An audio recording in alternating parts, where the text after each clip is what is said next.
Another Wednesday. That means another night of the Call of Duty Varsity League. I'm your host, Cruisin. Alongside me tonight, a brand new face on the desk. We've got Cash here. Cash, how you doing? I'm doing well. Excited for my first night here at NACE. So again, alongside you two for our first cast together, it's gonna be a good time. Yeah, it's going to be a really good time. We've got a fantastic night of matches coming up. But before we go into, the full night, full bunch of matches, we got to go over, obviously, our weekly schedule here for the Call of Duty Varsity League and for the NACE Starleague. And it starts off with Monday nights. It's Rocket League and it's Overwatch. Going into Tuesdays, we've got League of Legends. Obviously, tonight, it's Wednesday. We got the Call of Duty Varsity League. And then on Fridays, we skip one day and we get to go to CSGO. But got to reel it back in now. We got to be looking at the Call of Duty Varsity League. And here's our schedule for tonight. It's Carlton University going up against St. Clair College for our first matchup. Shenandoah University going up against Shawnee State University coming in for our second matchup. And then our third matchup, Ferris State University going up against SE Illinois College. And I mean, we're in for some interesting matches here tonight, Cash. I'm looking at the schedule, and I mean, we've got some David versus Goliath matches coming up here tonight. Oh, we do, but in that story, David won, and so maybe we'll see some upset tonight throughout the night as we go on. But yeah, definitely some David and Goliath looking matchups. We'll see if anyone has some tricks to pull out. Yeah, I mean, it's a little bit hard. We got a lot of people this week coming in off spring break or going on a spring break, so a lot of matches get rescheduled around. But you know what? I'm pretty happy with the matches that we got coming up for the whole evening, and obviously we're starting us off with this Carleton University versus St. Clair matchup. And honestly, I think this one's going to be a pretty good matchup when you look overall at these two teams. I mean, you come in with St. Clair, finished second place in the league last year, 7-0, and then you got Carleton coming in at 5-2. Definitely no record to be sleeping on for themselves. Yeah, and even just having a look at these rosters, I mean, for Carleton to kick things off, you have Brady, Aztec, Royalty, and Redden, and sitting at 5-2, with their overall map count, they're 4-6 in Hardpoint, 6-0 in S&D, and 1-3 in Control. And what really stands out for me with this squad is the 6-0 in S&D. If they're going to kick off their series, I think it starts in the map 2, of course. You get things going in the map 1 even better, but that's going to be one where they can really take one off of St. Clair here. And as we look at the opposition, it's going to be Brandon, Gorilla, Priestley, and Gucci Gang Sauce. And, of course, being undefeated, like you said, 8-0 in Hardpoint, 5-1 in S&D, and 5-0 in Control. The one blemish they have is in Search and Destroy. So, again, that's a possible weakness for Carleton to capitalize on tonight. But going into this one, yeah, don't sneeze at the 5-2 Carleton. They definitely could put up a fight. Hey, I mean, we've seen St. Clair bleed before, and like you said, it was inside of that Search and Destroy. So it'll be really interesting, especially once we see our maps and modes come on through. But St. Clair, I mean, 7-0, very, very talented team. But now we can take a look at those maps and modes, and it's a Gavutu hard point to kick things off, followed by that Tuscan Search and Destroy, Gavutu Control. So double dose of Gavutu tonight, followed by that Berlin hard point for our fourth match if we end up going the distance. And then if we go the full distance, Cash, we get to go to your favorite map, and we get to go to Desert Siege Search and Destroy. Oh, Desert Siege. I only hope it grows on me as I see it more, I really do. So maybe we can close it out before the game 5, but we'll see as we get there. Either way, it'll be a blast. Absolutely. Anything inside of that full 5-game kind of map set kind of stand out to you though, Cash? The map 2 for Tuscan, that one kind of jumps out at me because St. Clair lost that one a few weeks ago in around 11. That sticks out because we see that for their pick tonight, and I'm going to guess that they have improvements that they're wanting to show off here, and that's why they made that their pick. So I'm interested to see how that one goes when we get there. Yeah, absolutely. And I mean, historically, we know that St. Clair against other top teams, S&D not being their best mode overall. So to see them come into this one and take a map that they've already lost, clearly they're trying to go through, trying to make their improvements on that map coming into it. So it'll be nice to see them when we go towards that second map to see if they're able to kind of get down to the nitty gritty on that. But what are your thoughts on the Gavutu to start things off? I'm excited for it. It gives you a chance to kind of see, of course, not being close quarters except for some hills. You're going to get a chance to see who's got the rotations down pat, whose comms are a little bit cleaner going into that first map. So that's what's going to be so good about Gavutu, and that's what I do enjoy watching about it. I know it's kind of a coin toss, love or hate with some people, but yeah, we're going to see whose comms are on point tonight to get things started. I feel like that's every map in this game, though. You either love it or you hate it. And really? I mean, I feel like Gavutu is one of those maps where you're going to get a lot more AR play. So if you're an AR heavy team, this is going to be one of those maps where you are going to absolutely be able to shine. But you can already see off the start a very scrappy P1 hill here, and Carleton actually coming out on top for the time being. But you still got a player in behind here. But again, it's Carleton and it's Aztec able to find 2 kills inside, and that's going to be early time going the way of Carleton. And to get any time that you can off of P1, which again traditionally and historically are scrappier hills, Carleton does look to be in complete control of this. Some one-off hits coming in from the side of St. Clair just to give some contest towards this, but with already 40 seconds off of this hill and 20 seconds on the side of Carlton done for St. Clair. That's a good way to start, especially as you rotate down to P2. That's just going to be just as contest heavy. Looking to see St. Clair try to get in better position for that, but even then, Carlton, they have the resources and they've already sent them that way.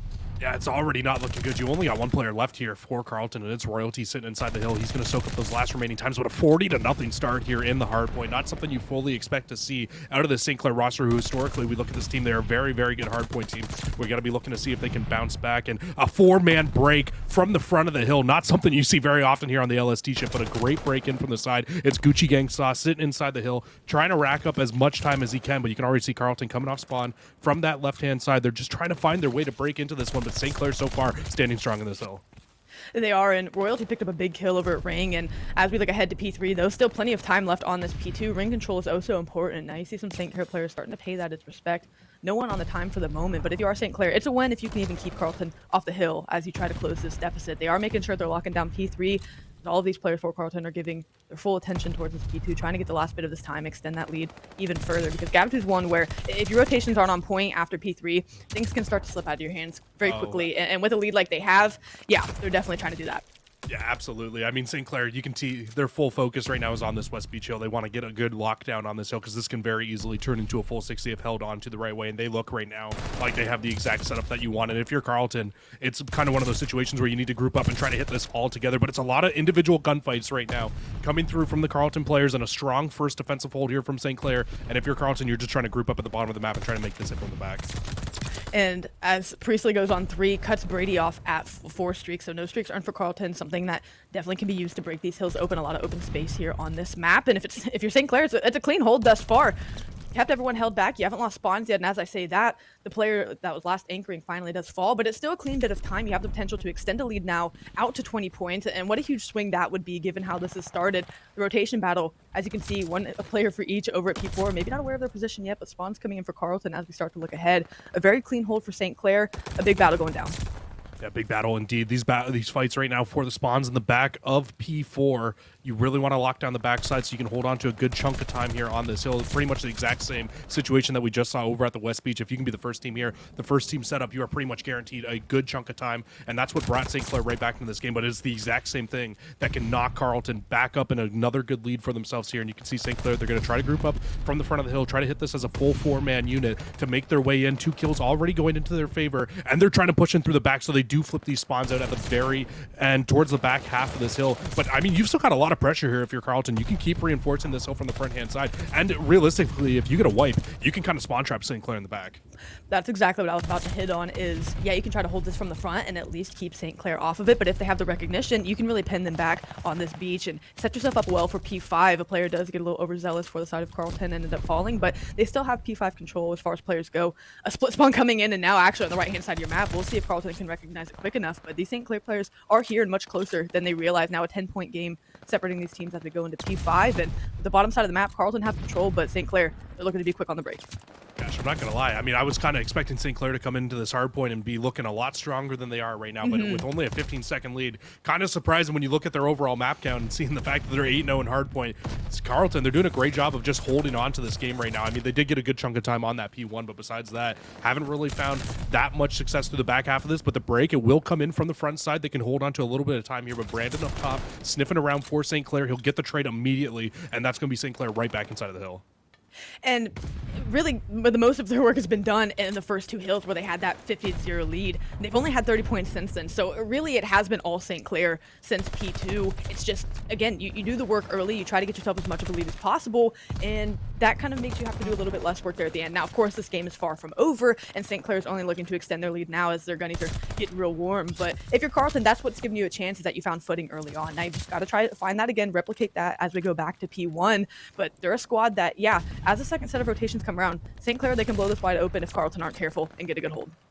He won the last time through. Carlton, they found 40 seconds, probably their strongest hold, and they are set up for it once again. But St. Clair, they're not going to go down with a fight. They want to break this hill from the front side. Priestley, Gorilla, and Brandon, they'll combine for 3 right off the rip. It's going to leave just Brady left alone inside the hill. He'll fall, and it's just Aztec now. Aztec falls, and that is a perfect break from St. Clair. A full 4-man down. As you spawn Carlton out on the left-hand side, they've pushed out these spawns. They're ready to go, and that was something we weren't able to see in the first set of rotations. So to see St. Clair come through with that big break, and now Brandon on 6, looking for that 7 spree, if he finds that glide bomb could end up putting the nail in the coffin here.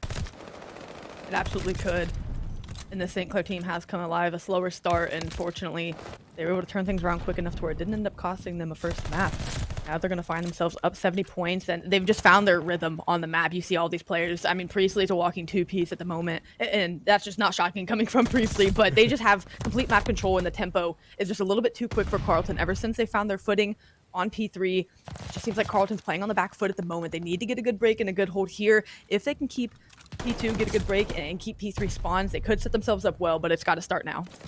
But the only issue that I see with going towards that P3 hill is that you've got streaks on the side of St. Clair. That's you true. do have that glide bomb. It's going to be very, very tough to hold on to here if you're Carlton. We'll see if they can do it, but it all starts here. You got to find a way to break into this hill. You can't just keep letting St. Clair run the score up higher and higher here inside of this map, because St. Clair, you give this team an inch, they're going to take a mile, and it's exactly what you've seen inside of this second half of the rotations, even the second half of the first set of rotations. They have just been running away with this game. Nobody on Carlton even able to get very close to this hill. Priestley is just absolutely dropping bombs on this roster, and talking about dropping bombs, I cannot wait to see this glide bomb get invested, because I very much so imagine with the spawns we're seeing coming in from Carlton that St. Clair probably going to use that glide bomb to try to break this.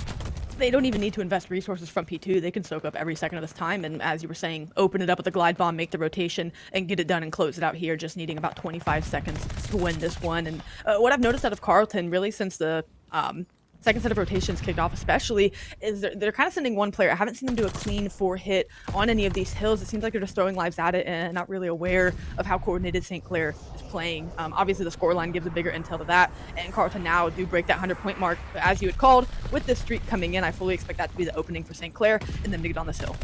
St. Clair now from the front. They can try to win it here. They can try to get onto the hill. It's just Priestley inside, but Priestley's soaking up a ton of time. And now, if you're Carlton, you gotta go. You gotta get onto this hill. Everybody trying to hit from these small little choke points, and it is just St. Clair zoning every single player out right now on Carlton. Nobody can really get near this hill. Only 10 seconds left needed here for the win. Aztecs trying to get close, but it is just not looking good right now. It's just such a clean hold for the St. Clair boys. Finally, you'll get Carlton able to break on in for a little bit of time. But Brady, you gotta go. You gotta touch the hill. You gotta contest, and you just don't. And St. Clair, they're able to close the game off 250 to 108, and after a 50 to nothing lead off the start, what a bounce back for St. Clair there. You said it, a 50 to 100 point lead. That was a 250 to 50 point swing that we saw after the lead they took, which is just a wonderful bounce back from St. Clair. They nearly got a full 60 on P1, and then from there only got a handful of seconds after that. And even just looking at the stats and score lines, I mean, 23 non-traded kills coming out of the lead slayer for St. Clair. Just a wonderful turnaround for them given the first couple hills.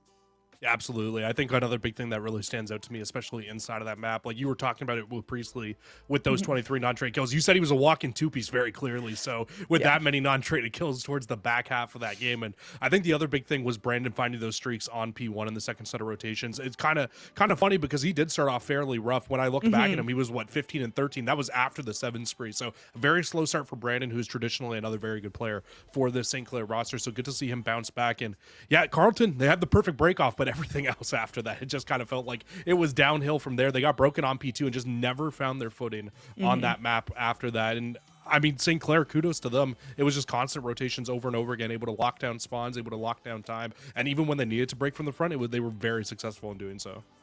Yeah, they found a lot of success, and that's what we expect from the St. Clair squad. Again, we kind of mentioned that slow start from them, and sometimes you get that, especially on a map like Gava 2. Engagements can be a little bit slower on a map like that, and I know we were looking for at least resilience and improvement for them in map 2. They come out swinging in map 1, go up 1-0 early. That's going to be huge, knowing, okay, we've got, you don't want to throw away a map, of course, but hey, they obviously want to work on this Tuscan S&D. They're upset that they lost it in a round 11 fashion a few weeks ago. They want to come out, show that they've been working on their strats, cleaning things up there. So I'm excited to see this one too. It's going to be a great night of COD for us here. And yeah, going in this map number 2, we've got a lot to look forward to. Yeah, absolutely. And I think that's the big thing, right? When you're looking at this is like, I know we kind of alluded to it earlier on, but St. Clair have blood on this map before. This is their only blemish so far in the Call of Duty Varsity League. So clearly they want to kind of fix that up if they're willing to play the map again. But that's going to be the scary part, right? When you go into this map, it's like, hey, we've already lost this map to a team that isn't as good at Search and Destroy. But you look at Carlton, 6-0 in S&D. This team has been very, very strong in this mode. It's probably what they've been relying on for most of their wins to be able to come out and be able to win. And I mean, even in their match against Western a few weeks ago, it was what two round 11 wins for this team inside of that match in the search and destroy. So when you look at that as an overall, like that is big numbers, big ice for this Carlton roster. So I mean, if anybody's going to take it on this Tuscan S&D to the St. Clair team, it will be this roster. So what are some things you want to look for from Carlton out of these early rounds to find a leg of success against St. Clair? Just kind of improve from the respawn. What you can improve and carry over is just finding footing early, right? Whether that be in the first bloods, whether that be in getting the bomb down early, whatever you've got to do to get your footing and tempo set on the map. I'd like to see them start there. And then, of course, if they can find themselves out to a round extension by a couple, don't take your foot off the gas, especially against the St. Clair team. You know they've bled in search and destroy, but they don't want to bleed again, and you want to be able to put them down and keep them down. So, you know, like you'd mentioned, they have those round 11 wins, and one thing I had in their keys to victory, they have the Game 5 round 11 win in their back pocket. So if they can extend the series, especially starting in the search and destroy, that's where they can really find life, and their momentum swing starts here. So early on, first bloods, objective play, just traditional fundamental S&D to get things going. Now, my next question for you, Cash. How many B bomb plants do you think we'll actually get at Tuscan this time through? Because it does not happen very often. Trying to think that even the games I've seen this week, got a couple. It's just, man, it just depends on the game. I mean, if it's AAA and a team has a lead, usually they'll throw a B just to do the nail in the coffin, just to throw them off. It depends on how close the game is, I guess. But yeah, maybe I think we'll see one. I think we'll see at least one. I know that's probably the lowest number I could throw, but I'm going to go with one. Honestly, that's probably the most accurate number you could have thrown as well, though, because you really don't see it too often here. But off the rip, it's going to be St. Clair heading right towards middle of the map, and this bomb going down instantly here with a great looking post plant setup as well. And Carlton, I mean, if you want to be able to break your way into this one, you're going to have to start with, I mean, that's a great start, finding that first blood with a grenade, but the collapse, it has to be pretty quick here. Oh, that bomb actually never went down. Yeah, no, it's a beautiful grenade from Aztec just to kill the momentum of the round for St. Clair. They thought they had the early bomb plant, and what I was going to compliment on was their great mid-map presence, but you trust that these players and Brandon and Priestley are going to win these gunfights. So now we're going to see the bomb comfortably going down, a big 1v1 going down at P5 here in a moment. But with bomb down, it's a 2v2 retake for Carlton. Oh, it's a big gunfight win for Gorilla. Over towards the right-hand side of the map, it's going to leave Aztec all by himself now. Need to find a way to get onto this A bomb site to get this bomb defused, but the big problem is he has no idea where either of these players are. He needs to find 2 kills, get this bomb defused as well, and he only has 25 seconds to work with. And as great as an opening start that was for Carlton, I just felt like they got a little aggressive through the middle of that round, Cash. I don't know if you agree with that. I do. I mean, really, the only thing that happened was that great grenade kill. I think that was the only notable thing from Carlton. St. Clair took it to him in map presence and pressure. They advanced in the mid-map, got control of that quickly. Of course, the nade changed that. But again, just how warm the guns are on the side of St. Clair. They won their 1v1s, put it into a 2v2 situation, and found themselves success having the bomb down. A 1v2 clutch isn't that bad, but just whenever you do the job early and get the bomb planted for yourself, you just have a third teammate basically in the clock, and that's exactly what St. Clair had. That's what helped them win that round. We got a little sniper battle going on over on the right-hand side. Not able to find anything from either side, but Gorilla will open things up with that first blood. Automaton shots through the middle of the map, able to kick things off, and his position instantly gets replaced by Priestley. So playing off each other's backs quite well here is St. Clair throughout this round. And Brady looking with the sniper to get very, very aggressive. We're going to have a little bit of a pistol battle on the right-hand side, mono-a-mono, and Aztec walks out on top of the kill through middle of the map. So we'll even it up at 3-3. Bomb still down in the middle. So Carlton, they're going to need to grab this bomb and try to rotate it towards one of these 2 bomb sites. And that's hard for Carlton because the bomb's down out in the open, right? You've got Gucci Gang watching mid. You don't have it down in your U or in a safe position. You knew the snipers were coming, so you opted to run quick through mid-map. Unfortunately, you lost the bomb, so the retake's going to be that much harder knowing these players are going to have eyes on it. We're going to see these players start to make a move on it now, and really just a stagnant 3v3. Someone just looking for a pick. Little bunny hops coming in, not going to give Aztec anything, but with 25 seconds left, they've got to make a play on the bomb. Yeah, they really do. You only got 20 seconds, and it takes 5 to get that bomb planted down, and now Redden finding that first should open things up. It's going to actually force a couple of the St. Clair arrows to go over towards that B site, but as they do so, bomb goes down in mid. They find another kill, and it's just going to leave Brandon now all alone, 1 versus 3, and just not in a great situation here. And really, I think it was just a timing thing. I hate to say, I mean, obviously it's the skill and winning the gunfight, out of player Aiden Redden, but it was just the timing that pulled those players' attention as the bomb was going down. Worked out wonderfully for Carlton. Puts them in a 3v1 situation because Aztec's able to get the pick on the player crossing, and now you put yourself in a better position knowing Brandon sniping. Just stay hid, just shoulder and shimmy, or get your head ripped off. Either way, try to milk the clock until this bomb runs out. Don't give him a chance to make a play. Redden? Hello? I know he's a podcaster, but... Yeah, I like he's highlighted red for us, but I feel like that was some tunnel visioning and a half there. Unfortunately, Redden Whatever does it not takes, see man. the player on St. Clair in the corner, but that's going to be around to Carlton either way. They might be a little bit lucky there. I mean, I feel like if Brandon finds that first kill, he kind of choked that snipe into top apartments. But if he finds that first and then subsequently finds the second over towards the ruin side of the map, maybe has a chance to clutch that 1 versus 3, but not going to be the case. And he's still playing these streaks on 3 in a row. But let's not forget, though, strafing run not being used right now inside of Call of Duty for the most part. I'm not sure if they're following the GAs here in the Call of Duty Varsity League, but for the most part, I know that we're not seeing that streak be used very often inside of professional Call of Duty. So we'll see if they decide to use it here. But nonetheless, bomb heading right back over towards this A site, and Redden once again with a great pre-nade finds 1 kill over towards the right.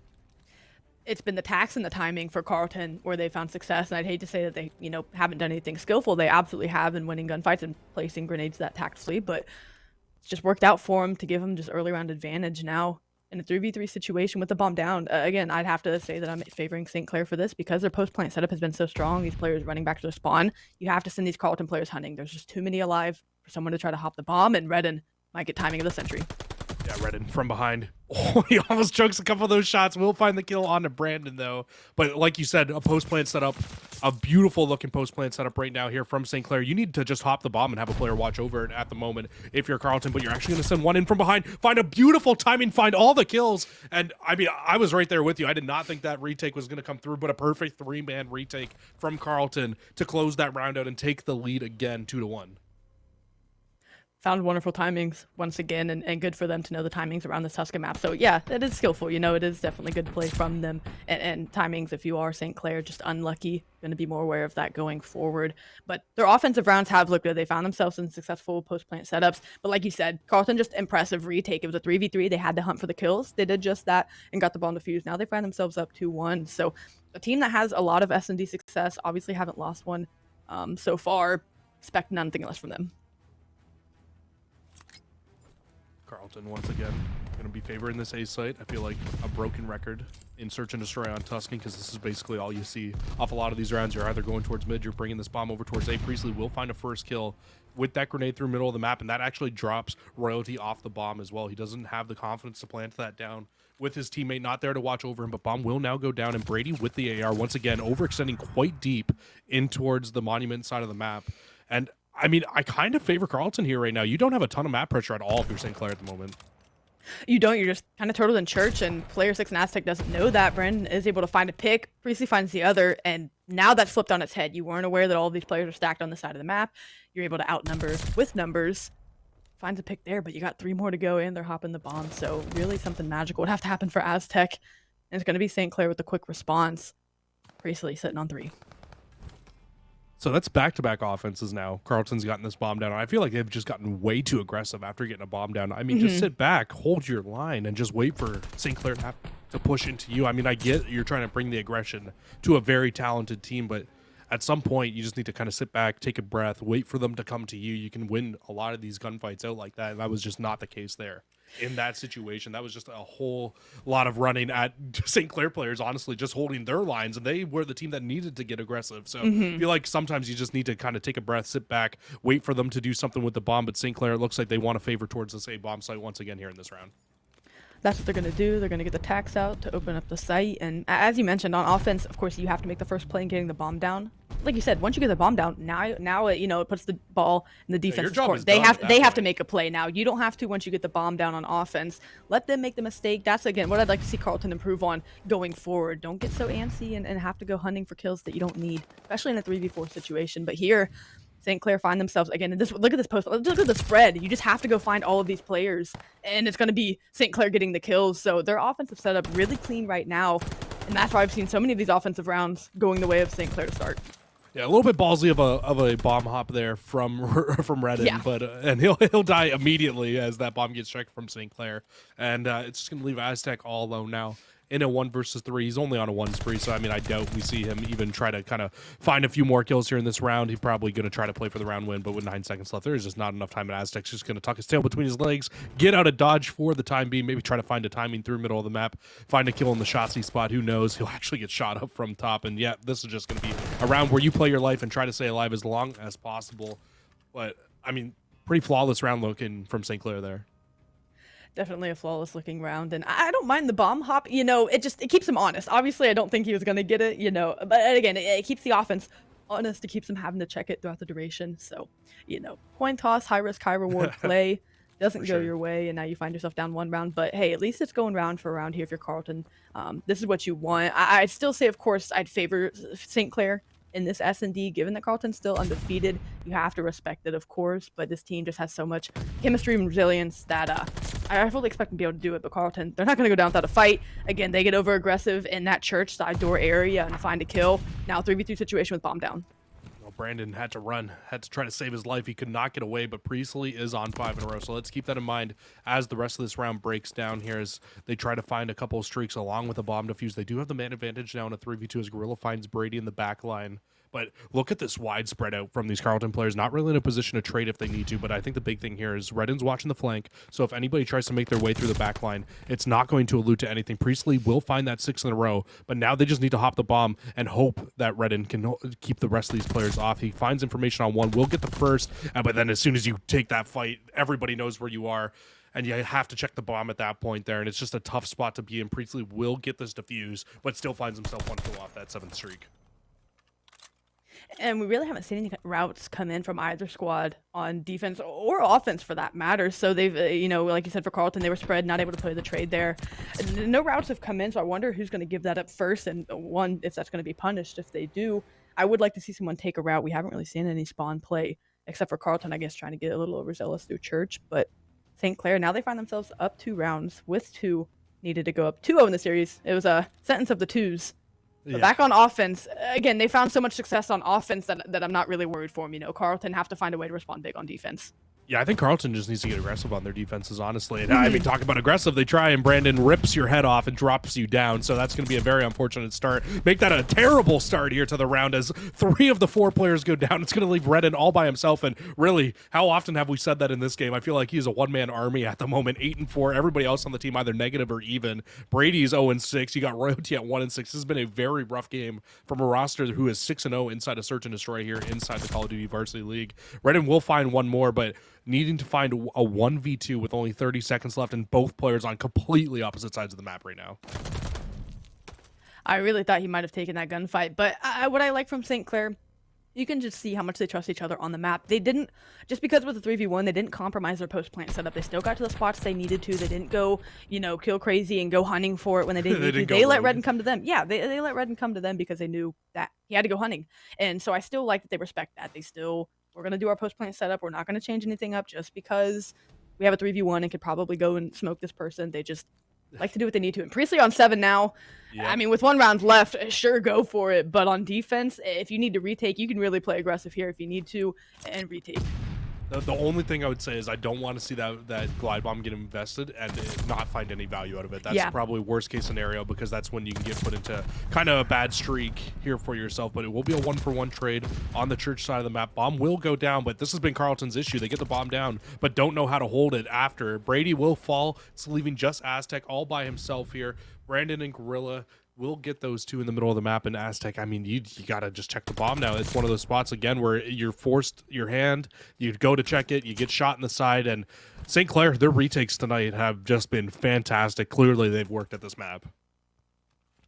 They have. I mean, from clean offenses, getting the bomb planted within the first 20 to 30 seconds and having very strong, nearly impenetrable. I think all but 1 round, they won all but 1 round on their offense. It was that 3v3 take Carlton was able to take, but you can tell that they've worked on it. Like you said, this is a team that wanted to show this off and say, hey, we got this done. We knew what we needed to improve on. And yeah, now this is going to be another map we're going to tuck in our back pocket if someone wants to try to play it again on us. So they don't take another chink in their armor there in that search and destroy. And then obviously Carlton, they take their first loss in search and destroy. So 2 Titans duking it out, and that was a good one.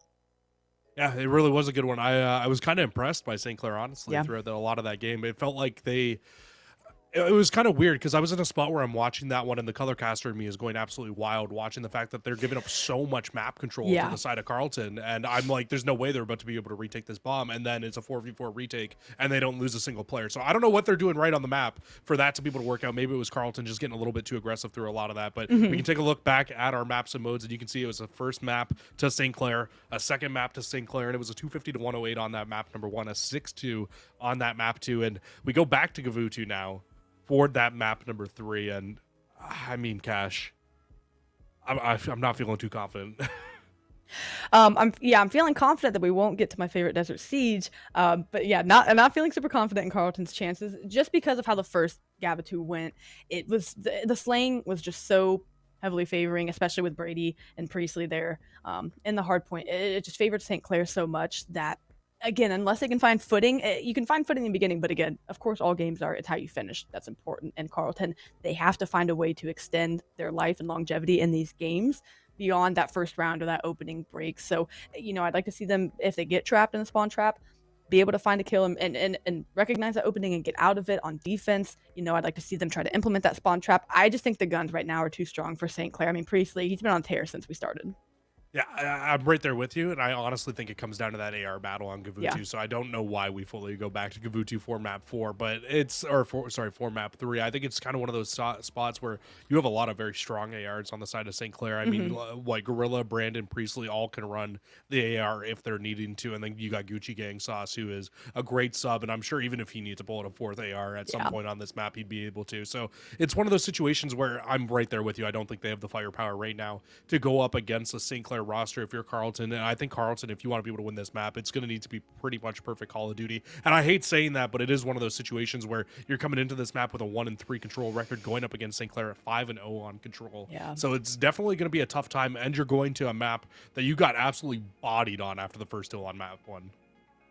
Yeah, and this is one, of course, you call it the swing mode, right? That crutch statement of it has to be perfect COD from here on out. But really, if you are Carlton, there is hope. I mean, you can use this as a true, if you get off to a good start, if you find a round win early, even if it's defense, which is more than likely what it would be, no matter what your life is looking like in the series, map 3 can be important just to keep your momentum going and close the series out or kick things off. I mean, it is a swing mode for a reason. We've seen crazier things happen in Call of Duty. Absolutely. And this would be one of those, right? Carlton would have to get a lot of momentum going into this one.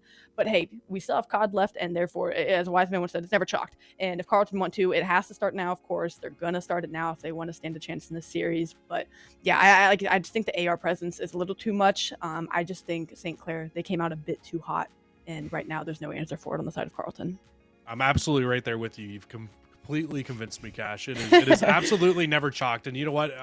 Carlton, if you're going to do it, this is probably the map to do it, honestly. Because like you said, you can go defense for defense. And with it still being kills to decide the final round, if you can find a way to just absolutely pin St. Clair in the back in one of these defensive rounds and get a good life lead for yourself going in towards that round number 5, get that final defense, absolutely Carlton has a chance. It's a lot easier said than done, though. That's going to be the thing, right, against the St. Clair roster. But you're not wrong. There's always a chance here for these rosters to be able to come out, be able to win these games inside of control. But sounds like we're getting ready to hop right into it. It's going to be that Gavutu control.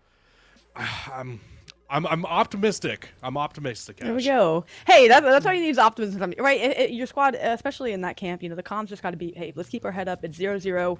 Who cares that it's 2, anything like that? You just got to take it one gunfight at a time. So if they want to kick things off, that's how they have to go. And if they find themselves going to a round 5 or something like that, again, I think if you even look at the stats, I feel like when push comes to shove, I would almost say, it could be wrong, but I feel like offenses are won more times than not in round 5. I feel like defenses don't really reign true in round 5. So whoever gets the offense on round 5, if it goes there, I might favor offense. Seems like teams, whenever their back's against the wall, can really pull things out. We've got a lot of COD until then, and well, St. Clair picking up where they left off, going 4 for 1 in the feed. Yeah, Gavutu looking like St. Clair's hometown right now as they come out. It's looking like a nice little Windsor, Ontario at the moment, and they are coming out firing off the moment right now as St. Clair, what is that, already a 3 life lead in their favor. They completely shut down that B push right away here, and now you've kind of just got Carlton turtled in the back, and they need to find a way to get out of the spawn trap and get out of the spawn trap quickly, or this round will get out of favor and get very ugly very quickly here for this St. Clair roster. They smell blood in the water. They're like sharks at the moment, and they're trying to find any little bit they can. A player does sneak through the top side of the map, but again, it just does not matter at the moment. Carlton absolutely pinned to the back. you know, even starting like you said with finding the picks and getting out of your spawn, try to pick someone off streaks. I'm trying to find Gorilla and rip his head off of wherever he's at, because if we can prevent them from getting streaks, well, that'd be nice. But with 10 seconds left, and it's really been a spawn trap from the start. St. Clair, I mean, just looking at their map spread, they know where they need to be. They know where they need to get their ARs to be effective, and it's been just that. Now at the 9, make that 10 life advantage, or excuse me, 11 to 10 life advantage. St. Clair take that one in dominant fashion.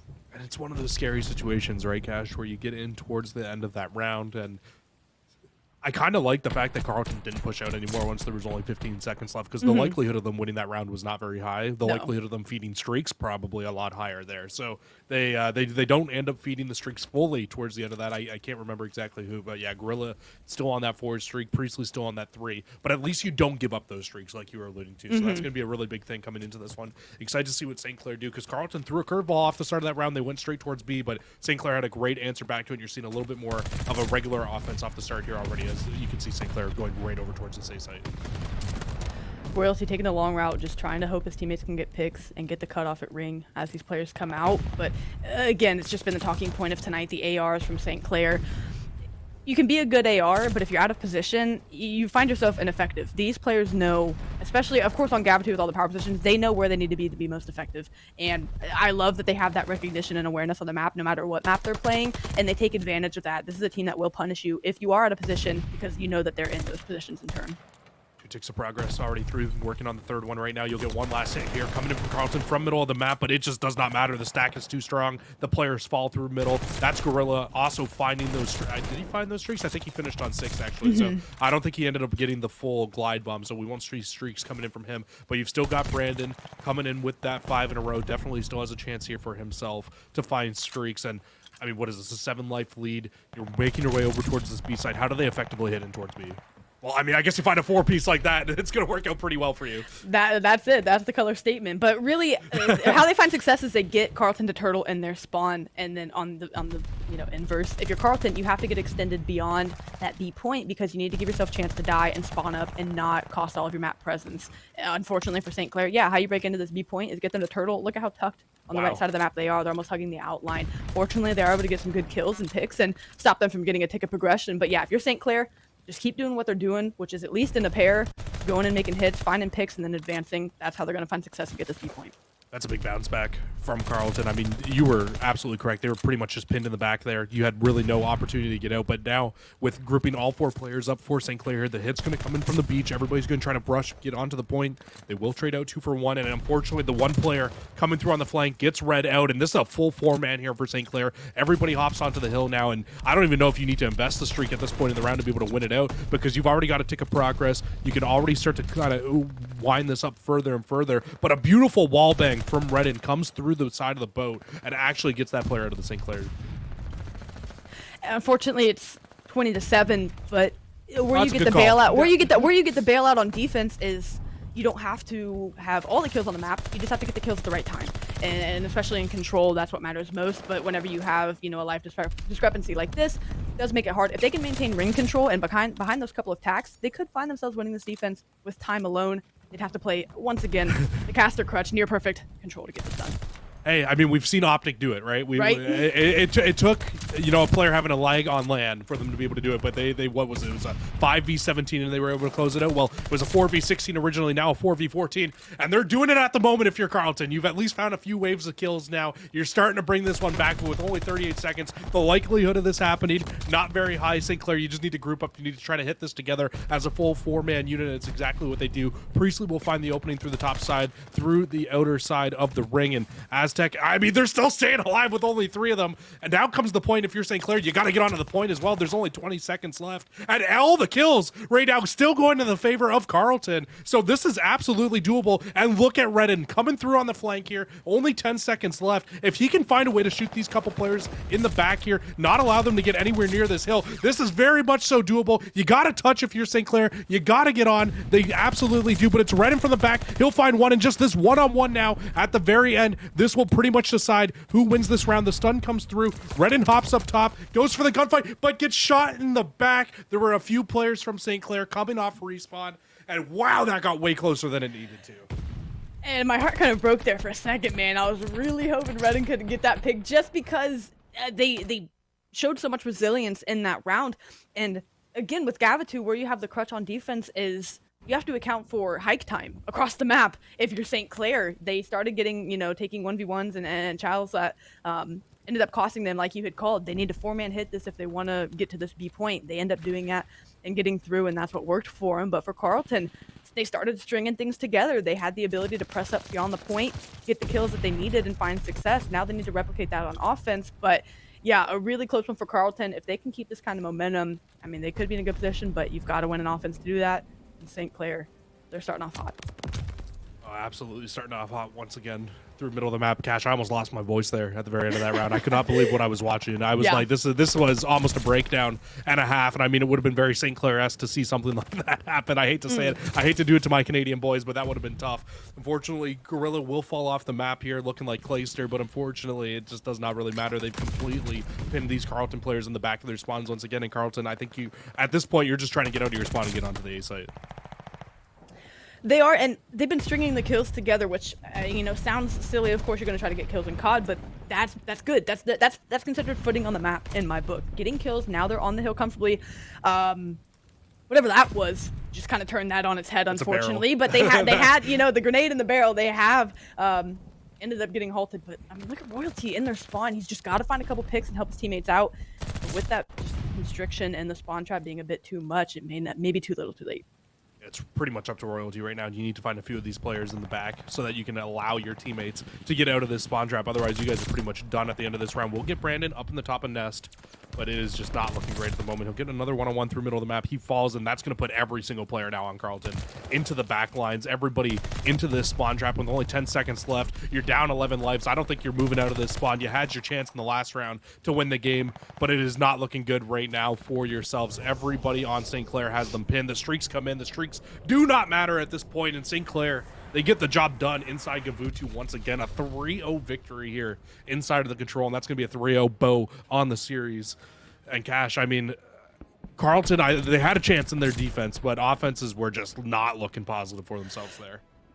They did, and even zooming out and kind of looking at the bigger picture, you had touched on this before we went live, but that puts Carlton in a 3-loss team. And I'll let you kind of speak to that more, but being a 3-loss team going into playoffs, what's that kind of look like for them? Yeah, so it's tough, right? Because when you kind of start to lose 3 losses in this league, I know we didn't go over format off the top of the show, but you want to be in that top 3 spot to be able to make your way at least into the conference play-ins. And when you're looking overall at that, when you start to lose 3 matches, that's when you kind of get into that situation where it's like, oh damn, like our fate's not in our own hands anymore. We need to not only win matches, but also hope that other teams ahead of us start to lose matches to give ourselves that best chance of being able to get inside of these play-ins. So it's going to be a tough road forward here for this Carlton roster. I can take a look at the standings in a second just to kind of get a better look at where everything is looking at for this team. But yeah, it's definitely not the full-on situation in the spot where they want to be sitting in right now. Yeah, you always want to have your fate in your own hands, because then if we lose or win, it's on us, and we got to decide it from here on out. Like you said, when it's out of your own hands, you have to hope other people lose, and it almost feels like you're not in it. But again, anything can happen, and I think they were sitting at like 3rd or 4th. I know they still stand a chance with some other teams in the middle of the pack, kind of sitting at 3 losses as well. So it depends on how the rest of this shakes out. But Carlton, they still stand a chance. They did put up a fight here in the S&D there in the first few rounds, and of course that initial bit. So they have stuff. It's just a matter of stringing all of it together, and they have time to do that before playoffs. Yeah, and so just double checking, looking over everything right now. The hard part here is now Carlton has lost to the top 3 teams. They took a loss to Windsor, they took a loss to Utica, now they've taken a loss to St. Clair. So that's going to put them in 4th place pretty solidly here. And so at that point now, you're pretty much just hoping that Utica loses to a couple teams that they probably shouldn't lose to, and that you can get a couple wins and probably win a tiebreaker to be able to make your way on in. So it's not going to be the easiest road to finish out here for these players if they want to be able to make their way in. And I mean, it's a tough spot here for them if they want to be able to make it. It just really kind of comes down to whether or not you can kind of come back and be stronger throughout the rest of these. So just a quick question for you though, Cash, when you're looking at this Carlton team, what do you think like the biggest thing that they can improve on right now is? I think a little bit more coordination in and around the map. Players at times through Respawn and S&Ds looked a little bit disconnected, especially when they lost footing. Whenever they get frazzled, right? They were doing one-off hits on the hardpoint hills. St. Clair, their 4-man line was just mowing them down. So just really getting that coordination together, I think that also comes with cleaning up comms a little bit. So if they start there, that can work wonders for a squad. If you're moving together as a forefront unit, that can change things for you in and out of different modes. So for them, I think if they can start with that, they'll definitely look to find even more success going into playoffs. Well, you love to hear it, Carlton. I mean, it's still a chance. It's a slim one, but you definitely have a chance Hmm. here. But now we got to go into it. We got to talk about one of our main sponsors here on the side of the Call of Duty Varsity League, the LLS Hero of the Game. And LLS is making an impact in the cancer community, which includes leukemia survivor Lincoln. After a third visit to the pediatrician in the fall of 2017, Lincoln was diagnosed with acute bilingual leukemia, a very rare disease with 3.5 treatment plans. It was extensive and challenging. They were made a bit easier with the support of his nurses, who provided a video game setup in his hospital room during extended stays, which always made him light up. Lincoln completed treatment in March of 2021 and is a fun-loving 8-year-old who enjoys shipping, sports, music, and video games. Lincoln and his family feel so fortunate to have the support of LOS and look forward to spreading awareness and helping other families like theirs in years to come. Alongside Lincoln, we recognize the LOS Hero of the Game as a player that made the biggest impact in the match played, whether it's a clutch play, sacrifice, or provided a strong leadership when it mattered most. And today's LOS Hero of the Game, it's going to have to go to Priestley. I mean, the Absolutely. man played fantastic throughout that entire series. Unfortunately, no interview for us today with Priestley, but he absolutely rocked it. I mean, I think without him going on that big streak throughout map number 1, I don't think that we would have seen him kind of turn up the way he did, and maybe even see St. Clair make that big comeback that they did. So absolutely deserving of the title of LOS Hero of the Game today. Definitely, and that seems like someone who really is like an in-game leader at times, and leads by example. And even if there is captain or anything different than that, Priest is someone that they all respect and group up around and can follow behind the slaying that he would provide. And getting off to a hot start tonight like that, well, that's just something you can just ride the coattail of and take it the whole series. But this whole squad, I mean, we saw all of them go on streaks at times, so it's a very well-rounded squad, and Priestley just had a wonderful night. Well, it's something you expect from these St. Clair boys. They go improved to what now, 8-0 on the league, and Yeah. last year they went 10-0 through the regular season. They've made it all the way to that grand finals before they lost it out inside last season. They finished second place, looking to bounce back this year, looking to do a little bit better once again. And I mean, they're off to a great start here. But that's going to do it for match number 1 on the night. We're going to throw us to a quick little break while we get everything ready, situated, and to go for match number 2. And trying to remember who it is that's coming up next. It's going to be Shenandoah going up against Shawnee State University. Should be a good one. We'll see you guys soon.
Hello, friends. It was a little bit longer of a break than we were expecting, but we're back with the Call of Duty Varsity League. We're back with match number 2. But, before we get into that, I got to tell you guys a little bit about Myrtle Beach. It's easy to understand why more than 20 million people per year visit Myrtle Beach. From the first moment you arrive there, you'll know it's where you belong, because it isn't just any beach, it is the beach. We're proud to bring the collegiate esports to South Carolina's coast, and what better way to do so than celebrating it with a trip to the beach. Check out Myrtle Beach today. It's not just for the summer, it's for everyone all the time. All right, now that we've gone past that, we can get in towards our second matchup. I'm all over the place right now. It's going to be Shenandoah going up against Shawnee State University, and I mean, it's looking like it's going to be a really good one between these two teams. Shenandoah University coming in at 5-2, going up against Shawnee State University, the Bears, coming in at 3-4 coming into this matchup. And honestly, Shawnee State's looking to have something to prove here. They definitely are, and we can even take a look at that roster to kick things off. AEK, White Chicken, Crazy Catherine, and Premise. Looking at them and looking at their map set, like you'd mentioned, their 3-4 record, 1-6 in Hardpoint, 1-4 in S&D, and 2-2 in Control. Nothing too crazy, but again, with something to prove, and that's what's important, and that's what can really electrify teams and kind of kick off the start of a really good turnaround for the second half of the season. That's what Shawnee State's looking to do and get started here tonight against a really good Shenandoah. So looking over at that roster, we've got Toxic, Sid, Helpless, and it's Steve-O. And for them, their map set's looking like 3-3 in Hardpoint, 3-2 in S&D, and 3-1 in Control. So on paper, sure, the better team, but whenever you have a team that's coming out looking like they want to get a really good win on the board, you definitely got to respect it. Yeah, absolutely. You really do need to respect this. Shenandoah roster has been very good. I mean, I watched them play earlier this week, actually, inside of another collegiate league. So, I mean, they're looking good. They're definitely on the brink of a top 25 team right now in terms of just collegiate COD in general. And Shawnee State, like we said, coming into this one, really looking for something to prove. Two of those wins, unfortunately, are a bye week and a forfeit win. So, really, only one win on the year. So, really, kind of just looking to bounce back with their season right now. And I'm excited. I haven't seen Crazy Catherine play since all the way back in Cold War. So, it should be a good time having them back on our screen. We can take a look at our maps and modes though for this series, and as much as I was roasting you in the last series for having that S&D come through for the final one, we get My Kryptonite now, we get Bacage for map number 4, but starting us off, we get Berlin Hardpoint, followed by that Search and Destroy also on Berlin, but then we get Tuscan Control, Bacage Hardpoint, rest in peace me, and a Tuscan Search and Destroy. I absolutely cannot stand Bacage Hardpoint sometimes. It just really makes me want to like shiver and cry in a corner sometimes. See, I'm stoked for the last 3 maps. So, here's me cast a Cursing Hope when we get to a game 5. But yeah, we have a double dose of Berlin to kick things off. And if Shawnee State want to come out, like you were saying, and we keep harping on, with something to prove, you have to start out hot on a map like Berlin. It is one that can punish you if you are, mispositioned around the map and not rotating to hills. But it's also one that it's just that perfect dose of, you also have your gunnies hot. There are a lot of close quarter indoor hills where you have to be ready just to have your head in the swivel and take numerous gunfights and engagements. So the Shawnee State, this would be a good test and gauge of if they're ready to go for the rest of this night. Oh, absolutely. I 100% agree with you on that this map, if you do not rotate, you are going to get burnt 9 out of 10 times. It is a very tough map to be able to break a lot of these hills. I mean, so specifically when you look at it, I mean, you're looking at what hills 1 on the anywhere after the first set of rotations, even after this first initial gunfights that we're about to see here. This hill can absolutely turn into a very big money hill. So we'll see what both teams can do right off the rip here. It's going to be an initial 2-for-2 trade, but you can see trying to come up from the backside is Primus from the back, but Stevo will drop down, and that's going to leave Primus in a terrible spot. Drops down, and Shenandoah, this should be early control now going in their way. Shawnee State are going to have to look to break back in, but kill feed going pinstripe for the moment. Shawnee State are able to hold it from the front, just need to find a couple more picks, but it's going to be helpless trying to peek through window. Knows someone's here, connecting with the wall bang, and finally going to get the kill. Still have one more to clear out before they can control, but if you have a look, 2 players for Shawnee State on rotation. So, you know, you check that box. You got to come out and play good hard point. That starts with rotating early. They're doing just that, and they're only down about 15 points. Yeah, definitely not the worst situation considering you did kind of get beaten out in the initial 1-for-1 gunfights off the start there, but Shawnee State, they were able to bring their way back in and actually do win the rotation over towards this new hill. But it's all about now trying to realize where the opposing team is spawning up so you can read these correctly, try to win these gunfights out. And so far, it's not the worst case scenario. They get another very trade heavy kill feed here, but it will come out with Shenandoah coming out on top with that 3-2 trade. They have good spawns going into P3 as well. So, of course, we're still a ways from that and still good time here. Enough for them to try to take another hit and get a break, which they need if they don't want Shenandoah to really break things open after 3 hills. And they do get into contest, and that's still good time and a win if you're Shawnee State. You don't need much to get things going here. They are finding more hill time, and as these players for Shenandoah end up breaking back in, 2 players are going to hold it for the remainder of the scrap time. About 15 seconds. Maybe one more hit. That's a going to big give fight. Shawnee State a good play, but again, the rotation is Shawnee State. Got to find a way to hold. You win the rotation, got to find a way to hold and not get broken early. That's a big win for AC inside of Old, gets a decent amount of that scrap time, and more importantly, takes the scrap time away from Shenandoah, along with still having the rotations over towards the new hill, like you were alluding to. It's really all about trying to get a break now here if you're Shenandoah. You need to group up, you need to get a break inside of this hill, because if you don't, this could be a very big opportunity for Shawnee State to get a good chunk of time to be able to build themselves up a little bit of a lead here inside of this game. And you can see already, the hold was looking decent, but now you're going to be seeing the rest of Shenandoah. They win a few gunfights in the front, and talk about winning a few. They win a couple in the back as well, and that's going to flip the spawns out, and not only flip the spawns out, but give Shenandoah a good chunk of time here inside of this P3 hill. It's improving for Shawnee State, but they have to continue to hold on to more of that time. If you're going to get broken, at least make it with 20 seconds left. The first time around, it was with nearly 45. This time with about 35. So again, it's improving, but still enough time for Shenandoah to continue to extend their lead. Once again, they're on the rotation and have the spawns. They are winning the gunfights on rotation as well. They just have to find a way to hold off those waves of attack, push those players, zone off that hard point, and allow themselves room for error if they do get dropped. But with this pinch developing from Shenandoah, this could be a brutal hit early.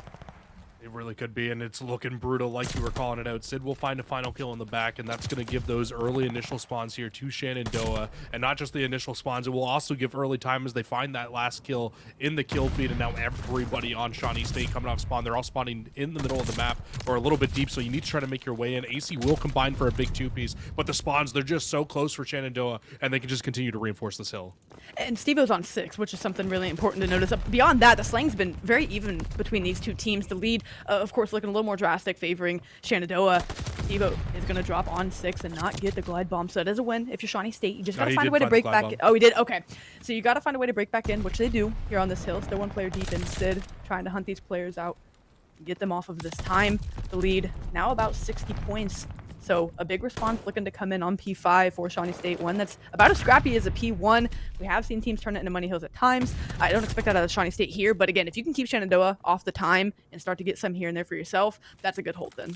I'm right there with you. I think, honestly, every time I've loaded up into this map, I thought that this was going to end up turning into the P1, but no, the P1 still sitting inside that initial office building, and this is our P5 here, but it really does feel like a P1 with how scrappy it can be at times between these 2 teams, and you can see it right here once again. Nobody really gaining a lot of time, just a big kind of pound-for-pound fight going on in the middle of the map, and still nobody about to get anything. You finally get a couple kills going the way of Shawnee State where they can hop right on, but once again, from the sides, it's Shenandoah breaking into the hill and just not allowing any time to go either way yet. and they're dipping their toe in here and there, just trying to dance around and find these kills. It's really been a battle outside of the hard point. Of course, about 150 seconds of total time accrued, but usually on Berlin, you don't see 2 minutes of hard point gone off the game clock. I don't expect that to be a factor coming into Like we're the in late Bocage game right now. Yeah, but really, these teams are doing a good job keeping each other off the hill. Unfortunately, if you're Shawnee State, you still have a deficit to work back from. But Shenandoah's only crossed the 100-point mark, so if you can get a good break early on this P2 and string together a couple hills, you could find yourself right back in this.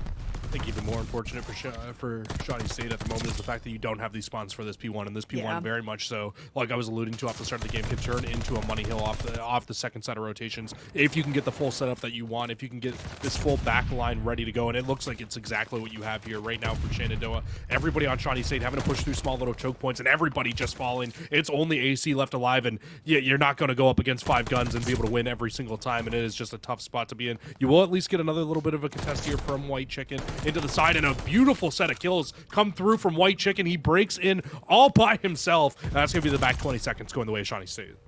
And that's a much needed 20 seconds. And on the rotation, they have a 2v1 going down where they did have numbers. When you're fighting for that scrap time, you can't afford to send that many resources over. So it is going to be Shenandoah outnumbering Shawnee State here on this rotation. But they stand a chance to win it. And it was a decent hold from Shawnee State. They did get broken fairly early, but it was about 30-second split for either squad here. It is going to be Shenandoah on it early. A pinch from the front and back of hill could make a big play for Shawnee State. Yeah, no team really has a comfortable setup yet, but you will get 3 in the feed for Shenandoah, so they can start to set up exactly how they want to inside of this hill. It's really just AC anywhere near this hill, and I feel like I've been saying that a lot as all of his teammates continue to fall around him and just leave him kind of by himself. Needs a little bit of help from a few of these guys. Like you said, they're not out of this lane by any means at the moment, but it is just helpless inside the hill, toxic inside the hill, just kind of putting up these numbers right now for Shenandoah, and this is probably the best hold we've seen so far today. It is, and as you said, you can keep the slaying even on Berlin and still have a 100-point score line, and that's because you get punished not having the rotations. And it's not that Shawnee State hasn't had the rotations. Of course, they've lost the last few going into the second set of hills, but you just get broken and aren't able to get back in, so that's where we haven't seen them make that adjustment and that improvement. That's why we see Shenandoah about to cross the 200-point mark. They get wiped, and, well, I thought so. On the hill, at least Crazy Catherine was able to afford the team a few more seconds to get there, so this P4 could be a bit messier than we'd initially planned, but they need a big hold here if they want to get back into this one. Oh, they do, and everybody's falling around the hill. It's not what you want. Toxic's got that Volk in hand, and that Volk can be an absolute menace to deal with up at mid to close range. Even at long range at times, you can outgun a lot of those fights. You do get back into the hill if you're Shawnee State, but look how close those spawns still are for the rest of these Shenandoah players. You can keep fighting into this. You can keep trying to fight this from the front, but it's just so hard when you've got those close spawns and you're not spawning them out and you're not holding exactly where you need to. Shenandoah, they can just reinforce, and who would have thought, we're already right back into the hill. And given the win condition that they're looking at with about 40 seconds left, you don't have to get every second. You can just keep them off of it, make your rotations clean, and just start to take time here and there. And if you're Shawnee State, unfortunately, on the flip side, you have to fight for every second. They know they can't win off this, so they're going to chuck up the P4 and try to cut off rotation.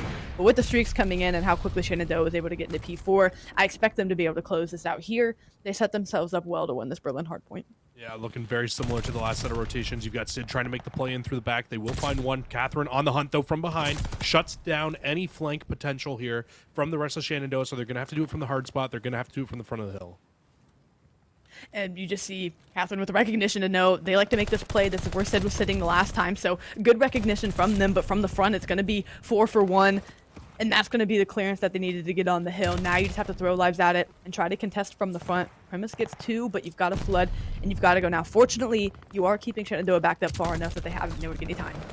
Oh, this is going to be tough, though. I mean, Shenandoah, they got those close spawns. You only need 11 seconds left to close this game up. But if you're Shawnee State, you're doing it for the time being. And you flip the spawns out, actually, as well. So I would be very surprised if we don't see Shawnee State able to pick up the remaining little bit of this time. But a 4-man wipe comes in here. And now Shenandoah, they're trying to make a run for it. They're trying to hop on, grab as much a little bit of this scrap time as they can to put them as close as possible to closing this game out. They only need 5 seconds. Make that 4 seconds after that hill closes. But you've got a lot of Shawnee State players here and around the next hill to try to stop this from going through. Big gunfights come through middle of the map, and it's going to leave just Primus alive, but he drops in the back. And now if you're Shenandoah, just hop on the hill, and the game is yours, and it's exactly what happens. You had to play perfect COD at that point if you were Shawnee State, and you did not really have a chance once you put Shenandoah that close to win condition. That's exactly it. I couldn't have said that better myself. And at least one thing you can look forward to, I mean, Toxic with a wonderful scoreline at 31-19. That is definitely a good night on Berlin. But like you said, you get that win condition, and that's a hard one to take away from Shenandoah. They came out, and though the slaying was even, and you look at the stat line, and it wasn't, anything too crazy. We've seen worse on Berlin. The scoreline doesn't reflect that. And again, it's just that importance of you have to be able to string both together on Berlin if you want to walk out with a win. Yeah, you really do. And I think the big thing was, and a little bit of positive I take away from this, was Shawnee State looked like they were playing fundamentally correct. They were on a lot of the Yeah. rotations. They were setting up where they needed to find success on the map. It just kind of felt like they were not winning any of the gunfights after getting the setup, where it was just a lot of breaks coming through from the side of Shenandoah, which really kind of put them over the top towards the end of that game there to be able to close it and be able to win that map number one. And you can see here the rest of our series as we look towards the back half. We go back to Berlin again for Search and Destroy. So a complete change of pace. Do you think that could favor Shawnee State? I think the change of pace could, because like you said in the hard point, they're playing fundamentally sound hard point. I'm going to expect that they're going to go in and try to replicate the same in S&D. At the least you can control playing good S&D or good hard point, right? That's just the bare minimum of what you can do. They did that. Now they know, okay, we just need to tweak a couple of things to keep up with this team. With that pacing slowing down, I do expect them to find a bit more success. Yeah, and I mean, a few more gunfights go in your favor. It could be a very Yeah. different game once we go in towards the Search and Destroy. But Berlin S&D, it's one of those maps where I think one of our only maps where you pretty much have both bomb sites actually being utilized a lot in this map. And I'm kind of curious to know kind of where your head's at when you're looking at this map and you're looking at B and you're looking at A. Like, what site do you think is going to be more favored throughout this map? Because I think that both get utilized quite a bit. They both definitely do. I think you see B get utilized a bit more because that hut is, I say so protected. I know it has the side window. I feel like with B, you can win that with just one or two players. I feel like with A, because you have to make that hike across the map, it's a lot harder to win with just one or two players. That bomb site with with a long lane, through statues and just the different spots you can hide in that room. You really have to have a few people there to play the trade. So I think, or I expect to see B hit a bit more just because you don't have to send all four players there to win and get site control. For A though, anytime there's a 4 hit, generally speaking, it's going towards A just to try to bully that out, get site control and get the bomb down. So I think if we see players split off, it'll be a B hit, but those 4 hits do like to go to A. And yeah, they do find success. That's why you see so many. It's almost like the closest map that we have to 50-50 bomb splits. Yeah, I agree. It really is a very 50-50 map.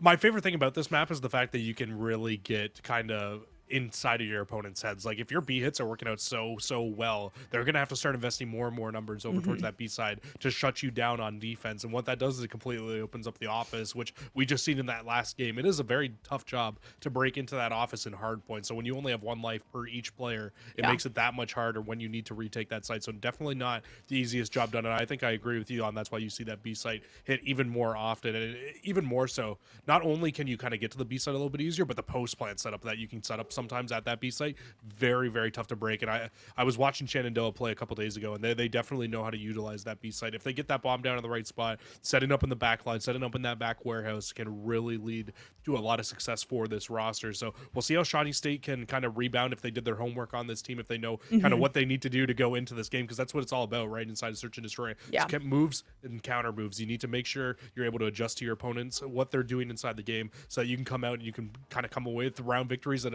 subsequently lead towards a map win. But we're heading in towards this Berlin S&D.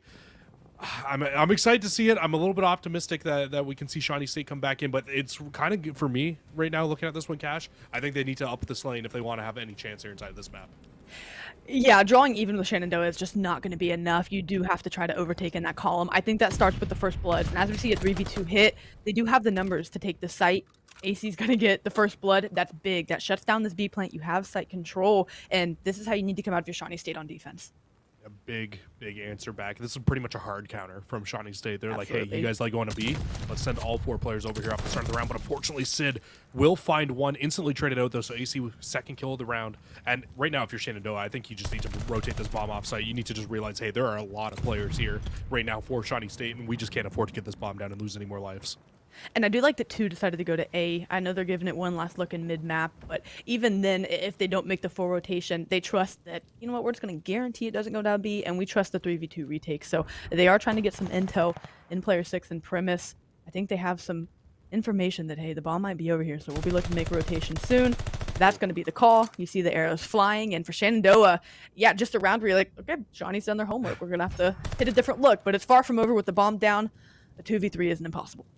Looks like Shenandoah actually planned, though, to be able to hold this from the top side of the map, from this upper courtyard. So definitely not the worst situation. Kind of eliminates this flank potential coming in here from the Shawnee State players. But I did not notice this. Toxic gets caught with the sniper in his hand, but unfortunately not going to matter at all here. They find a second in the round in Helpless, and it's going to leave Primus all by themselves here. 1 versus 2. You need to find a few kills. You need to close this round out, but you can't. And you just can't. In a 2 versus 3 like that, on a retake where you have everybody pinched inside, and a sniper in one of those 2 players' hands, you cannot allow that to happen.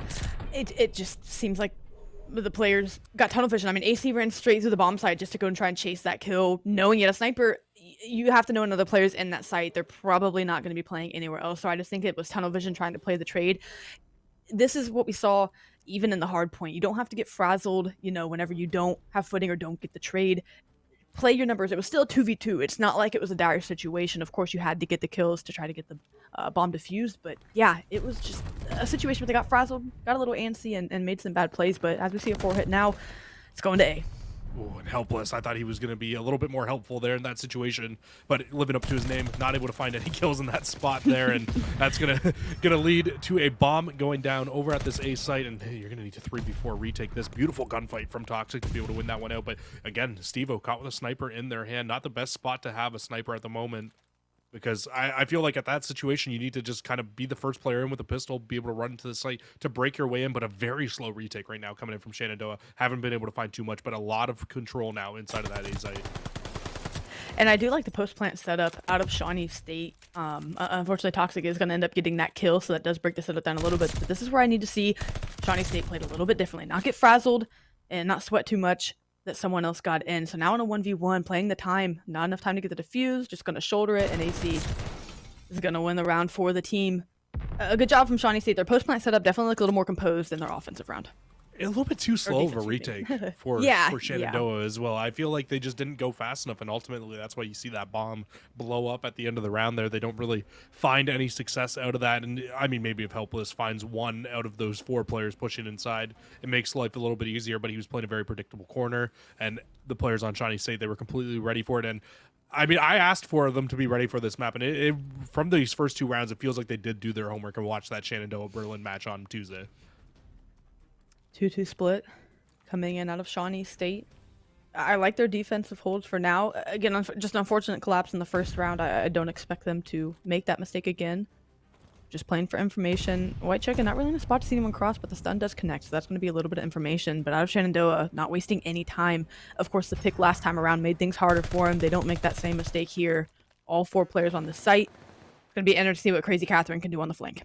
Yeah, this is interesting, right? Because they do break these doors, but not very often do you see 2 players stacked inside of this site as well. So they will rotate 1 player off, now trying to pick up this flank, and that's where Crazy Catherine was. You called it out. Crazy Catherine will fall. AC is the only player left alive in the back line, so now it has to be a hit from the front. Shawnee State, you pretty much got 1 chance at being able to break into this. It's going to be a 1 versus 2 for White Chicken. Would have been a 1v3 if you could have found all the kills, but yeah, that we talked about it coming into this map. That setup at the back of Warehouse is just so tough to break if you're in the right spots, and Shenandoah absolutely was.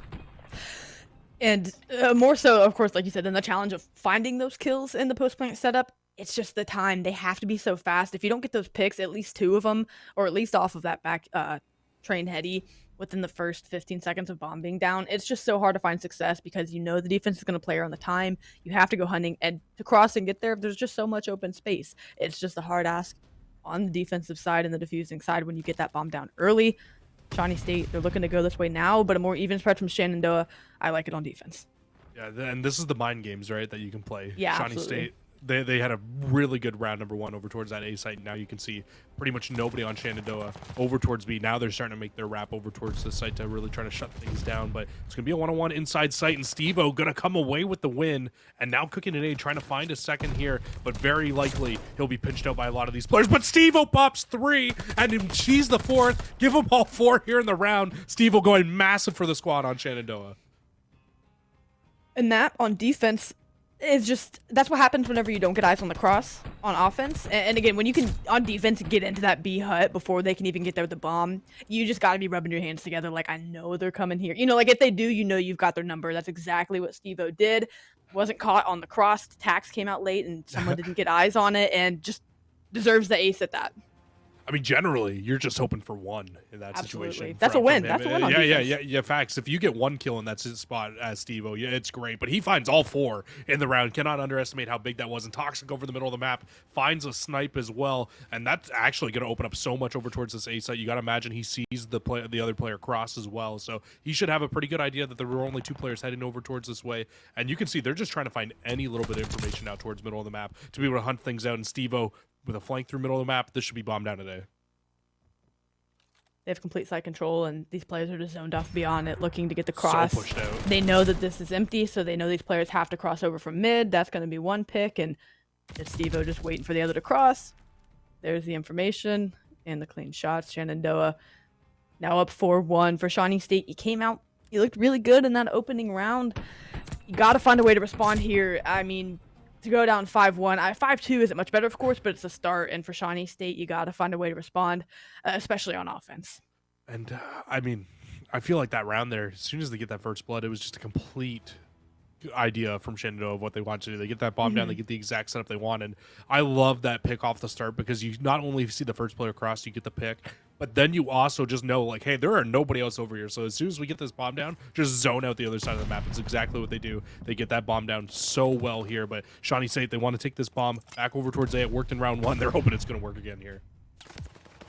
And what's so critical and what separates better teams from good teams is, like you said, that decisiveness. They got the pick, instantly knew the play they wanted to make, which was at that A-bomb site. They do just that.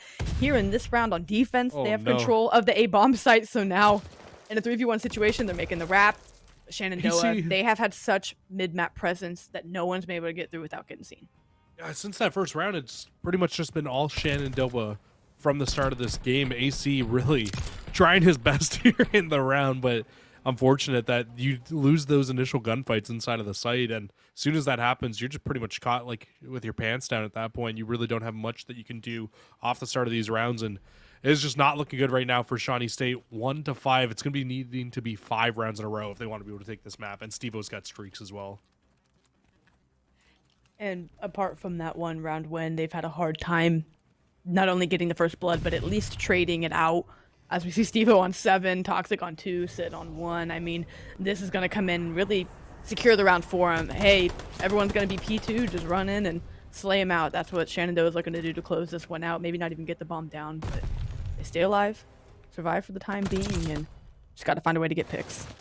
But that glide bomb, it gives you so much information like you called, and they know all these players. They're pinned inside P2 at the moment. It's just White Chicken, 1 HP, running away, trying to play their lives, trying to stay alive as long as they can. And it's a perfectly cooked nade. Shenandoah closed the game out, dropped the bomb literally on Shenandoah, or sorry, on Shawnee State, and that's a 6-1 victory there and a very, very significant win on that Berlin Search and Destroy. It may be both our lucky day. I don't think we're going to get to the map number 4, and we didn't get to our Desert Siege in the first one. So, hey, pats on the back for that. But, I mean, really, just props to Shenandoah for coming out. We thought, and Shawnee State still could have done their homework. You just got to give even bigger props to Shenandoah for making the adjustments that they need to find success. And in and around the mid-map, especially on a map as big as Berlin, they had, I felt like every round had the intel on all of the crosses. No one was able to cleanly move from site to site. They just had the presence that they wanted on the map. Therefore, that let them play the tempo that they wanted. As you commented on them getting the pick, instantly making the play to A. That's just good, clean comms. That's trusting in your teammates to call out plays. It's good S&D out of them. I mean, they're a 3-2 S&D team. So, you look at that and go, well, it's nothing crazy. They look much better in that, and they're showing upward trajectory here. And we can take one more look at our maps and modes, and you can see it's just been kind of very Shenandoah so far throughout this series. And I'm not surprised at all to see Tuscan come through as their map pick here for this control, because I like I said, I got the fortunate ability to cast these guys a couple days ago, and on Tuscan control against FGCU, it was a hot 3-0 inside of that map, and Shenandoah very, very comfortable on this map mode combination. So I'm excited to see them go back to it, see if they I don't think you can get much better than a 3-0 victory, considering that 2 of those wins were offensive wins as well. So we'll see what they can do here against Shawnee State, but I hate to count people out, but Shawnee State, I just feel like I have not seen enough out of these guys yet to feel comfortable in the fact that they're going to be able to come out and take this control against Shenandoah after how strong I've seen this roster looking on Tuscan control. Yeah, you said they needed to come out and had to play, of course, like they had something to prove, and they definitely do. And we've seen flashes of it here and there. Of course, the first round in S&D saw it, at least in the slang, was pretty hit for hit in the Berlin. Of course, the scoreline didn't look as friendly, but again, if you what separates again the better teams from the good teams is being able to string all of that together. Shawnee State, they're just a step behind in getting all of that put together, and Shenandoah is a team that will punish you whenever you don't do that. So a great recognition from the side of Shenandoah. I guess I can't compliment that enough, how prepared they are to make adjustments, knowing teams are going to be doing homework on them, knowing what they have to come in and face. They can make adjustments as they need to going into these things. And then now you set yourself up in a control where, like you said, you're very comfortable. Last Tuscan control you played was a hot 3-0. You're just going to look to close this one out. It's feeling like a victory lap, but again, with there still being a map played, Shawnee State could start to come back, and that's even what I had in their keys to victory was no matter whether you're up or down, Shawnee State can use this as a momentum swinger or a momentum just player if they were up. Unfortunately, they're down, so they're going to have to use it as a momentum swing, but swing mode for a reason, there's always a chance. There is always a chance, right? And like you kind of were alluding to, we go to this Tuscan control, and if they do use this as a swing map, and you are somehow able to come out and take this victory off Shenandoah, it's a Bacage hardpoint next, right? And that map can get very mixy, it can get very crazy, and you know what? Sometimes you do find yourself on the back foot inside that map, and you know what? You might be able to come away with a map victory there. I mean, if we go to the Tuscan S&D to close things out, I might still be a little bit worried for Shawnee State, but at that point, you got all the momentum in the world. So who knows what momentum can do? It's a crazy thing that can work in your favor, but a reverse sweep, it will all start here on the control. It just kind of comes down to whether or not Shawnee State are able to come out and kind of bring the same firepower to Shenandoah that Shenandoah have brought throughout this Mm-hmm. entire series so far. It's going to be a tough job for them, but absolutely not a job that is impossible to come out and do. And that's the big thing, right? You have to be optimistic. You have to give it your all every single game here in the Call of Duty Varsity League. And you know what? We'll see if Shawnee State is able to do so here, but it will be Shenandoah on defense first. And that kind of hurts my heart a little bit. I would have loved to have seen Shawnee State on defense and just come out with a big defensive win to start things off and give them a little bit of momentum. But now Shenandoah with a very good chance to be able to get a map number or round number one with being on defense. Let's see if Shawnee State can maybe mitigate Shenandoah getting streaks, or at least find streaks of their own. And that's a decent kill feed to start. Now, Steve on the flank is able to pop two, and we expect nothing less at this point in the series. Ace going to try to do the other thing on the other side of the map. But if Shawnee State can get streaks, especially on a map like Tuscan, that can just open things up for you. Even if you find yourself down, that's just a nice bailout in the back pocket. Oh, AC. Shenandoah, they've taken advantage of it, but AC going a little bit rogue here. Kick things off. One tick of progress today, but still got a lot of work to do. At least AC stays alive, right, for a little Yeah. bit there on that side of the map. I appreciate what he was trying to do. He's trying to push out the rest of the players on Shenandoah, but it's just not working out in your favor at the moment. You don't really have a ton of map control, so that's pretty much job number one at the moment. If you're Shawnee State, you need to get your map control back into your favor so you can push out. You can try to get back onto this A site, try to shut down these players. But Sid has just been a roaming menace over on this side of the map right now. Gets a 3 in a row before ending up falling, but you will finally get a 2-piece. You can hop back onto the hill here if you're Shawnee State.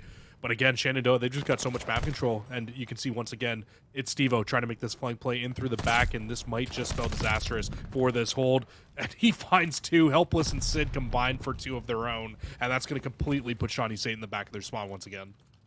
And they have to be able to pick that up. They're, again, the slang, it's fairly even. Now 5 points at that last wipe, or 5 kills at that last wipe. But in the respawn, Shawnee State, they're hanging in there.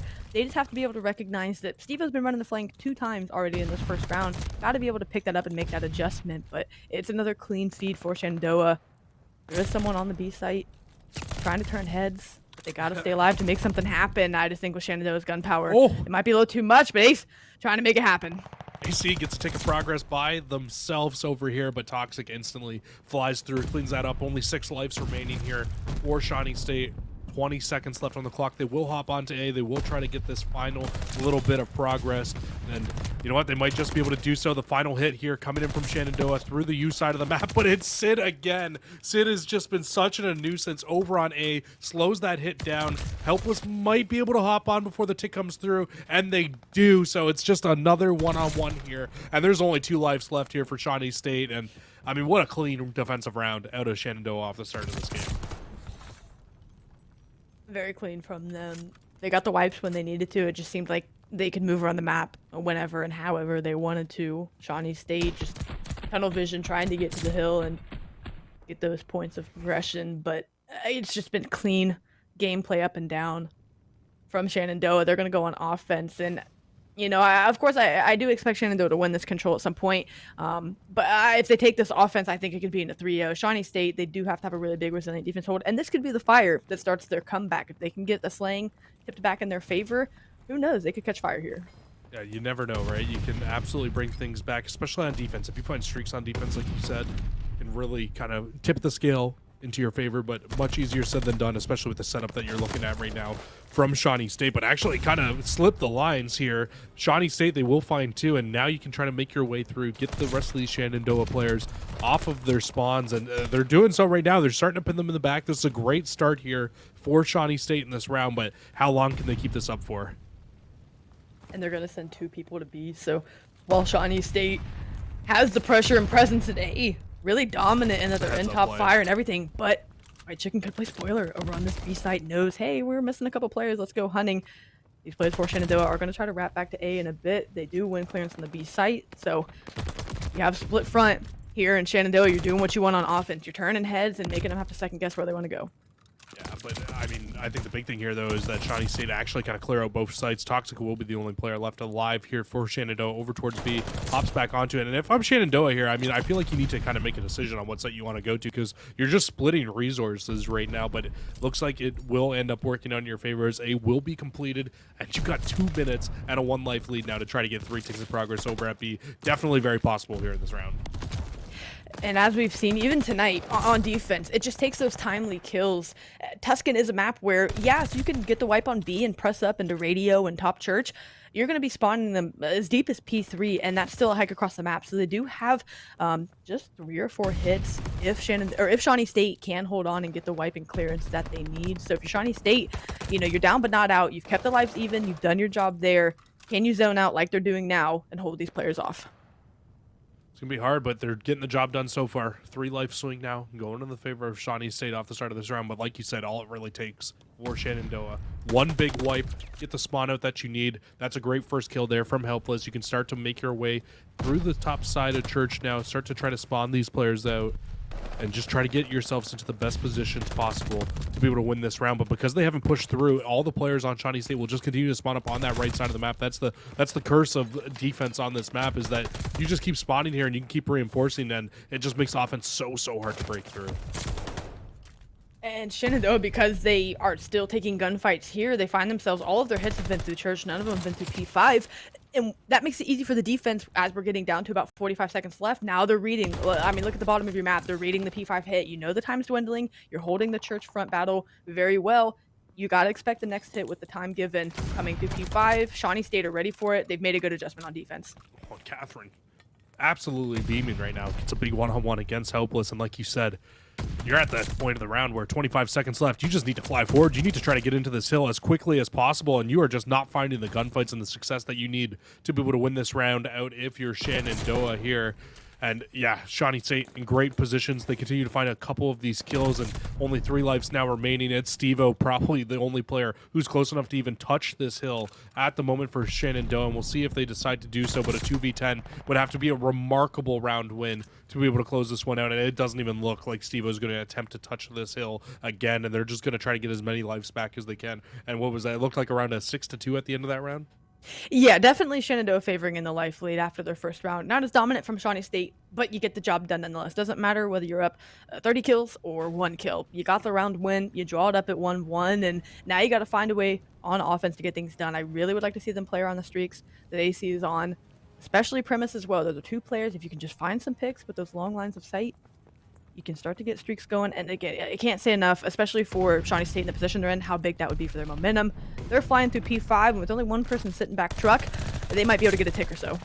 Well, I like this play. A little bit different. Throw something weird at Shenandoah. Make them guessing, but Shenandoah responds perfectly. Everybody wraps over towards the B site. They find all the kills in succession, and now it's looking like 3rd round, same story as the first. You just need to get onto one of these sites and start to get a little bit of time, but everybody on Shenandoah, they are angry that they lost that last round, and they are flying forward and picking you off one by one at the moment. And that transition allowed them to have the mid-map control that they needed to flush them all the way back to P3 spawns, but AC gonna try to make another route towards this. Shenandoah still respecting it, but like you said, you only got so much time to split your resources. Yeah, it seems nice because you're going back and forth, but when push comes to shove and the time starts to dwindle and you realize you have no progress at any point, and you got to make a decision, and that makes the reads easier for the defense. Of course, they're going to be leaning towards A with about 40 seconds left. Need to find some big kills, but it's all Shenandoah on defense. Oh, Just man. like you said, round 1, just like round 3. I'm all for these big flank plays in from behind, but AC, I really don't know how much you're doing for your team by pushing all the way through B and all the way through to the back line to try to find a couple of these gunfight wins, and then you end up losing it out. So realistically, you're just pretty much shaving 30 seconds off your life and off being able to help your teammates get out of this spawn trap that you're locked in right now, and you just are not having a great time. If you're Shawnee State, it's one of those situations where you need to just work together to get out of this. You need to work together to try to find success here in this round, and you're just getting ripped off again. Toxic finds a huge 2-piece on a B. They get a tick of progress, but that's, again, completely shut down, and this Shawnee State roster is still yet to capture a full zone yet on one of these rounds. And just as you said, you've got to do it together. If you want to take the long route, and it just you have to choose your time and place to take those long routes. Whenever your team's not finding much success in the slaying column or just in the objective, you've got to find a way to go together. There's power and safety in numbers, as the saying goes.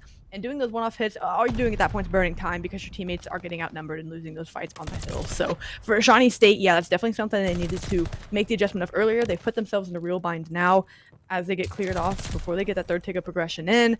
One-off lives getting thrown at it. It's 3-17. Gonna be a defensive round win to the way of Shenandoah. Sure? And again, it's just not the teamwork's just not there, right? Yeah, I might be a little bit sure. Hey, it's never chalk. 2v17. it's never chalked, They right? gotta make it happen. But now that we see the Shenandoah win come in, they're gonna go up 2-1 here within the control, up 2-0 in the series, and they need an offense to do it. Could they do it here? Sure. Could Shawnee State push it to a game 5? Absolutely. I know that sounds so undecisive and wishy-washy, but anything can happen. And you never know if you find yourself. I think if you're Shawnee State, if you can extend the series, zoom in. If you can extend this game, I think you stand even better of a chance. So if they can pull off another miraculous defense, though they'd be on offense for sure, they could set themselves up to try to take this one. It's still not over. Yeah, I was gonna say it's looking like it's very likely to be another offensive round for them though if they do go to that round 5. So it's gonna be tough. It's gonna be very, very tough for this roster to find success. But Shenandoah taking a play out of Shawnee State's book. They're gonna send a full 4-man hit over towards B right off the rip, and unfortunately lose absolutely everybody. So now the full focus has to be over towards A. They hop onto the site, they get a tick of progress, and they actually win out on a lot of these gunfights. It's only Primus left here towards this hill, trying to find anything that he can on this side. He will go down as well, and that second tick of progress, the full stack is in, and this should be A completely done. And the last time around, Shenandoah did have 2 minutes to get over here, but for the first 2 minutes, they hit it through P4, and that just eats up clock. They took those gunfights. It just felt like it was 2v2v2 the whole time, and they kept trying to send people through P4.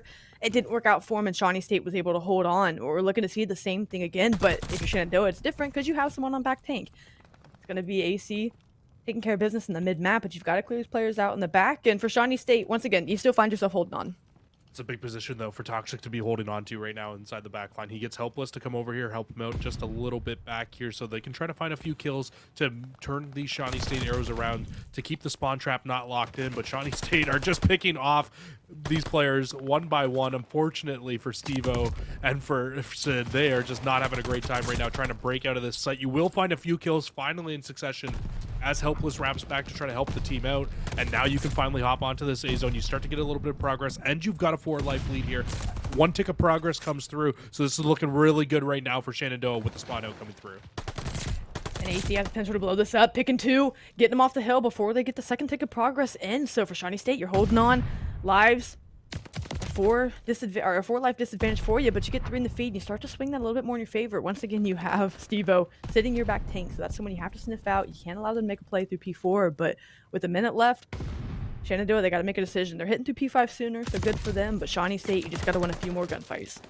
That's a big first win there for Helpless. Opens a lot of things up through this patio side of the map. You can try to rip your way through, take it with brute force, gunfight for gunfight, and look at Steve-O making the wrap as well back. Helps out his teammates on the back line here. He's still been just lingering around on this back tank, staying alive, keeping the spawn out here for the Shawnee State players, and he's on 5 in a row now as well. So Steve-O doing exactly what he needs to do to give his team a chance at winning this round. But like you called out before, Cash, there is, now only 40 seconds left, and this has been a very strong defensive hold here still for Shawnee State. They do have the opening, Shawnee State getting pressed up in the mid-map due to those spawns, and now we see these arrows. It's going to be a foot race to the hill. AC, can he not get caught here at P5 and pick this player? Shenandoah really just trying to hold down the back, keep these players spawned out. That'll be 2 players here. on the hill, stopping the clock at 22 seconds. And with this pinch play coming in from Shenandoah, this could be it for him. This really could be. Look at the pinch, like you called out. Steve-O from behind gets a couple shots, helpless there to clean it up, and they're on the zone. You only need a little bit more progression, and if you're Shawnee State now, it forces your hand. You have to go. You got to get as close as you can, and it's just not going to be in time. Shenandoah gets the final capture, gets the game win, and takes the series in a hot 3-0 fashion, but honestly, a much more respectable-looking Shawnee State there in that control. It was. They definitely, and that just shows the heart of this team, right? They didn't give up. They gave it their all. And on defense, yeah, they showed flashes and they looked pretty good. I mean, even looking at the sling department, of course, in a couple rounds, they got pretty heavily outslayed there, but they hung with them. And it's just, again, the unfortunate presence that we've had the entire series. You have that much momentum. You get into the offense, you get a good break. I was confused more so for Shawnee State on defense, why they weren't putting more effort into finding the player in the back, because they were just popping around L, getting a quick pop, and spotting that player out at church. So I'm shocked that a few more arrows didn't turn around and try to hunt that player out and get that thorn out of their side. But regardless, like you said, a much more respectable effort from him within the control, and took it to a round number 4. So, I mean, good for them just to really try on that defense and get it done. Yeah, absolutely. And one thing I was really expecting from Shawnee State from Shenandoah through a lot of this game was to make that push through the back line. It was something they did very, very well the last time I watched this roster play on that Tuscan control map, and they did it. They were getting the job done exactly how they needed to, but unfortunately they didn't get it done in round number 2, but round number 3 offense looks like it's back to normal there as they were able to close it out, get things going back into their favor. And we can take a look one more time at this map count and at this series count, and it was just all Shenandoah. It was a 250-93 on that Berlin hardpoint, a 6-1 victory on that Berlin search and destroy, and then a 3-1 Tuscan. And anything really stand out to you, Cash, from this whole series? I think the control, and of course you see the 3-1, and you'd really have to have seen the series to know, or to see that map, to know that it played much closer than a 3-1. Again, at times, Shawnee State, we saw glimpses, and with these teams that are playing with something to prove, when they can't string it all together, that's where they fall short. But Shawnee State, it gave it a good effort, and even within the control, stood a chance to try to swing that mode around for them. But that 3-1 did play much closer than what it looked. Unfortunately, like you were saying, unfortunately for Shawnee State, Shenandoah, they pushed through church. That's what they wanted to do, their first offense. Shawnee State held on. Once they got through and got in the position they wanted, spawning them out P4, they were able to make it capitalize with the pinch play from Platt over in P4. So good for them to be able to get the playoff that they wanted. They stuck to it, and it worked out for them.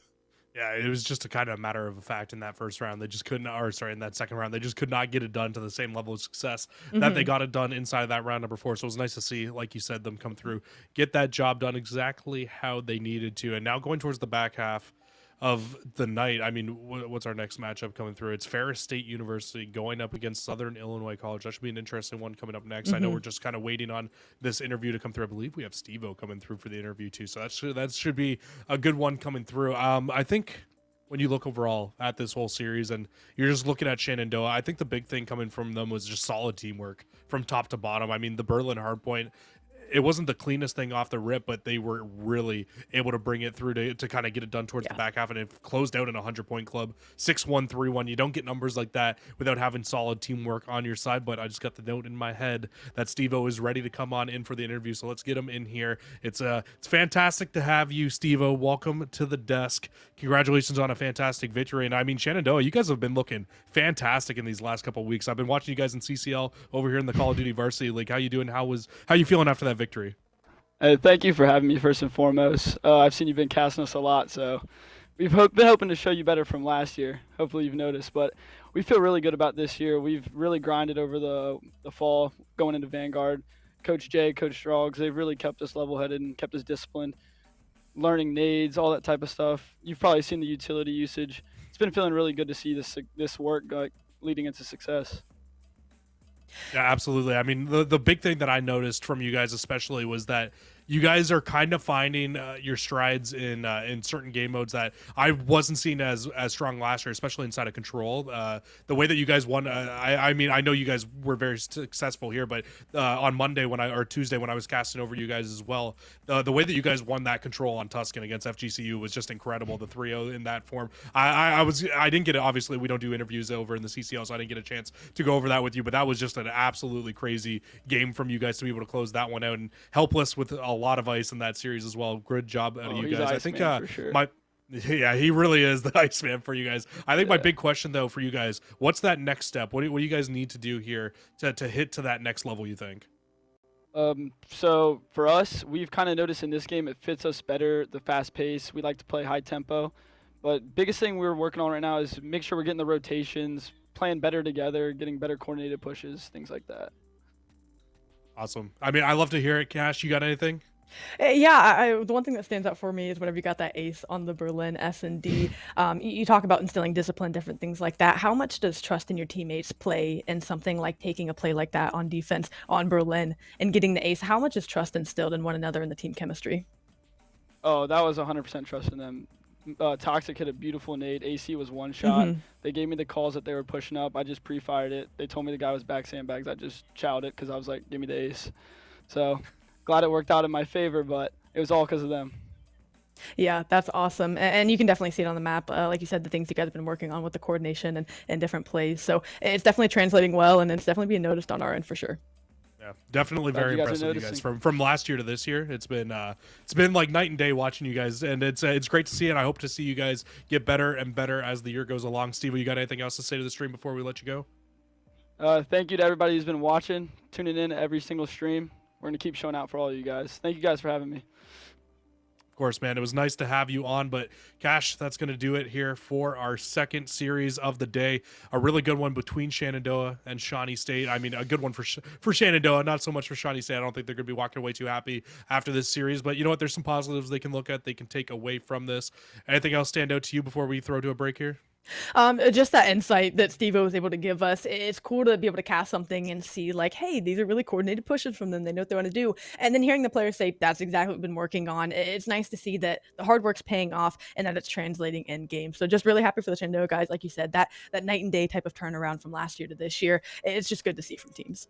Yeah, it's great to see, and maybe, you know what, Shawnee State, maybe next year we'll be here. Maybe you guys can turn it around to the same level of success. We see the fundamentals are there. It's just all about kind of building on those fundamentals, getting better and better day in, day out. But that's going to do it for our second match here on the night. Up next, like we said before, we got Fair State University going up against Southern Illinois College. Should be a good one. You don't want to miss it. We'll be back in a couple minutes.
Hello, everybody. Welcome back to the College Varsity League for the Call of Duty. And I mean, we've been in for a fantastic day here so far, Cash. It's been kind of a day of 3-0s, and honestly, a day of 3-0s that we kind of expected, and it could very well continue here. We have just been notified that we are guaranteed our fourth match to come on through. But before we get into this third match, I got to tell the people a little bit about Metafy. And Metafy, it's an online platform that allows players to learn from and play with some of the best players in the world. Metafy grants players a private one-on-one coaching session with elite coaches across a variety of games, including Call of Duty.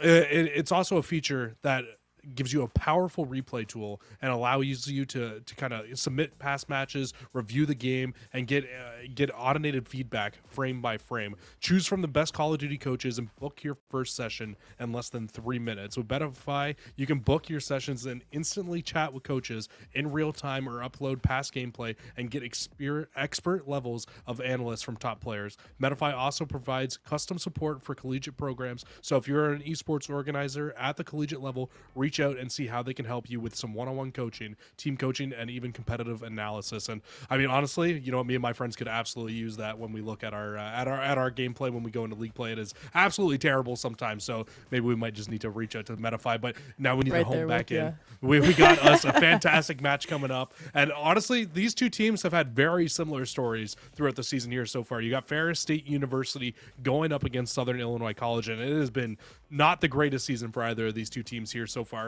throughout the Call of Duty Varsity League. You got Ferris State coming in at 4-3, Southern Illinois College coming in at 4-3, and honestly, both teams just looking for a bounce back here today, Cash.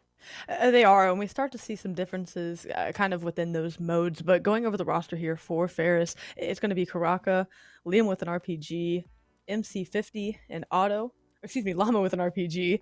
And then for the side of Illinois, it's going to be Low Dog, J Murph, Cryptic, and Affordable Kicks. And looking at these for Ferris State, their hard point's going to be 2-4, S&D 0-5, and Control 1-4. For the side of SIC, it's going to be 1-4 in hard point, 1-3 in S&D, and 1-3 in Control. So like you said, not the best of season going into it, but whenever you put up against a team that's as evenly matched as you, it's definitely something you can get as that baseline of like, hey, this is the ground up. We're going to build on top of the success tonight. One team's going to walk out with a win.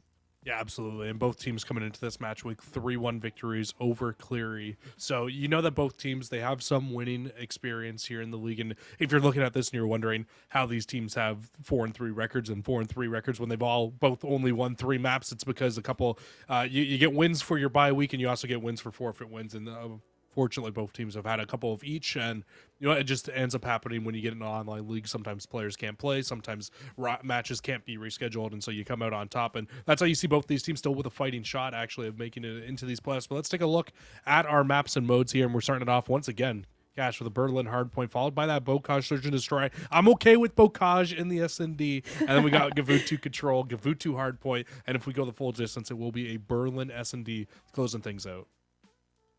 Going back to Berlin and Hardpoint, obviously the last time we saw it in our last series is a little bit of a blowout. Hoping to see, again, teams a little more evenly matched here. Maybe we get a closer scoreline in that, but that one came down to rotations. Once again, that's just kind of the fundamentals and bread and butter of Berlin. You got to rotate. The slang was even.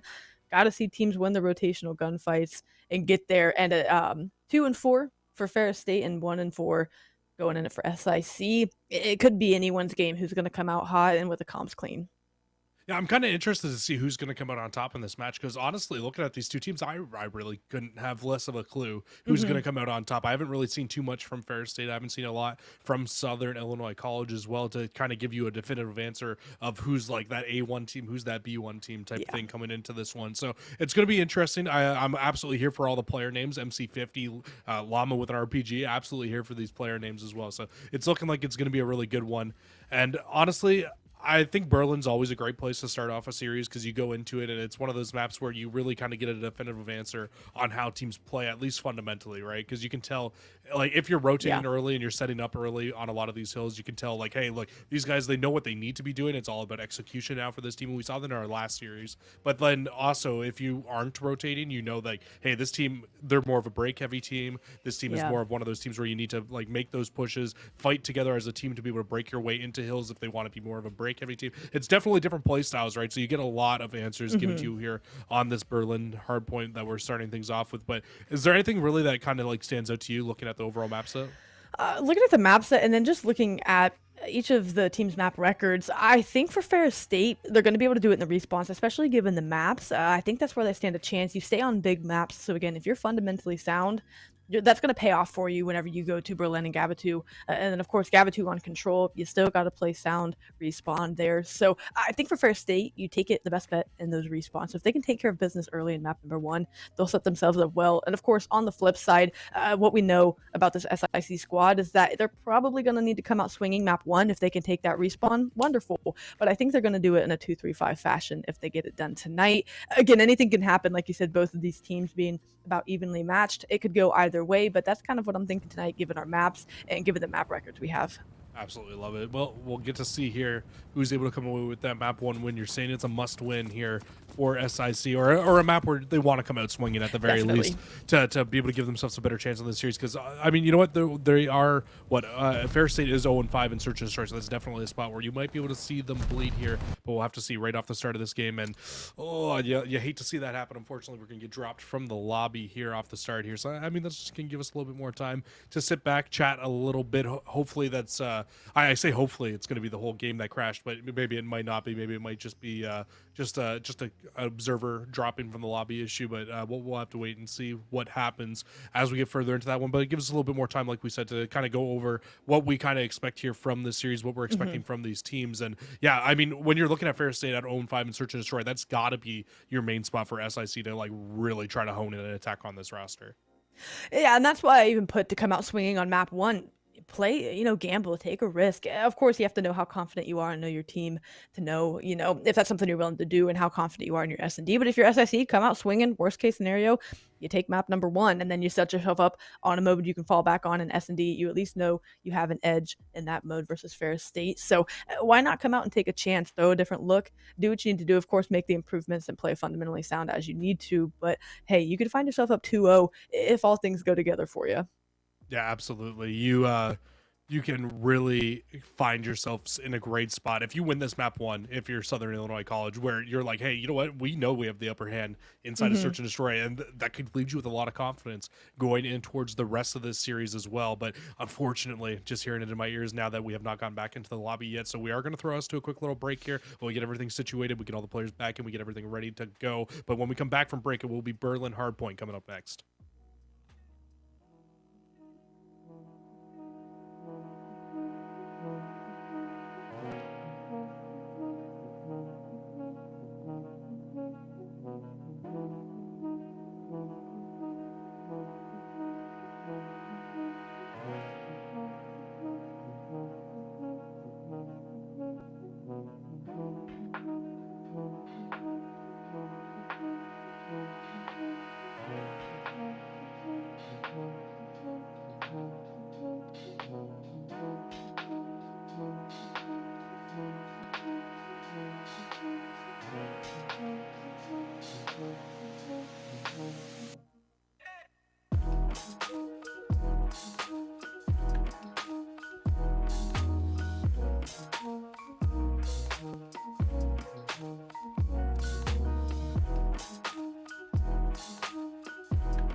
Well, we are back. It did not take very long to get everybody back inside of this. And again, back on Berlin. Hard point here for the Call of Duty Varsity League. And you can already see Southern Illinois. They're spawning up on the less favored side, trying to make their way inside of this hill. And it's a big two-piece here for the side of Southern Illinois. Give themselves the numbers. Only one player left now on the hill here for Ferris State. But the rest of the Ferris State players, they're coming off spawn, and they can reinforce this quite quickly.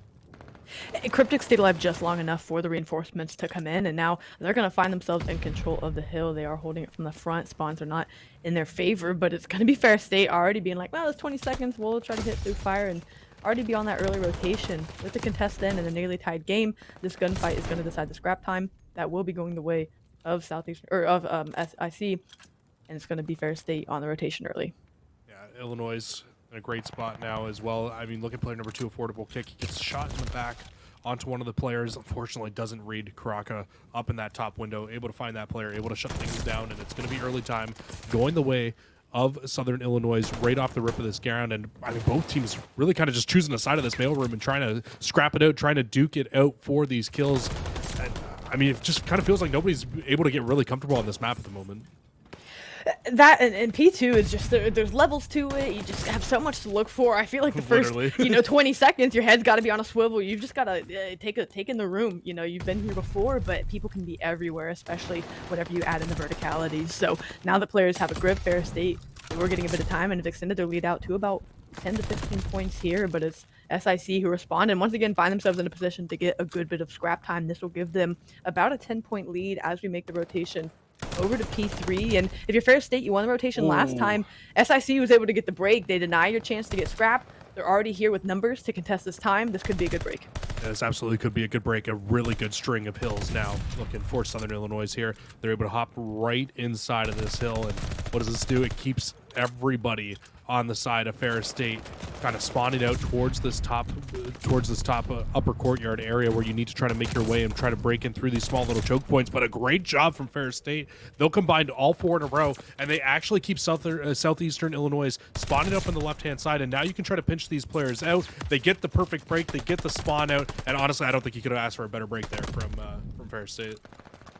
Definitely not a better break, and I don't want to say much needed. I don't think it was that, but SIC was really starting to string together those hills. They do get a break for Ferris State and get themselves in. So both teams right now, I mean, we see it's nearly tied game. Ferris State going out to about a 10-point lead now, but they're just duking it out. This has been an entertaining first set of hills. And generally, it feels like you see once the second set of rotations come around, that's when people run away with it. But for now, as we go over to P4, it's SIC's chance to respond. Kind of feels like right now, Cash, and I don't know if you agree with this, but I feel like whoever wins the series is going to be the team that makes the least amount of mistakes right now. And I know that sounds super niche to say, but it really does kind of feel like that with the way that both of these two teams have started this series off. And it's very scrap heavy so far. Both teams just really trying to duke the 4 position, trying to get inside these hills, trying to find their ways to fight on inside. And unfortunately, Llama with a RPG, now RPG in hand this time, he'll fall down, and that's going to be a nice break from Southeastern Illinois to get inside the hill. They're trying to close this gap, and like you said, that's how series go. You got to string things together and do things right in order to win. So whoever does make the least amount of mistakes is going to walk away with the win here tonight. And it's been even right now. Of course, both teams doing great things, and then both teams doing not so great things. We've seen a little bit of it already on this first set of rotations. But Ferris State, they get to break right in, so no one's been able to hold on to a significant amount of times. 150 points already accrued between these first couple of hills.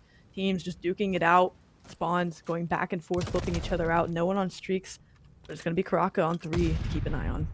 Very close, very scrappy here through these first 4 hills. Not really a big lead either. What is it, like 23 points at the moment for Southeastern Illinois?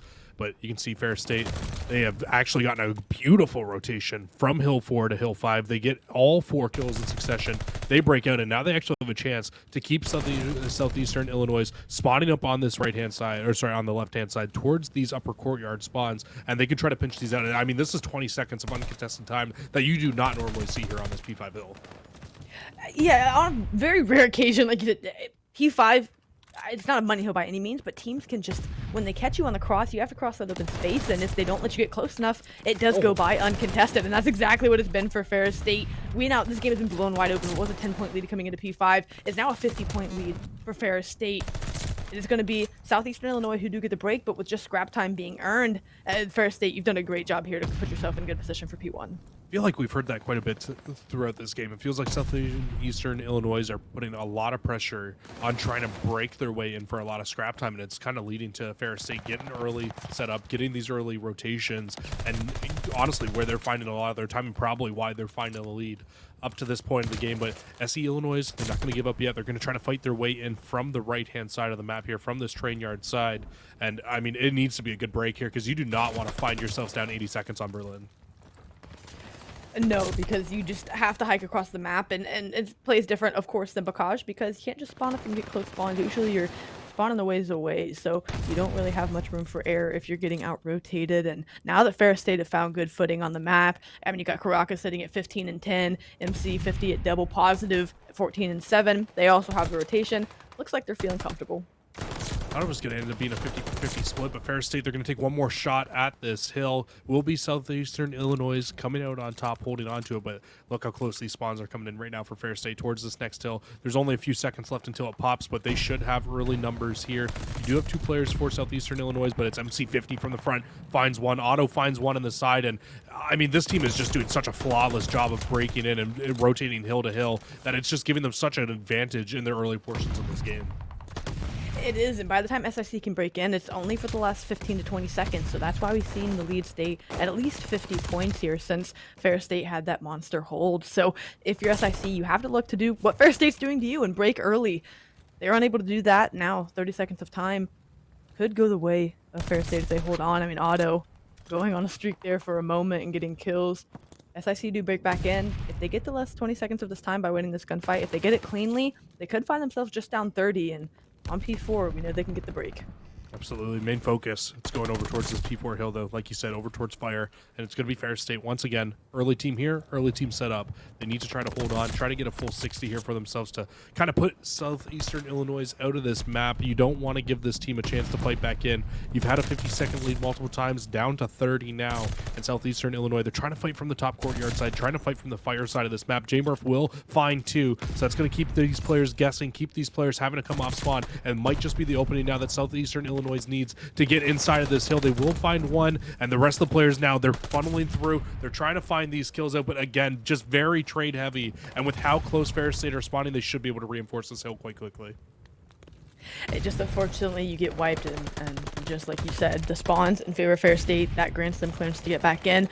Of course, for Illinois, you got to try to fight and get back into this, because as Ferris State are approaching that 200-point mark, you just got to start giving even more pressure to that scrap time, as they've been doing the whole map anyway. But that lead, once again, back out to about 50 points, now crossing the 200-point mark, and looking to go beyond that is Ferris State. On the rotation is SIC. They've got to get a good hold here. They've been broken early this entire game. They can respond with a big hold here and be right back in the game.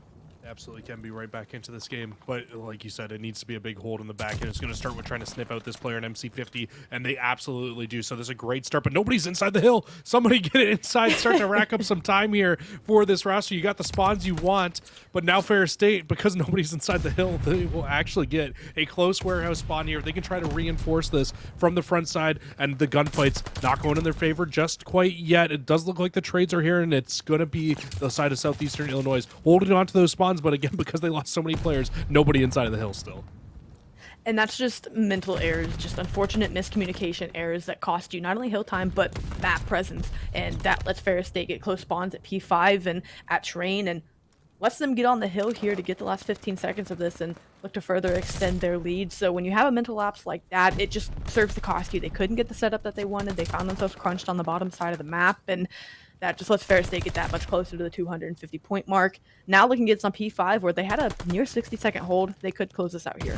They absolutely could. Only need 35 seconds left here inside of the game. And right now, though, if you're Southeastern Illinois, you're not feeling the worst. You're going to be the first team here, first team inside of the hill. And you do have Ferris State spawning up on the left. So you can do to them what they did to you in the last round. And you can bring yourselves right back into this game with a good hold for yourself here. You've got the cut off. You keep finding a couple of these kills here, but it's not enough. 4 kills go in the favor of Ferris State, and they are right back into this hill. Now you've got to sprint at it if you're Illinois and do the cross that you really couldn't do last time. You were getting cut down, trying to contest it from different sides. Just 20 points needed to do it. If they can get a clean wipe, they could force another hill, but once again, you have to play the rotation, and they haven't had that for P1 this entire map. But Ferris State getting the kills, starting to press on to the point. Illinois, they're just trying to throw lives at it, and Ferris State, they're cutting them down. Oh, it's super tough. You're in a very, very tough spot here if you're Southeastern Illinois, but you've at least done enough where Ferris State can no longer win on this hill, so you need to rotate your way back over towards P1, but like you said, this hill has been very much so Ferris State through a lot of this game, maybe late breaks coming in for Southeastern Illinois, but a big one-on-one gunfight inside the site. Cryptic goes down, and it's going to be early time to Ferris State, and they only need 3 seconds to close it out. They will absolutely find it there, and that's a map #1 victory for Ferris State College, or sorry, Ferris State University, I should say, 250 to 170 to close out that map #1 over Southeastern Illinois College. I mean, when you look overall at that whole map, what really stands out to you there, Cash? For Karaka, 27 non-traded kills. You just got to find a way to move better together around the map. Karaka was just doing whatever on Berlin. And a map that big to get that many engagements is definitely testament to Ferris State and how well they were moving around. But yeah, looking at that, that's the standout. The slang got a little bit lopsided there at the end. Once Ferris State got a good foothold in those hills and on rotations, and it seems like Berlin, the more I see it and the more it plays out, it seems like whoever can get in rhythm first, whether that be on rotations or even getting a few kills to go their way, that's who seems to turn things around. It starts to hit in that mid-map area. People get in their groove, and Ferris State, as with all the Berlins we've seen tonight, which, I mean, have just been 2, but once these teams get in rhythm, it's hard to stop them. Yeah, it really is hard to stop them. We can take a look back at our maps and modes, see where we're going next. And like we just said, that map #1, 250 to 170 for the side of Ferris State University. But we go to Bacage next, and this is the map pick for Southeastern Illinois College as well. So it's a big map pick. They want to go to Bacage. They want to play this map. And I mean, as much as we said that map #1 was a big map for Southeastern Illinois to be able to come out and be able to take, just to kind of give themselves an advantage going through the rest of the series, they do have a shot still on the rest of the respawns. They're definitely not out of it by any means. But I think that this map, just as much so, is as important now for Ferris State to come out and take this search and destroy, just to kind of give yourself not only the confidence and the advantage into this, but kind of just take your first S&D of the year, get it on the board, and kind of give yourself some momentum going forward the rest of the season. Just as you framed it, I still think the pressure's on Ferris State going into this map #2. Yeah, you're up 1 in the series, but not having a map of S&D1 so far, that's going to put the pressure on you to have to come out and win again. So it feels like a double dose of pressure. You took a chance if you were SIC. You know, it was an 80-point game. I mean, we've seen more devastating scorelines on Berlin. They came out, it just slipped away from them there at the end. You fall back on a mode that you know you have reps on. You cannot let that slip away. You got to put this team down. Don't take it lightly. Just because they have no wins doesn't mean they can't put one on the board tonight. So you still have to take it seriously if you are SIC, but you still know Ferris State, the pressure's on them to make a move and make a play here. And of course, if they do, they go up 2-0.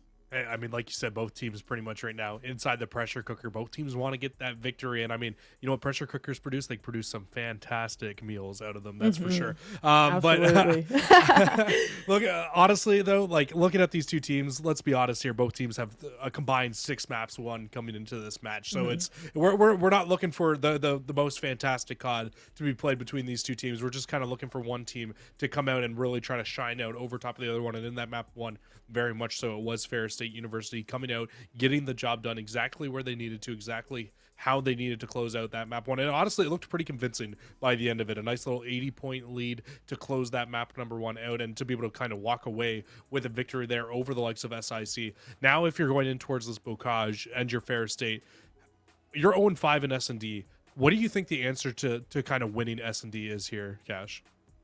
Oh, obviously it's SIC's pick, like you'd mentioned, but for them to find success, they just need to play together and be decisive. Excuse me. And S&D, the decisiveness is what really tears teams apart. Whenever teams hesitate on a retake or rotating the bomb around the map, that's where you let the other team get, whether it be offense or defense, you let the other team get in position to find you, get the information, and get the picks that they need. So when you move decisively, that's how you can flip maps on their head. And I think for Ferris State tonight to come out and find their first win, it's just collective effort, it's teamwork. We saw it in the Berlin.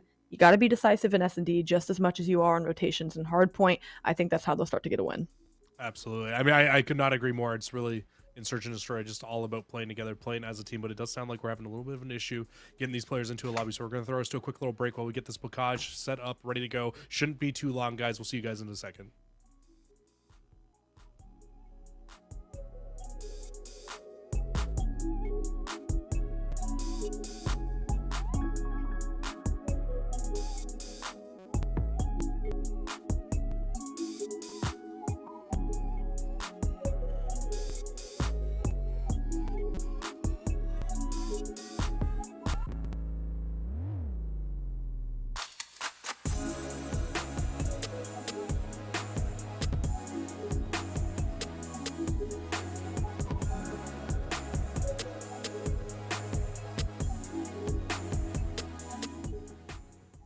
Well, I'm a big old liar, Cash. We're getting right into the game. As soon as I decided to throw us to break, we get right into it. So it's a little bit unfortunate, but you know what? I am absolutely here for the games. We are already right into it. It's going to be Southeast Illinois on offense here first, and it looks like very much so. They want to move this bomb over towards this A side.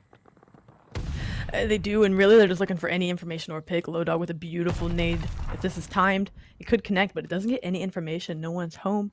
So now they're just kind of waiting for Ferris State to give them anything, and I really like how Ferris State's playing. It's a nice staggered line, and they know, hey, we're on defense. We're going to let them make the first mistake. Like you said, this is going to be a series of who can minimize the mistakes and capitalize when the other team does. Ferris State, they're looking to see a move made out of SIC. A very slow first round offense. I feel like I'm watching a round number 11 right now with how slow both these two teams are playing it, really trying to feel each other out at the moment, trying to find any little thing they can. Low Dog will be the first player to get aggressive to try to break their way into the A site. They will find that first blood, but instantly traded out MC50 on that back tank, able to find one, but you've still got site clearance now if you're Southeastern Illinois College. But the issue is the one player that has fallen was the player holding that bomb. J Murph going to find a pick, going to put it to a 3v2, and these two players for SIC haven't moved from barn, just really trying to be aware of the flank and be aware of players moving through the mid-map. Now you have the bomb again, but with 18 seconds left, Ferris State knows you're here, and it should just be a full-on pinch and collapse. When you don't give yourself time to work the bomb, well, you make it easy for the defense, and that's exactly what they're going to do. They're going to get the read, going to get the kill, and first round going to Ferris State. Yeah, and that's honestly just in credit to just a great defensive setup, right? Like, and you called it out best at the start of that round, but you have those players set up in the back line, and you pretty much just have a line of players through the middle of Grandma's house where you're just waiting for them to push on in and getting too aggressive for themselves there. And if defenses play like that, it is very, very tough to break into that A-bomb site. Especially because Bocage is a map that's small enough to where it doesn't punish you if they go to B. You can make the rotation in a couple of skips. And so for them, they just sat back, knew that on offense, or knew that on defense, they could let the game come to them. That's exactly what they did. A little more aggression out of SIC through River, and no one's watching it for Ferris State. This could pay off big if they can time it right. Yeah, they just need to get on the flank as quickly as possible to find the right time, but Karaka will find that opening blood, and as soon as those couple shots come through, the trades instantly are there. So a 1v2 now for Karaka, and honestly, that pinch and that push in through the back line that you were calling out just works out so perfectly. It's just Cryptic left here from Southeastern Illinois. He's in a close spot. Karaka will win that one-on-one out, so on 3 in a row, Karaka trying to stay alive, trying to play their life, but affordable kicks. They have all the information, or they think they do, but a perfect little kind of kill cam bait there from Karaka. Hops over the top and finds the fourth, finds the round win, and that's Ferris State coming out up 2-0. I do like the SIC hit a 2-man flank on the back because Karaka wasn't aware. Unfortunately, you didn't check the spawn, or you didn't check the 10 chicken coop heady if you were the SIC player, and you've got to do your due diligence. If you're going to hit the flank, you got to clear it all. There's always a chance that player turtles up and plays way in the back for Karaka. You clutch up, you're on 4, and you find yourselves up 2-0. So not a bad start for Ferris State. You need to come out and prove that you can win an S&D. This is a good way to get it done. Yeah, Karaka, the flank killer so far here in the game, but the bomb once again moving over towards this A site. And as we saw in the last round, extremely slow here. Low Dog was cooking that nade, hoping a window would open up, could drop it in And just unfortunately for him, that window never opens, so never gets to drop the nade inside of that site. And now you basically just get that slow push here from Southeastern Illinois off the start of this round once again. And I love how Fair State is playing these defenses, just not too aggressive. And as soon as they find the opening to get aggressive, they find that first blood. And remember, this is SIC's pick, so it's just weird that they're playing it this slow. Maybe that's, not every team has to be a run and gun play style. It's just not working out for SIC, so I wonder how many more rounds they'll let this go on offense before they decide to make an adjustment. But again, Fair State with the perfect counter right now. They're playing it slow. They know someone's going to get a little bit antsy and come through grandmas. They have the last few rounds, and they've capitalized on it. So Bomb is going to be down. It's going to be a 3v4. Player 7, and MC50 is out of the play. So for SIC, you just need a couple picks here, and this could be yours, but you got to get the info, and you got to get the kills. Crypt has a big job to stay alive inside, and he finds one, so it's going to give numbers back into the favor of Southeastern Illinois, but Fair State, they answer back with Otto, finding a kill there. Cryptic, though, going big inside of the site, and now it's just going to leave MC50 all by themselves. You've got 20 seconds. You also need to find a defuse, and unfortunately, you just run straight into the barrel of Cryptic, finds his third of the round, and there we go. Southeastern Illinois, they get the bomb down, they get a round on the board, and honestly, a very good round out of Cryptic there to be able to close that one out. A good round of Cryptic, and then we kind of get insight to what SIC was trying to do. They need the picks to go their way. Of course, on their first offense, they did get the first blood, but they didn't get complete site clearance. Fair State was just playing it a little too well. But for that, their post-plant setup was strong. They had players positioned where they needed to. And again, of course, the kills going your way definitely helps a big round out of Cryptic, like you had mentioned. But for SIC, now I see why they are patient on offense, because when they can get that plant, their post-plant setup is really good. Yeah, but I mean, it's just so hard, right, to get into that site playing it that slowly. So we might need to see adjustments still come through as the rest of this game goes along. But speaking of adjustments, Southeastern Illinois not getting nearly as aggressive this round here on defense. But look at MC50. He is waiting for it just in case that river push comes back through. But it doesn't look like that's going to be the case here. But look at the positioning of J-Murph in a really interesting spot here, where if any of these players try to cross through the bottom of this tank side of the map, J-Murph should be able to shut this down. Here it comes. There's one. Maybe the second. There's two. J-Murph blew this play up. Now they don't know where the other player is. I can imagine MC50 is going to have to make a play on this bomb, of course, and it's going to be J-Murph watching the cross. Just switched up the position a little bit, and I like that, just to know I'm not going to be top, I'm going to be bottom whenever you come back around the corner. And MC50 just kind of hanging out, maybe going to look to find a pick, but there's no time for anything. Yeah, keep him guessing. I mean, technically have a little bit of time. Maybe you might be able to get a bomb down, but it's going to be very tough. Now you're getting down to that point where you got 18 seconds left. You're going to need to win a big gunfight, and Low Dog's just big chilling inside of the A site. You try to push in, and Low Dog says goodbye. And that's a round victory there for Southeastern Illinois, and looking much better on these last two rounds on offense and defense than what we saw in those first two. It's two back-to-back. Yeah, it looks like things are clicking for them. So they're going to find themselves back on offense. And like you said, the slow and steady, it paid off that round behind a big round by Cryptic. But you got to see an adjustment as far as pacing goes. It's got to be a tick faster if you want to give yourself a better chance and not be so predictable and one-dimensional in your approach.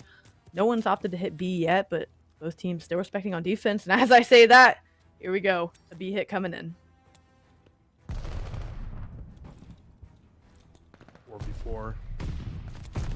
You don't really see B hits very often on this map unless you have streaks to open things up. So I'm interested to see how Southeastern Illinois tries to open things up. And I think they realize, hey, you know what, we don't really got a chance at opening this up. But luckily, though, Otto gets a little too aggressive for Fair State over on the tank side of the map. And instantly the rotation from Southeastern Illinois, it comes in. They can now wrap this bomb over towards A. And they've already gotten that pick that they needed so desperately in the last round to get this bomb down. So they might just open up some clearance for them now inside of this A site. And MC50 may have just slipped past Low Dog, so Crocker gets a pick. That's going to open that up. SIC going to respect this. They know this Riverside's open, but did these players slip past Low Dog? Here comes a big gunfight. It could really dictate the round, and Crocker's going to take it.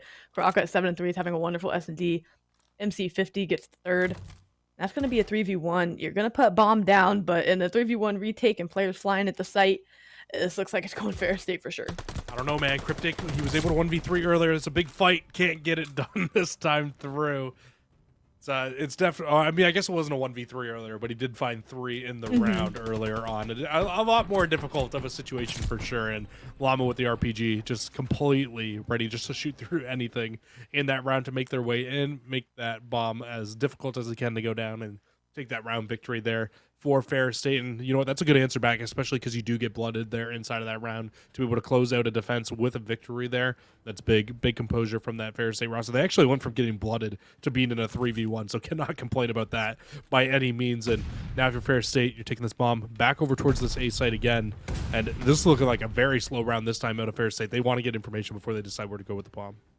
But SIC is given a little different look on the defensive side. They have someone sitting gate, kind of watching that cross. They're played a little more towards the bottom side of the map than what you see. You usually see a little more of a stack in Grandma's and A. They just have one player in J-Murph. And hey, if there's one person watching the cross, it's going to be J-Murph. I'm going to let him sit there. He can solo take that. He picked up 3 the last time around. Yeah, I'm going to let him sit there. He can solo handle A.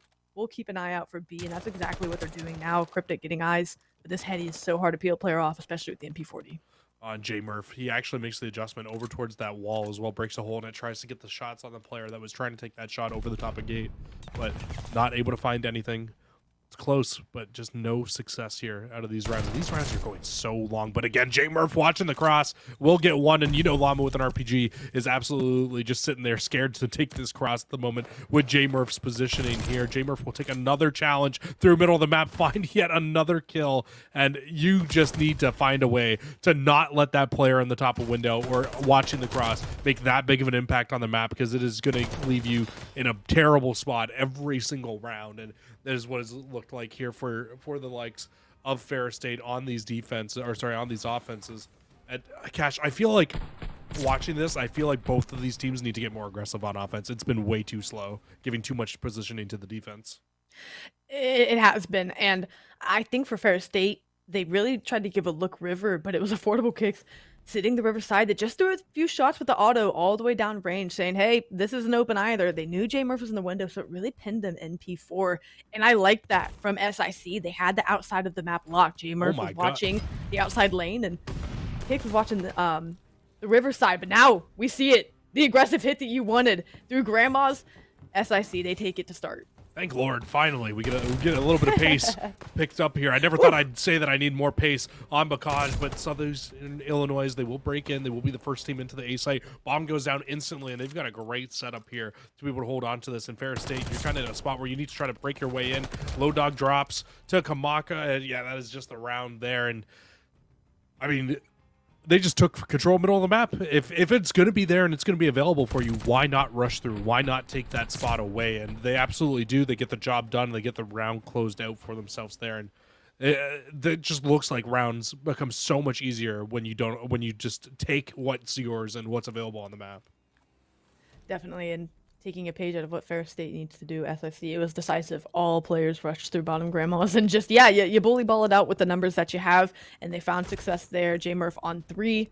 On defense, looking like a somewhat similar set at the start. We'll see how things shake out, but affordable kicks, he was watching Downriver last time, gets paid for it this time and finds the pick. Now you just have to respect J-Murph. I know. B hits. I don't understand. It's hard. Like it is never open. That site is never going to be open. You will always have a player in the back, either with a sniper or with an AR watching this. Somehow J-Murph gets completely caught with his pants down there, gets dropped off the top side of the top of the barn. And I mean, I guess you've got a little bit of a chance now here with MC50 needing to make a play through the back line here. If he can find 1 or 2 of these kills, it could open up this B side, but I just don't understand the fascination with wanting to go towards this B river and getting dropped down. It is hard, and I think MC50 is going to get the timing here. Maybe. I don't know. Affordable Kicks is still toasting, kids, and what are we doing, to run out of MC? L. I'm not sure. He had the timing of the century. Here goes the 1v1. He does win it. And that is going to be bombed down. Now a 2v1 situation. But back to the point I was making earlier, it's so hard because it's the same thing with B on Berlin. You can take it with one person. You can watch B here with one person. It's just so hard for it to pay off. Again, especially with the verticality. You add that into it. It's just another element that doesn't work out for you. But seemingly in the middle of a pinch is going to be Cryptic. He went big last time. Can he do it again? Oof. No. I can't believe that they just won this round. I can't believe it. No, honestly, yeah. Ferris State, you did not deserve to win that round. I'm going to say that right now. I don't care who's watching. I don't care what's going on. You should not be pushing B on Bacage like that, just wide open. You know somebody's watching it. I still have an issue with it, even though that you won that round. I guess You're you get committed, that. Man. I mean, just think if J-Murph finds that kill instead of getting caught with his pants down top barn, that round is completely over. Ferris State is just pinned. They have no chance at winning that. They caught a very lucky timing to be able to get through, close that round out. Uh, I mean, you know what? Maybe that's why they're struggling so much in S&D. They just don't really know the right way to move up and get a lot of these bombs down. And talking about moving up, it's going to be Karaka on defense, getting much more aggressive. And he'll pop 2, looking for a 3rd here. He's done it before. Can't do it here, though. J-Murph will get the trade out, but still going to leave a man disadvantage here for Southeastern Illinois. 2v3. We'll see what they decide to do with the bomb here. Rocco's been running that Riverside. He just closes distance with the MP40 and then just makes players pay for it. Now, for SIC, you don't have any kind of map presence here, and of course you don't know what Ferris State has taken exactly. That's what sucks whenever you let someone like Karaka get up so close. You think players are following in tow. Ferris State, you do have the advantage because you're sitting back and letting them come to you, but with Jamers finding, once again, another pick, that's going to potentially open things up, but it doesn't give you much information, so you still have work to do. And with 30 seconds left, again, it just, when you let the time dwindle down, it's just so hard to make a play because the reads become that much easier on defense. Yeah, but I think if you're Southeastern Illinois here, I think you need to make this way over to the B. I mean, you got the one player that would generally be over at that site trying to defend it, so you know you've got some clearance there. You don't have any information about A's, but instead they decide to try to make this hit over towards the A site. You've only got 10 seconds left to get this bomb down, and Otto's in the perfect spot to shut you down. Now you don't even have enough time to get this bomb down, and you have to take the gunfights, and Ferris State, again, they just come out on top with another round victory. And Cash, we talked about it coming into this one. It's going to be the team that makes the least mistakes are going to be able to win out on this match, and I just feel like SIC is just making a lot more mistakes than Ferris State is right now. Even though Ferris State has not looked the greatest in this search and destroy, they're still putting themselves in a chance to win it. And it's not a lapse in skill; it's more a lapse in, like, it's just a mental collapse. It's just a judgment. You don't, like you said, you don't, like, yeah, definitely. You said you don't have any information on A. The least you could do is go in and play the trade that someone probably is sitting on the A site, but they don't even do that. They get caught in 2 1v1 situations, and it costs them. So now at match point is Ferris State. Karaka with the first blood. Ferris State could get their first S&D win on the board. SIC, the ball's in your court to answer. Oh, absolutely. Bomb wide open over at this A site. Should go down. Oh, Karaka will continue to hunt through middle of the map. Finds the second kill of the round, and it's going to leave them in a 3v2 advantage here.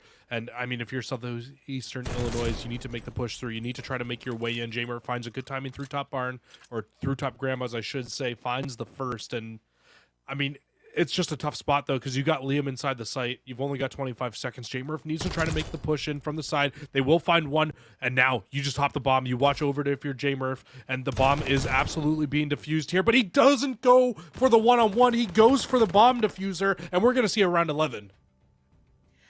SIC needed to answer, and they did. And all you had to do is, like you said, watch over your diffuser. That's your job, man. You just got to body block and do just that. MC50 tries to go for the diffuser, and that's a pretty smart play, you know, because if you can get that, maybe the time wasn't enough. I didn't have eyes on it exactly, but I don't know. I think he did have enough time still, even if he wins that gun. I thought for sure you have to go for the gunfight there, but so it's tough. It's again just a judgment call, right? Like Southeastern Illinois, you need to make a judgment call there, and unfortunately, I just feel like we're just. I hate to say it, but we're not watching like the highest of what collegiate Call of Duty could offer you here between these two teams, obviously, with how things have gone in this series. But J-Murph, again, through middle of the map, opens things up, watches that cross, but MC50 will at least bring a kill back into their favor. Bomb will go down here for Llama with an RPG. So, I mean, there's still definitely a chance to be able to close this round out here if you're Ferris State. There is a chance, and you don't want to lose it if you are Ferris State. Again, it is a 3v2.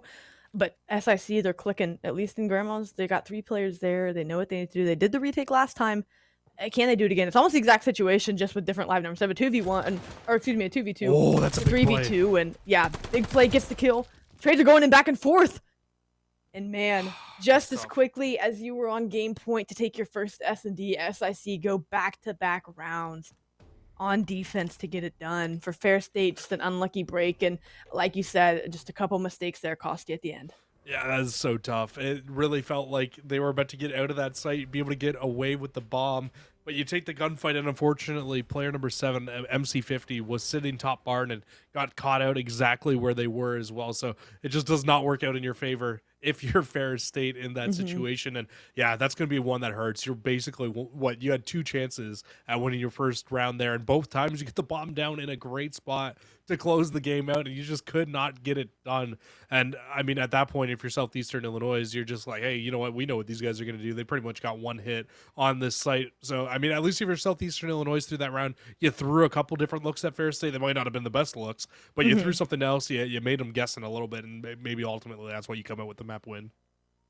Yeah, regardless, you get it done, and that's kind of what you look at. Some nights are sloppier than others. Some nights you have a little more lapse in judgment, but when you can get it done at the end of the day, that's what matters. And now that we're sitting at 1-1, we are truly at a neck and neck series. And for the first time tonight, we're going to be going to a map number 4. So we are going to get all the way to our Gavitu hard point, and if we need it, our Berlin S&D Gavitu control coming up. And how are you feeling given how the Berlin hard point went? Yeah, I mean, it's interesting, right, when you look at that, because the Berlin hardpoint was very one-sided in my opinion. Like Ferris State, I know it was a close game through a lot of it, but it kind of just felt like they were never fully out of control in that map. It felt like Southeastern Illinois was the team that needed to make a lot of the breaks on that map, and they were never really the team that was pushing through and setting up. I think control could be a little bit more interesting between these two teams, though. I think this is probably the swing map in this series, if I'm being completely candid with you. If SIC can come out and win this with the way that they've won Search and Destroy and the way that Ferris State looked in those last 2 rounds of S&D, very well could be the swing map, which gives SIC the kind of the advantage going in towards the back half of this series. So I think the control will be interesting. I think it'll be a very even map, especially going into Gavutu, because it's one of those maps where, again, that A site is just so difficult to break into and to be able to get an offensive win that it could just very well be whatever team ends up getting the final defense could end up closing out this map. And I really think it comes down to gunfights on Gavitu. It plays the same way every time. On defense, you're trying to get one clean wipe on A, advance and get your spawn trap put in place. And then on offense, you're looking to try to get A captured quick and get a good rotation over to B and try to flip those spawns out. It's just, it plays the same way. You know what you're getting with Gavitu. There's no mystery looks you can throw. It's too big of a map to do anything too crazy, just given the time and the distance you have to cover. So you know what you got to do for both teams coming into this. Like you said, is that true swing mode where one can really take the momentum, and this could be the series given who wins this.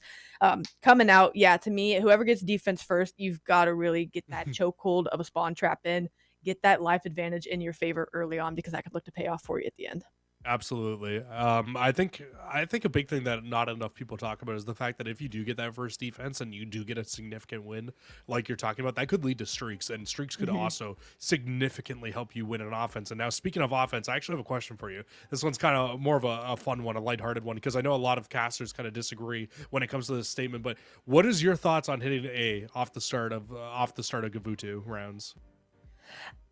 Same thing for Tuscan. I'm cool with the B hit. I think A's fine, because if you get the clearance, you can get on the hill and very quickly stack it, because that's what, obviously, again, A's generally the easier point. I to totally get meant to, B. I'm an idiot. I'm cool. Oh, okay, you meant B. I know. Okay, then I'm cool with it being B, because I like the B hit. I do. But again, it's the same thing we've talked about tonight as we've seen controls.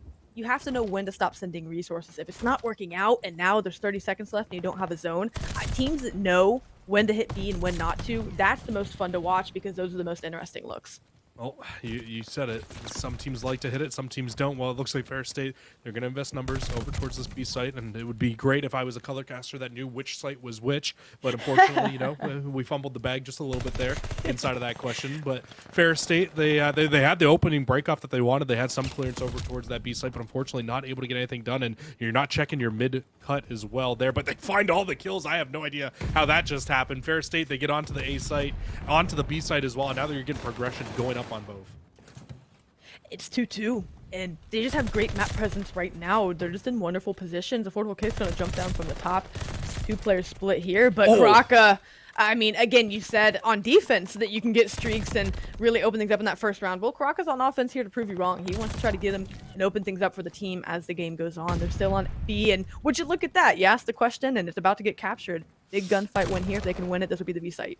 Oh, and they don't come out on top. They stack 2 players for Southeastern Illinois, and you shut down the B hit. That was seconds away from being able to be closed out. And you can see the rest of Fair State, they do not want to give that up yet. They want to put their full resources going back over towards this hill. Karaka will throw a stun out over the top. Karaka will find one. Unfortunately, it looks like a barrel will take one of the players out on Fair State. That's going to kind of decrypt your numbers a little bit going over towards this B side, but they are all in. They want to finish off B before they decide to go back towards it. Low Dog could play spoiler here, tries to pick one, but runs out of ammo. and this could be it again. We're near seconds away. They do get it. They are down in the lives, so again, that's that high risk, high reward. Fortunately, it's only a 3 life difference, but now the closer sight is the one you have to work to. If you just play it smart and as a team, this could be a quick offensive round. Untraditional for Gavitu.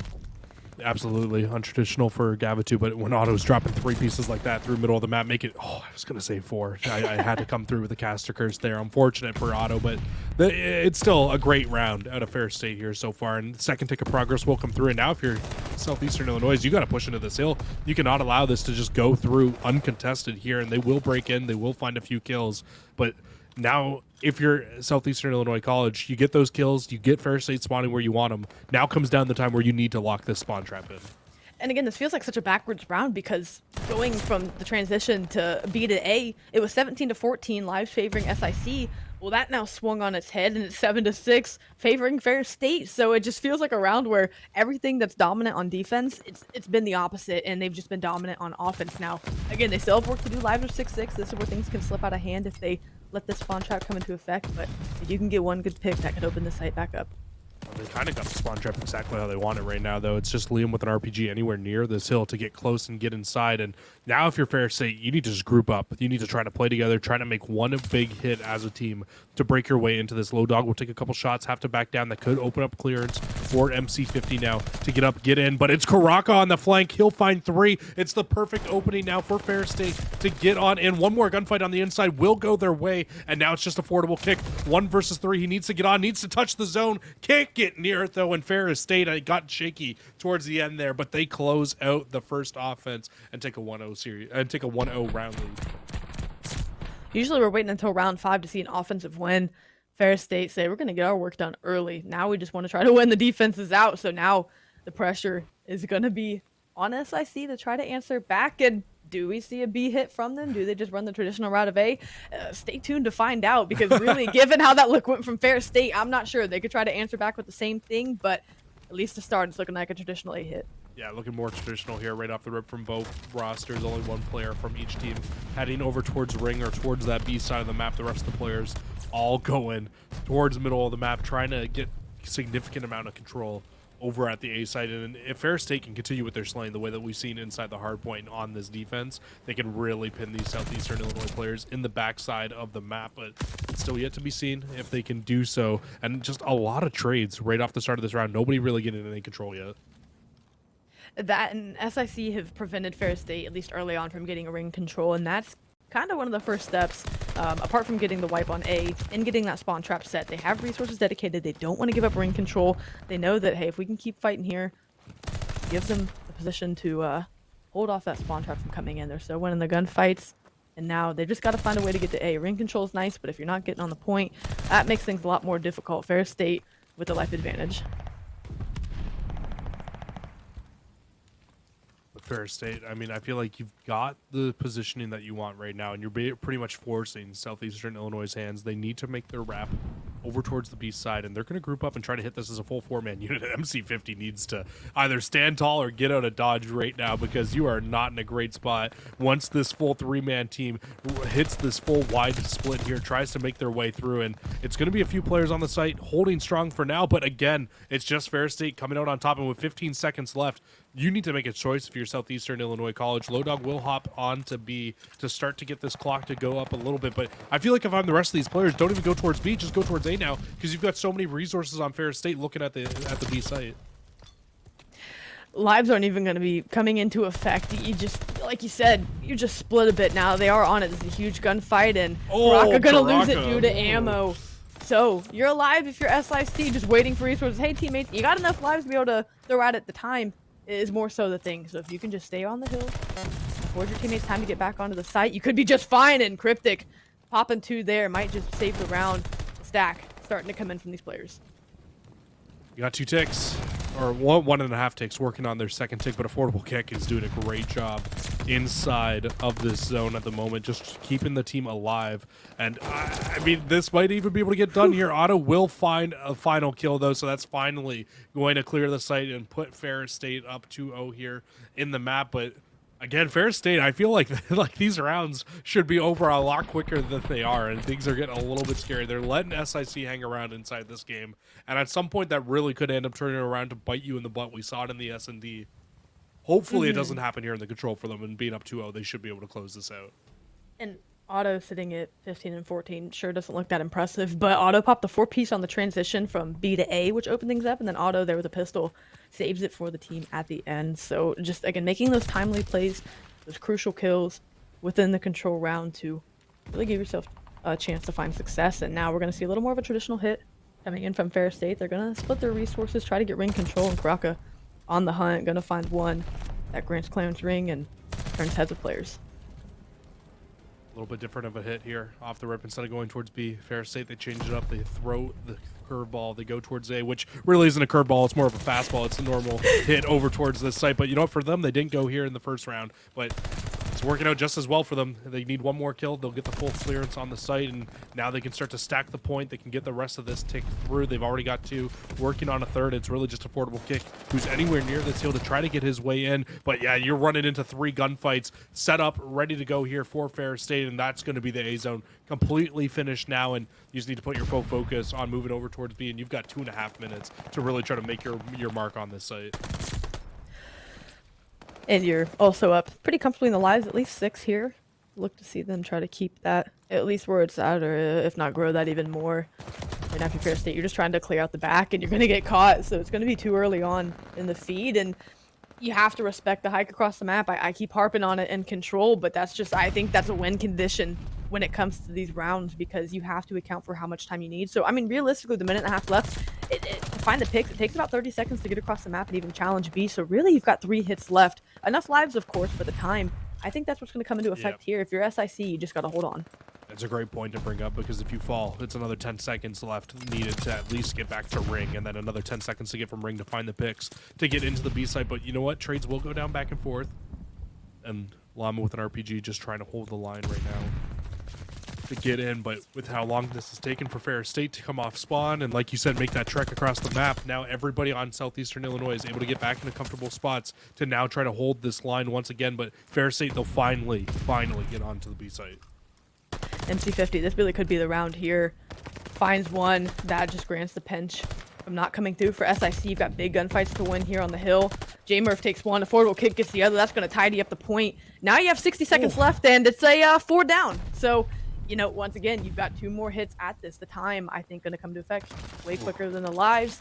Low Dog got ring control now, and Fair State, you're starting to sweat a little bit. And maybe even only one more solid hit at this if you start to lose a couple players here trying to push back out this ring, but they will keep everybody intact for now.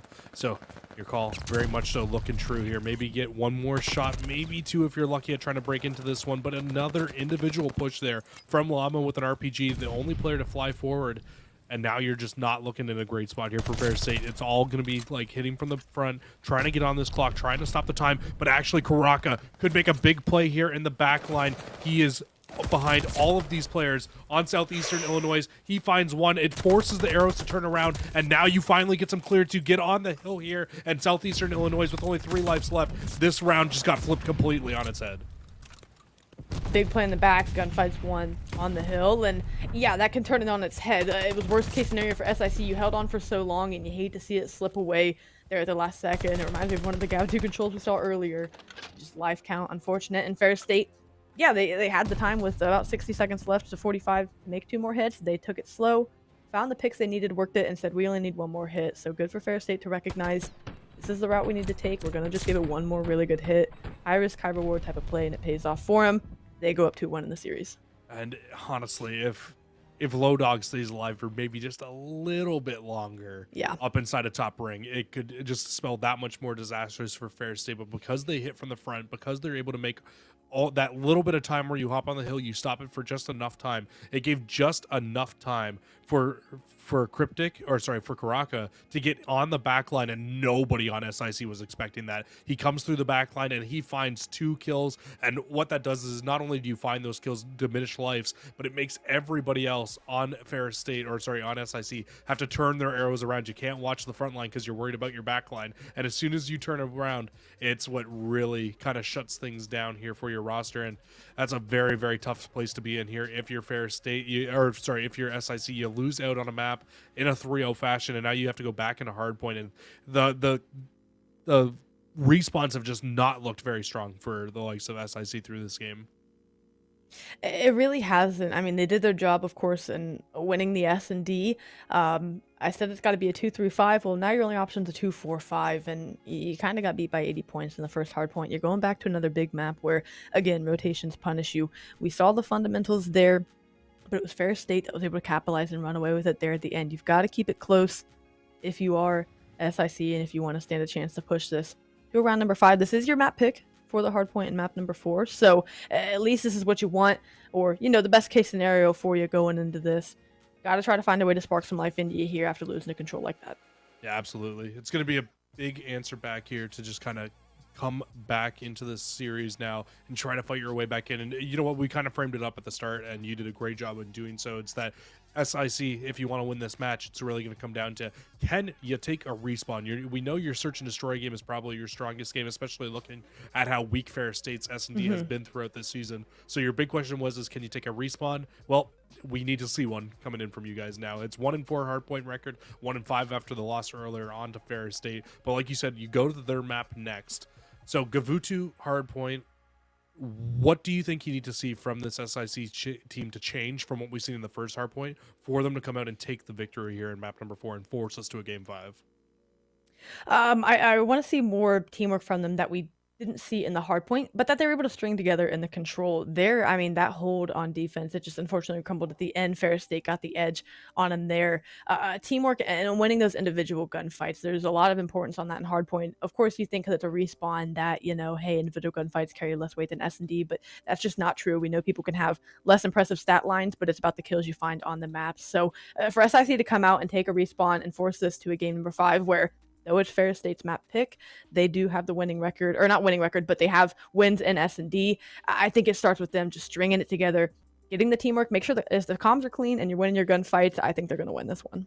And then if you're Ferris State, you absolutely want to get the job done here. Yeah. 0-6 now in search and destroy. You need to put SIC away here. You do not want to go towards that Berlin S&D. I know it's your map pick, but you definitely, after that last search and destroy, how good it was looking through the early portions. You were up 5-4. You had 2 chances to close it out. You got dropped both times on offense by SIC, and SIC looked a little bit too comfortable towards the back half of that S&D once they realized what Ferris State likes to do with the bomb. So I don't want to see another S&D between these two teams. I don't think it will be a very good one for Ferris State, just with how Southeastern Illinois is played, and the fact that we're going to Berlin, and that's one of those maps where if you can really take map control, you can really shut down your opponent's team. So right now, if you're SIC, you're trying to get this done, but if you're Ferris State, you are really, really trying to get this one done here, because you do not want to see that game 5 by any means. And I feel bad because, Ferris State's up in the series, and I said this after they won the first hard point, but we're back to another mode where the pressure's on Ferris State. I know they're up 2-1. They've been in the pressure cooker this whole damn series. It really has been. And of course, you want to say, well, why isn't the pressure on SIC? It is. They have to win in order to push it to a map number 5. But if it goes to map number 5, if you're Ferris State, you don't feel as confident going into that.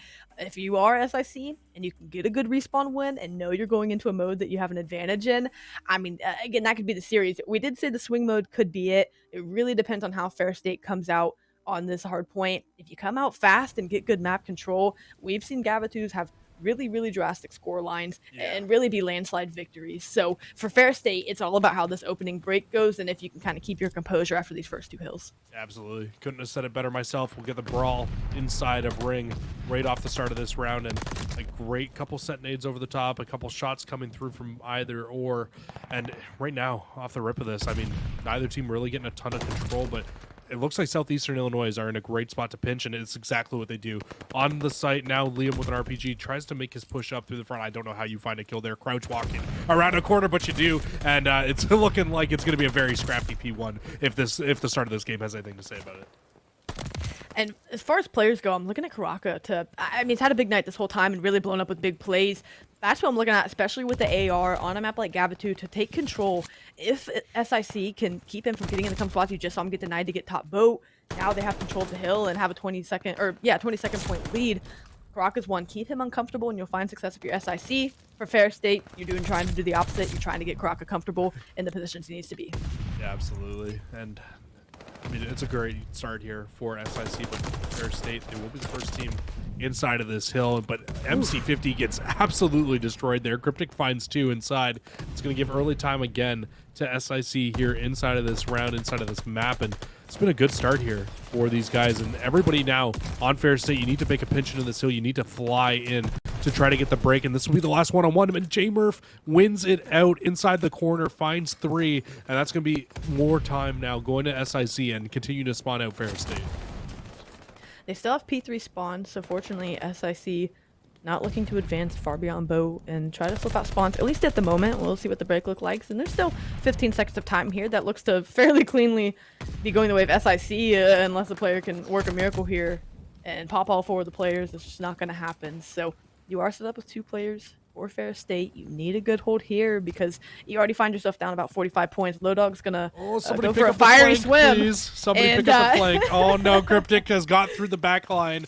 Both players from Fair State, they come off spawn, they push straight through for the new hill to try to help at the front line, but nobody realizes Cryptic in the back, and Cryptic, he's going to burn you every day of the week for that. He'll find 2, and he'll be inside the hill for more early time on a hill for SIC. And Fair State, you need to find a way. You need to break into one of these hills. You need to get some time back into your favor because you were the first team here. You were the first team set up. At least you get the player out of boat, and you can try to reinforce this hill. No, but the numbers still looking in favor of SIC. As you can see, Fair State continuing to spawn out towards back jungle, and oh my lord, this is just getting worse and worse right now for SIC.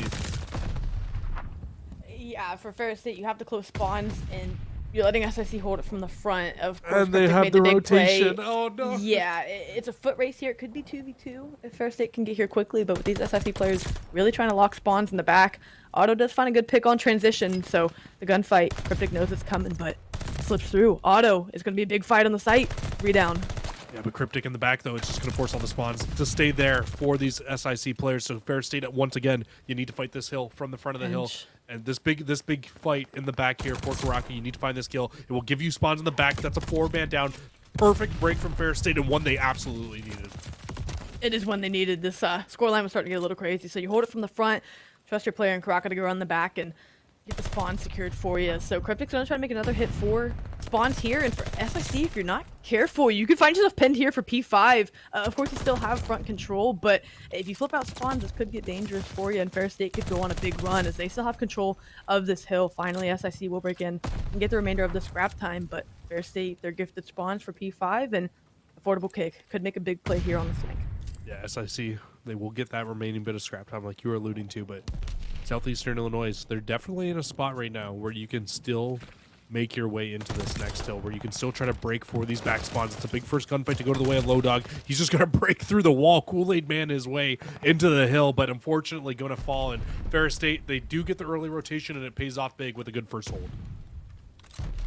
And how often have we seen Fair State, get SIC in a 4-down situation? It just buys them time, and on a map like Gavatu, they can get at least 10 or 15 seconds off of that. SIC all coming in from this radio tower's side. But it's been a clean hold for Fair State to start. The first 30 seconds going their way. Finally, a contest coming in, and that's going to be clearance on the site, but Fair State quick on the response. SIC, they're coming in from the backside. They do get those closer spawns. They break them out, and now you can see them. They want to start building this lead up a little bit more and more. And honestly, if I'm Fair State at this point, there's no reason to really push this. I would just truck this hill, rotate, and get a full setup at ring. You got dominated there the last time through, and you can see it's already a big focus point here for SIC. Big gunfight win for MC50 to lock down initial time here for Fair State. And now the rest of these SIC players, it's going to be a long trek across the map to try to get into this from the P5 spawns.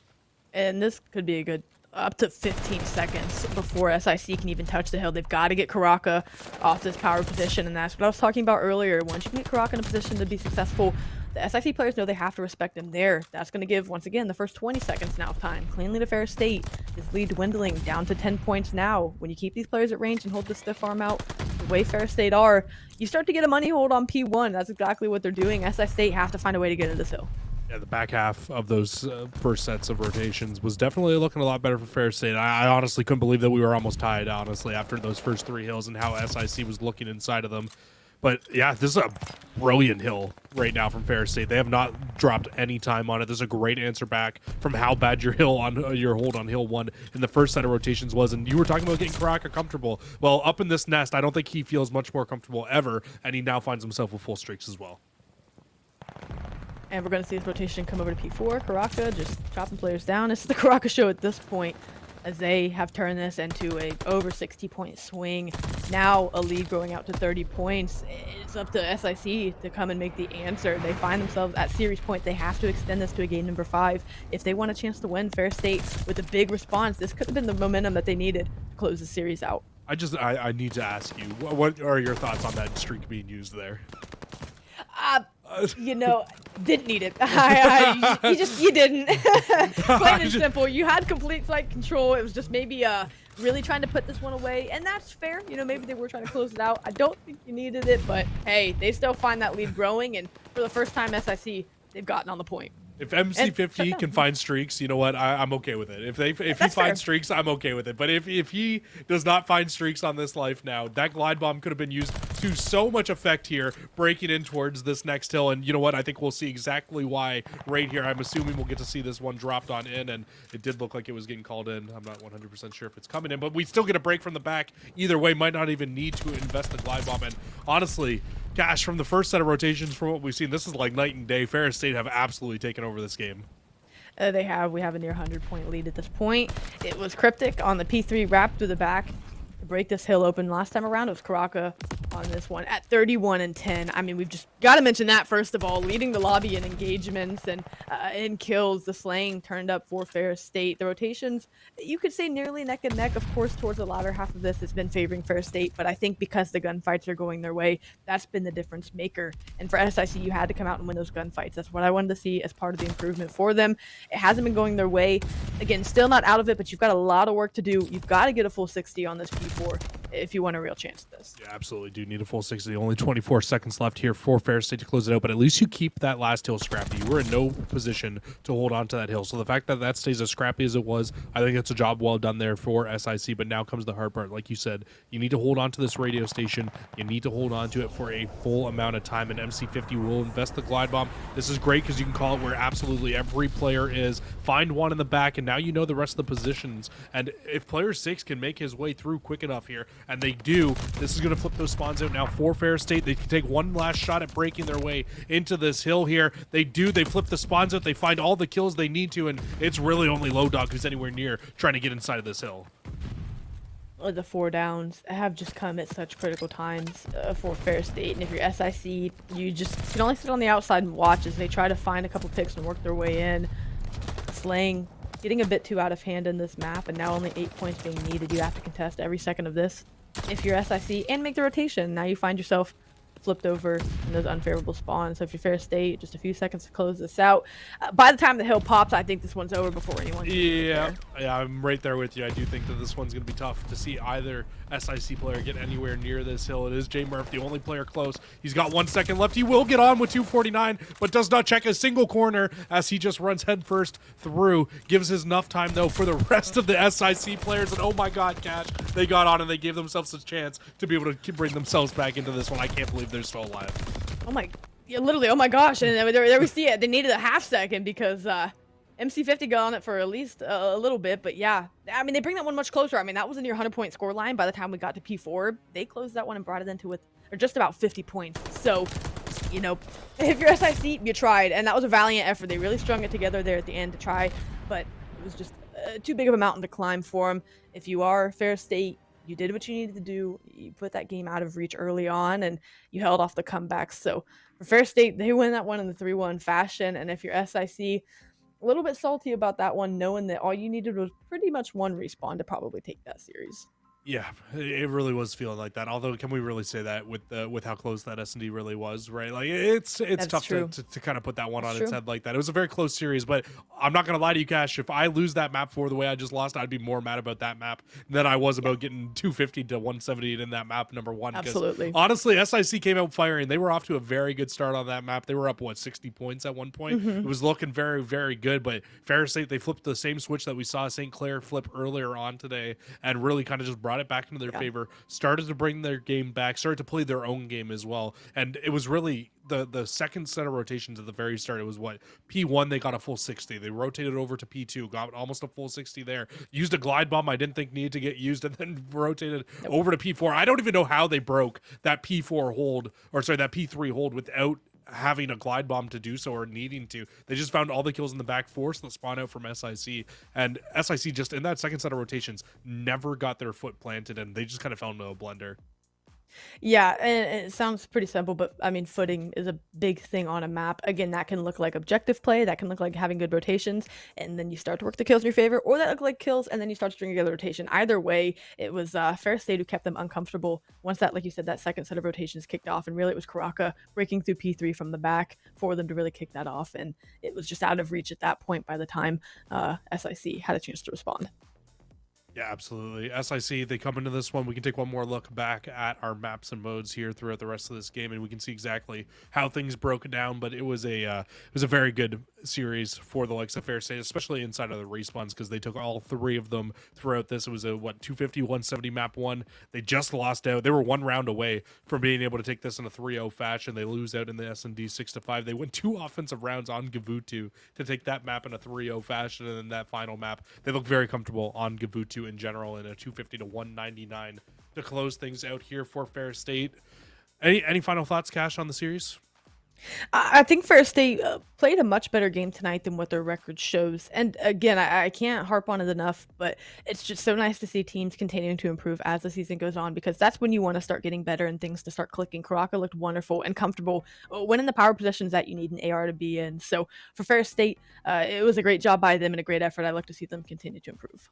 Yeah, you really hope to see Fair State continue to improve. And you know what? It's things that we were talking about in our last series as well. Once you get a win under your belt, that's when things can really start to pick up. We were hoping for it to happen for Shawnee State earlier on today, but you know what? It's going to happen for Fair State here throughout this one. And if you're SIC, I feel like it hasn't been the easiest start to the season for you. I feel like you need to go back. You need to look through a lot of these VODs and really start to kind of pick things up. But you know what? Honestly, sometimes some of these collegiate programs aren't even kind of built to be those lasting teams, like your Northwood, like your Ottawa, like your I'm trying to think like Grand Canyon University. These teams might just be teams that are coming in here trying to just have a good time, trying to play some Call of Duty, you know, like just trying to be a more of a club team than a whole organization and a program, because it just, neither of these teams yet have really made a big splash in any collegiate leagues that I've really full seen yet.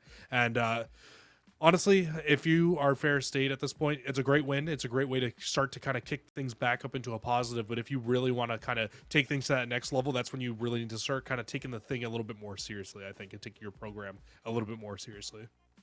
Like you said, there's even more behind the scenes. You know, these players could want to be a Northwood or Grand Canyon University. It's just there's a lot of behind the scenes stuff that also comes into that. You have to have the For support sure. to be able to do that for sure. So, you know, you acknowledging that is a very real aspect of collegiate esports. And so for these guys, yeah, you got to start somewhere. And, you know, not every team is going to be an overnight success. Sometimes you've got to really work from the ground up. And so for this Fair State squad, hey, this season is a way to get it going. You're just trying to get wins. Like I said, even if you're trying to have fun, you know what, just trying to get a name for your program. And getting on stream and doing this tonight, it was definitely a decent look for him. Well, Cash, you were talking about him all throughout that series, and we need to have him on the desk now. Karaka coming in for the interview.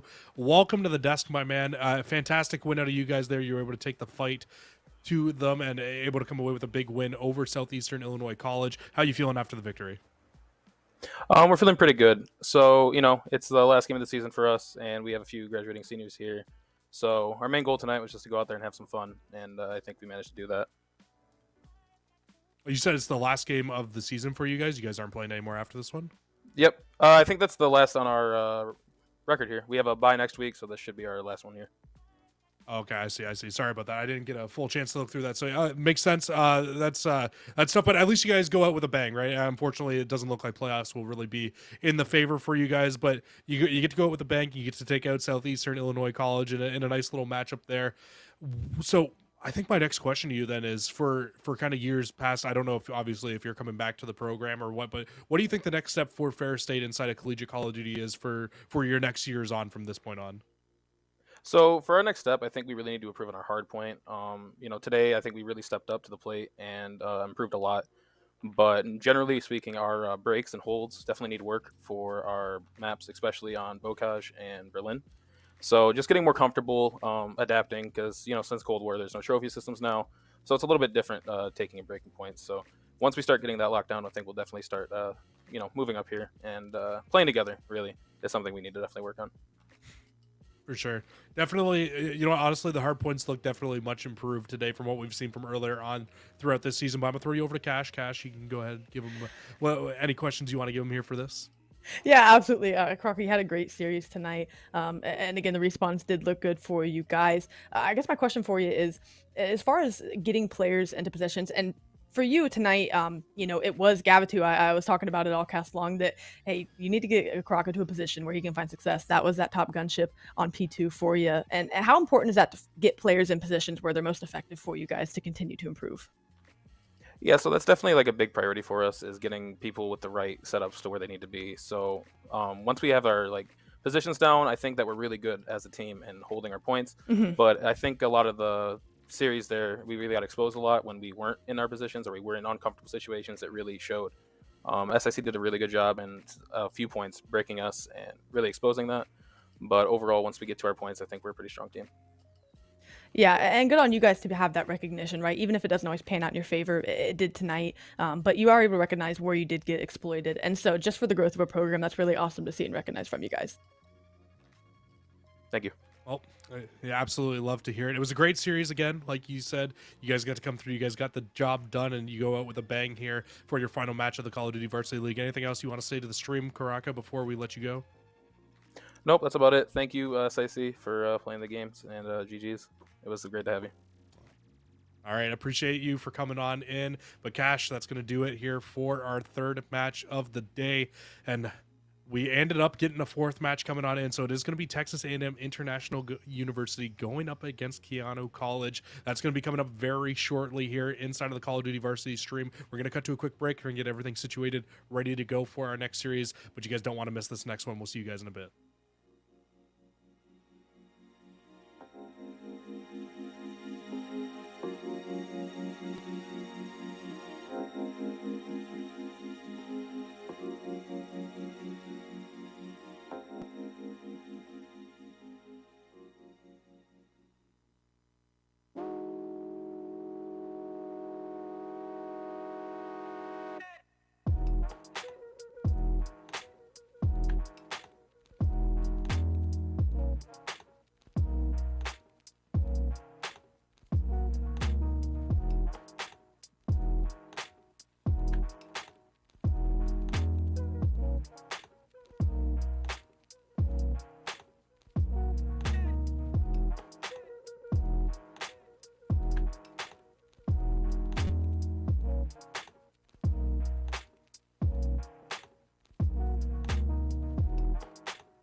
And we're back with the Call of Duty Varsity League once again here. And we got one more match to get into. But before that, I got to tell you guys just a little bit more about LLS. The Leukemia and Lymphoma Society is the global leader in the fight to end cancer. They are the world's largest nonprofit dedicated to fighting blood cancer. CSL Esports has teamed up with LLS to raise awareness to support throughout the season and throughout various incentives. Stay tuned throughout the season for updates on one of those incentives. It's called Tilt Cancer, which embodies LLS gaming and esports incentives. For more information on how you can find out and creative LLS at the forefront to fight the cancer, revolutionary new treatments that are originally discovered through blood cancer research are now being LLS funds. Life-saving blood cancer research around the world provides free information and support the voice of blood cancer patients everywhere. Now, to get back into the Call of Duty, we can hop right back in. We've got our next matchup, and it's looking like it's going to be another fun one here for us tonight. It's Texas A&M International University going up against Keanu College. Yeah, and just to get through these rosters real quick, for Texas A&M International, we've got 100K, Megatron, the Kevcan, and etc. For the side of Keanu Huskies, we've got Xelios, Bot, Great Witness, and Savo. And just to break down what it kind of looks like from these maps and modes, you can see at the bottom 4-3 and 3-4, a pretty neck and neck team. But if you are Texas A&M International, a little more of a story to be told within this. So at the hard point, you're sitting at 4-3, 3-4 in S&D, and 3-2 in control. We're going to lob things over to maps, but as we get those pulled up for Keanu, you're going to be 3-4 in hardpoint, 2-3 in S&D, and 1-3 in control. And well, you've gone up against your fair share of Titans this season. So for this series, it's going to be a lot to prove for either team.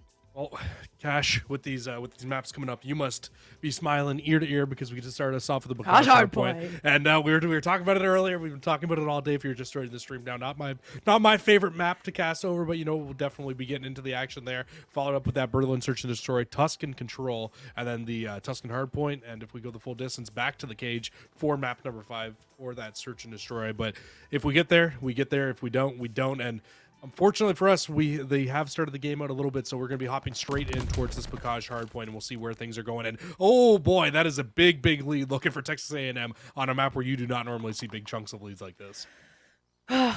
Lucky for you, unfortunate for me. I'm not sure how much of Bacage hardpoint we have left, as Texas A&M International look to be on a tear here. Look to be set up to get a very good amount of time on this P5, and really just one player to hunt out. That's going to get sniffed out, and you're in good control here if you're TAMU. And, well, for Keanu, got to find a way to respond, but the way this is going, I don't know that you have it in you. Oh, and 100K, you can see this player, very, very talented submachine gun player on the likes of Texas A&M International University, and this player has been a talented player through a lot of the season, and he's continuing just to turn things on here inside of this game, and you can see it once again, already full streaks for him, not something that's easy to do on this map, and they've actually flipped the map out once again here, Cash, and they're going to have them spawning up on the right-hand side, so this could even lead to more time now off of the start of P1. And they're keeping Keanu off the hill, so yeah, you're not pressed about getting time at the moment, but the fact that you can keep them off and not let them close this 130-point deficit is a good thing. You're sitting at 16-9 for a couple of players, 15-10, 24-12 for 100K. I mean, just imposing your will on the map and really just running around slaying things. So to kick things off here, yeah, I would say A&M, they're feeling pretty good. For Keanu, you're just trying to maybe close some distance and try to get to 100 points if you can, but the way A&M's playing, looking a bit too quick and a bit too strong.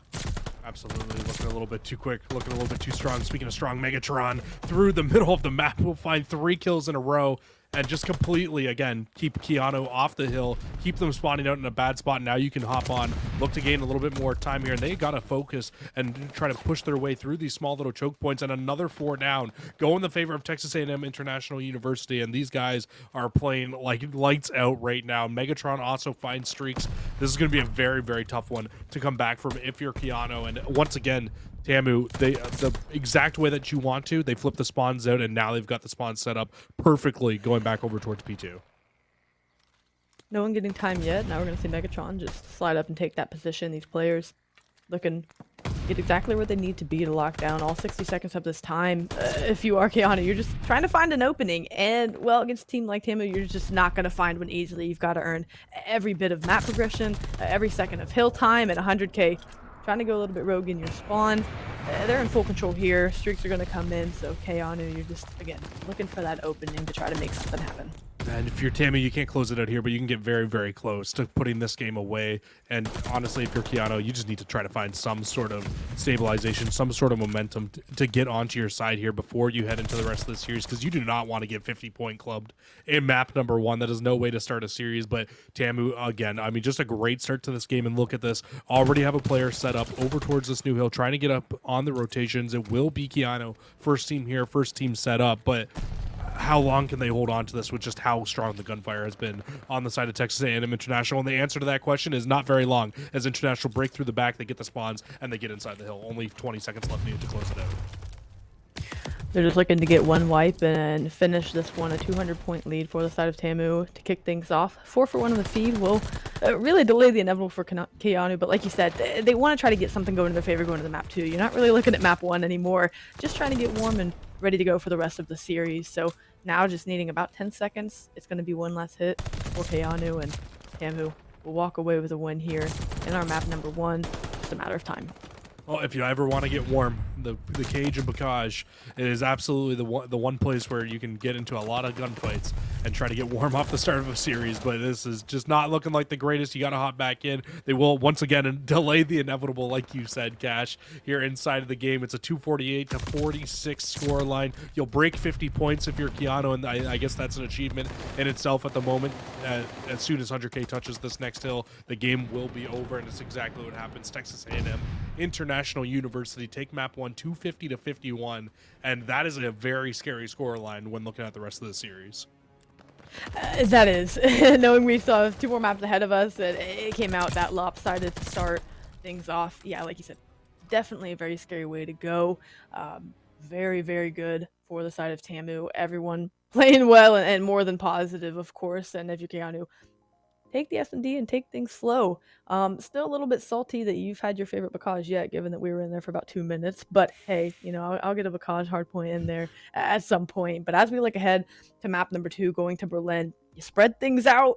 You hopefully try to lessen the engagements if you're Keanu, and yeah, you just try to get something working in the S&D. I tell you what, Cash, no complaints from me. We were in and out of that hard point before I could even finish saying the word Bacage, so it was perfect for me. Right. And honestly, I will never complain about not having to sit inside of Bacage. That map is absolute craziness. But we take a look back at our maps and modes. We didn't get a great look at them our first time through because obviously we wanted to get into the map. And yeah, that was also the Huskies map choice, so that's definitely not a great way to start things off at a 250-51 score line, going the way of Texas A&M International University to take that map number 1. Now kicking it into the rest of the series, and when you're looking overall at the maps and modes records and at your counts, and the fact that Texas A&M, you know what, they haven't been the strongest S&D team. They do have a losing record. A lot of those losses have come against some of those top teams, like your New Mexico State University, like your Oregon, like your Westcliff. That's where you've lost a lot of these, and you've also lost a lot of those search and destroys in 3-2 fashion in those round 11. So this could be a good chance to kind of iron out some of your S&Ds. But also, if you're Keanu, this is a good chance to be like, hey, like this is where Texas A&M has bled before. This is where we've seen them struggle before. Might be your chance to be able to come out and just change the pace and try to come out and win this map. Yeah, you're just trying to get A&M out of rhythm and out of sync. It's hard to do against a team, you know, that's this good, but you can do it, and that's exactly what you're looking to do, like you said. Of course, if you are Keanu, yeah, you've either been 3-0'd or been 3-0ing, and so you're just trying to strike a balance in between there. And if you can extend this series, that's just going to show to get you better reps and just look to give you a better chance to try and win this one. But you just want to look to make A&M uncomfortable, try to make them have to adapt their play style. And how do you think that you could go about making Texas A&M International uncomfortable on a map like Berlin? Like what are some weird hits you think you could kind of throw at them to keep them off their pacing? I think, well, for one, based on how the slang went, it's gonna have to be collective, so a 4-hit regardless of where you go. You know, A&M's gonna want to play aggressive. Try to counter that with aggression. And again, you know, you can't just do it every single round and be like, well, we lost 6-0. You know, what do you mean? But hit them with aggression and catch them off guard. Maybe 4 hit through P5 and just try to find a couple of people not ready for the gunfight. Try to take the gunfight to them and see how that opts for you. Because again, if you sit back, no A&M's going to bring you the gunfight, and they're probably going to win it because that's the pace they want to play. So if you can throw something back at them, take a jab at them that's a little more unorthodox, like 4 hitting through mid, maybe just trying to catch them off on timing, that could be a place they could start to try to find success. But again, you've got to know when to pull that back and maybe just start to play a little more fundamental.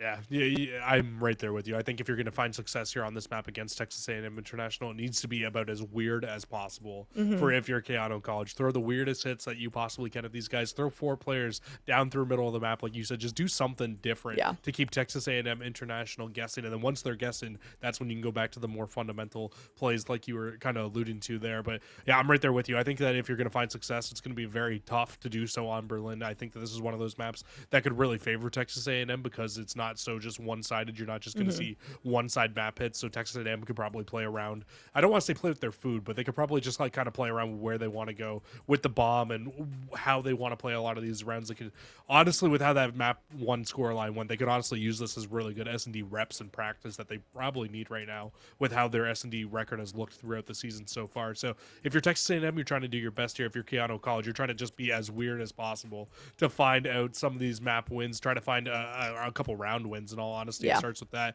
And honestly, I think for this Keanu College team going into this one, I think you just need to elude your confidence. You need to just give as much as you can, because if you go into a map unconfident, you're never going to win that map. You need to be as confident as possible. You need to go and take every gunfight with as much confidence as you possibly can, and that's how you're going to come out on top. But you're not going to be able to win by just turtling and sitting inside corners. Yeah, and I think Keanu knows going this one. They probably know, that A&M's the better team. But with that, again, if you let the better team, they're going to take hits, they're going to do high-risk plays, and it's probably going to pay off for them. Why not throw them back at them? Because, again, that's what they're not expecting. They're expecting you to play it safe and expecting you to play it turtled. You got to throw a different look at it to try to make something crazy happen, and who knows, it may just pay off. So definitely take a risk against these good teams, but Megatron shutting things down from the front. I thought Savo might be able to make a play from the back, but they're able to respect it. Trades go even. It's a 2v3 retake now. Tamu looking pretty strong.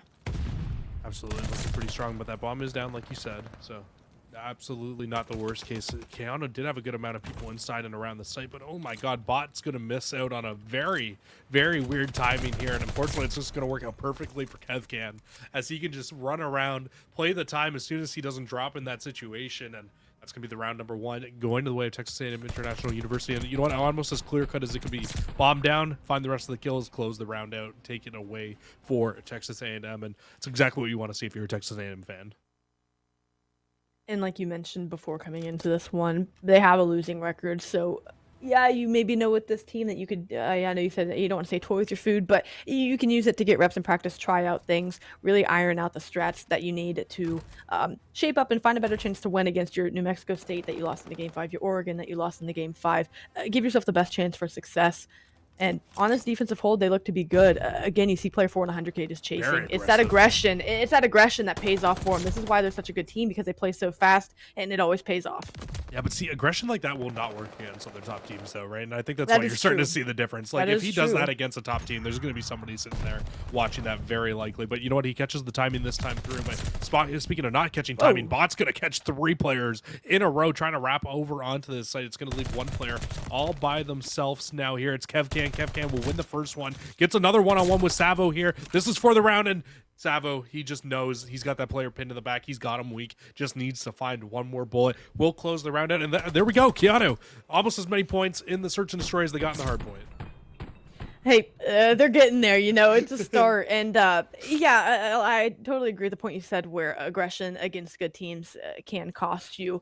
I think 100K, though, for the squad is definitely one of their better players. He's so good. That's someone you trust. If someone is going to flood through P through early and try to get some kills, that's who I'm sending that way. So maybe they're trying to work out some different trust strats and everything. But yeah, against top teams, you definitely have to know when and when not to be aggressive. But they're being aggressive towards this B site. And Keanu, they're here with the read, and they've got this play shut down. They do, but they don't expect Cetra through middle of the map to even out the lives here, and now Cetra can even get aggressive back in towards this dock side of the map, trying to find a few more players. Bot's not going to be ready for the gunfight. He was looking up, should have been looking down, and it's going to be another gunfight win there for Cetra, now putting the man advantage into the Texas A&M hands. But Savo, once again, has gotten in behind these players, but does not read the play correctly. Fortunately for him, though, on the other side of the map, Keanu will be able to find that kill, get them off the bomb, and it's going to leave Cetra. It's going to need to be an ace at this point, and he's trying to get this bomb down. Need to see these Keanu players just play together. Play the trade. That'll get you the round. You know Cetra's a good enough player. Again, going for the ace in the round, a good enough player to take these gunfights. If you give him 1v1s, you've got to be able to play the trade and put yourself in a position to get a defuse. Cetra just dancing around this site. They're not able to connect the shots. He's going to slip out. And right now, these Keanu players are scratching their head. They're going to hop the bomb. And I like that play, but you got to look over. Cetra needs to check the bomb. Not enough time left, but he will find the kill. But the defuse, it will still come through. Exolius able to find the last couple bullets there to get it done. That got, I think, way too close there. I can't believe he slipped out of the site, let alone back in and found the one. But you know what, Keanu, they get it done. They get another round win on the board. And Texas A&M, I mean, I feel like that round just kind of fell apart from them right off the rip of it. They just didn't capitalize on what Cetra gave them, which was a big play in the middle. The play crumbled after that first blood because the player fell. Cetra, like you said, drew it even at 3-3 and then found another pick and was able to get the bomb plant down. But like you said, it just fell apart and they didn't capitalize on the mistakes Keanu made, which was quite a few, you know, running past a few players, not having the awareness on P4 to know 2 players were holding that back lane, various things. But now you find yourself down around, having to respond. Otherwise, you could be down 3-1 early on in this S&D. Absolutely could. The fight from Keanu very quickly, the aggression moving over towards the A site, but Savo, you got to go back. You got to pick back that bomb back up, but he's just going to leave it for his opponent. Xolios going to grab the bomb once again and now trying to move their way up over and into the A site. Fortunately, though, 100K through middle of the map will find one, and now 100K on this flank can make a really interesting play here to see if he can get in behind any of these players, shoot them in the back, shut this down. But unfortunately for them, Megatron makes the play through the backside, and it's actually just going to leave us in a 1 versus 1 now. 100K just sitting on top of the bomb. Savo challenging this along with MP40. 100K with an automaton. I'm gonna say he's close in distance, but just that heady on the bomb. 100K is probably gonna win that 9.9 times out of 10, so they respond back where they need to. These rounds for A&M have been a lot closer. At least, you know, we said Keanu needed to do something to find success, and hey, I think this is a better start than what we were able to see at the hard point. Oh, I mean, this is absolutely a better start than what we've seen inside the hard point. I think every single round has been winnable so far for Keanu, if I'm being completely honest. But unfortunately for them, you got 100K who was able to clutch up at the end of that round. I thought that was probably the best player you could have had in that 1 versus 1 situation as well with Savo, who's been playing very well for this roster. But a hard counter from Keanu comes through here. They think the bomb's going over towards B, but little do they know, over towards A, the bomb goes, and Kevcan is in a great spot to shut down any flank if he stays in this position. I would have liked to have seen them clear out the back at least, because like you said, Kevcan is in a wonderful position to pinch these players out through P5, and that's exactly what he's going to look to do. And now we're just going to see the picks come in for these players. Megatron popping 2. Kevcan works out on the pinch. They catch them all in courtyard. Now in a 1v2 situation and needing to defuse the bomb. Yeah. It's not going to go the way. Tamu answer with a good round. They go up 3-2. Yeah, and I mean, it was just the instant bomb push over towards the site, get the bomb down. And you know what? They were doing what we asked for, right? They 4-hit a site, but unfortunately retaking another site right after. If you're going to guess like that, you need to guess correctly. Yeah. It's very tough to retake after, and they did not clear at the back like you said either, making it very, very tough to even make a retake possible there for Keanu. But you know what? Honestly, at least they're trying different things right now. You know? Yeah, you definitely see the effort there. It was an unfortunate counter. Had it been a B hit, again, we saw them find success on the B site. So, you know, I don't hate the play from them. Unfortunately, it cost them a round. They just weren't able to move to the mid-map and get what they needed to for the retake. So we're going to see things slow down for a second for A&M. P5 gunfight about to go down, and 100K is going to lose it. If you can get 100K off the map, you've got to capitalize if you're Keanu this round. Oh, yeah, you got to great chance of winning this round if you get him off the map. And bot, oh, he'll drop to Kevcan through middle. And I think Kevcan's actually just going to go instantly inside the site. I thought he was going to go to try to hop that. Good play not to, just to play your life, just get away for now. But a 2v2 now on this retake. Again, Kevcan finds another. It's going to be Salvo all by themselves inside, and Salvo drops, unfortunately. And again, that's another round I think very winnable there for Keanu, and just unfortunately, execution after bomb going down, the post plant setup was just not there. And like you said, they had 100k out very early on in that round, and you don't close out the round. Yeah, and I think that's because Kevcan put so much pressure on the bomb after it was planted immediately for that chow, so it didn't let you get in a comfortable post-plant setup if you're Keanu. So again, you do the hard work and you get their best player off the map, but unfortunately you don't allow yourself the chance to get in the post-plant setup, and that's just good tempo and pacing out of A&M to recognize that and say, let me just try to get a quick hop on this, or at least make them respect the fact that I could hop it. So now they find themselves up 4-2, and what started off a very respectable S&D very quickly snowballing into a quick A&M win. Yeah, it's not looking the greatest here for Texas, for the likes of Keanu. It's now 4-2 lead here for Texas, but the bomb instantly making its way over towards this A site. Big gunfights inside. Setcher will come away with the first one, and if he can get the second on a Savo as well, he's be in a great spot, but not expecting the second player to be there in that spot, and that bomb is down now in a great spot here for the Keanu Huskies. Win your ones, and you win the round. And of course, I want to favor A&M on this, but they know they have to go get the bomb. And just as I say that, A&M, they win their ones. they win their ones. That's what it came down to. You know, for Keanu, it was the same win condition. Unfortunately, A&M's always going to get the drop on you, at least more times than not in those situations. Have a little bit more map awareness, and that's on display here as they're up 5-2.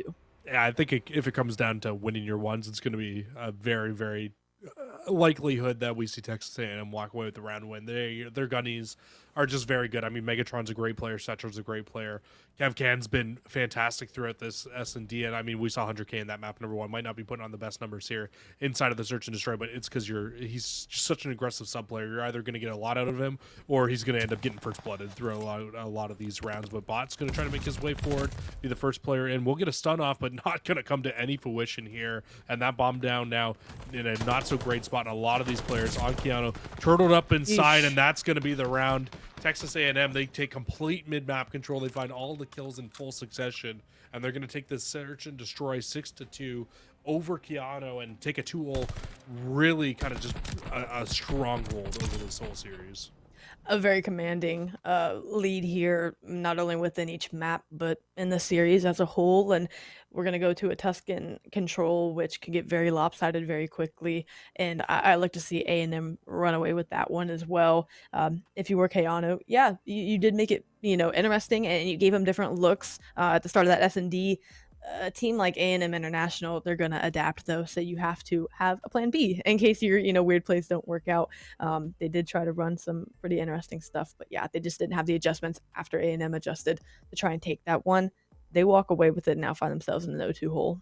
I think the biggest thing, Cash, looking at that whole series, is just that at the very start of it, it was more so Texas A&M was right there. They were ready to go. They were ready to get onto the site. And Keanu was really just kind of throwing weird things at them. And it made Texas A&M very uncomfortable at the start of that game. But Keanu, what did we say? It was through the first 4 or 5 rounds. Keanu could have won every single one of those rounds. They just did not take advantage of the rounds that were very winnable off the start. And because of that, that's why that score line looks like a 6-2 at the end. They just didn't take advantage. They let Texas A&M linger around in the game, let them come back into it. And that's why you started to see Texas A&M just start to run away with that game at the end. But clearly Texas A&M, even though they 6-2 in that, have a lot to work on still inside of their search and destroy, I think. They do, because like you said, there was a lot of winnable rounds, and that it could have been a winnable S&D had they kept going round for round with A&M International. So if you are A&M, you draw at 500 in your search and destroy, but like you said, a lot of improvements to be made within that 6-2. They can go back and watch over. And I mean, really, if you strip it down to the most basic thing, any series can be looked at and said, who made the least amount of mistakes? That's who's going to win the series. You can look at that in any kind of sport, traditional to esports. And right now, it's obviously Keanu making a bit more of those mistakes. Tamu, that's going to be a team that punishes you whenever you do. And they're up 2-0 in the series. So, I mean, big adjustments have to be made out of Keanu. It could be too tall of an ask, but you can never say it's over. Yeah, absolutely. It's definitely never over. Like you said, it's never chalked. It's It's definitely an opportunity here going into control. And again, control is always that perfect mode where it's just like one of those rounds right now, especially because of the way that slaying works inside of the games and those final rounds being being decided by slaying. Like if they come out and they absolutely take the slaying to Texas A&M, there's a chance. There's always a chance. But the likelihood of that happening with this Texas A&M roster and the way with how good they are on offense, or not even on offense, but in terms of the slaying column, you saw it in that map one. It's a big stretch for us to come here and say that I think that Keanu is going to come out here and take this control. But, you know, like you said, there's always a chance with Texas A&M. They want to get this job done. They want to handle business. And I think they want to be out of here before 11 o'clock, honestly, Cash. I think they want to, and I think they stand a chance to. But yeah, if you're Keanu, you don't need crazy slaying. Again, I've been saying it all night. You need those timely kills. Now, again, it might have to be a little bit more than that tonight to take down A&M. But if you can extend this and go round for round, take your defenses, then maybe you stand a chance. But as far as slaying goes, and that being how control round 5s, if we even get there, are broken down, I got to favor A&M, of course. Like you said, can't be silly and say something too crazy like that. A&M, A point already captured. That might be the fastest I've ever seen that A point captured. At least one of the quickest, for sure. Yeah. But only one player challenged that site, and it was Sabo. And unfortunately, by themselves, not going to go up against 4 gunfights from the Texas A&M roster and be able to come away with, be able to tell the tale after. That's for sure. So they will fall, but Texas A&M, now comes the hard part. You need to get onto, and you need to win into this B site. Megatron with some interesting shots. They're able to walk away with the gunfight victory. Now it's just bot really in the back line at the moment. If you find this gunfight, you're going to force the spawn out, and they absolutely do. You get a couple of kills in the back, and now you can start to push your way forward if you're Texas A&M. Finding these kills, and it's 24-23. So if you're Keanu, yeah, you're holding on, you're doing your job. Just find the picks that you need. You're keeping the kill feed pretty pinstriped. Pressure hasn't been put on B yet, but you know whenever A&M want to pounce, they can do just that. And with those 2 picks, that's a good way to start.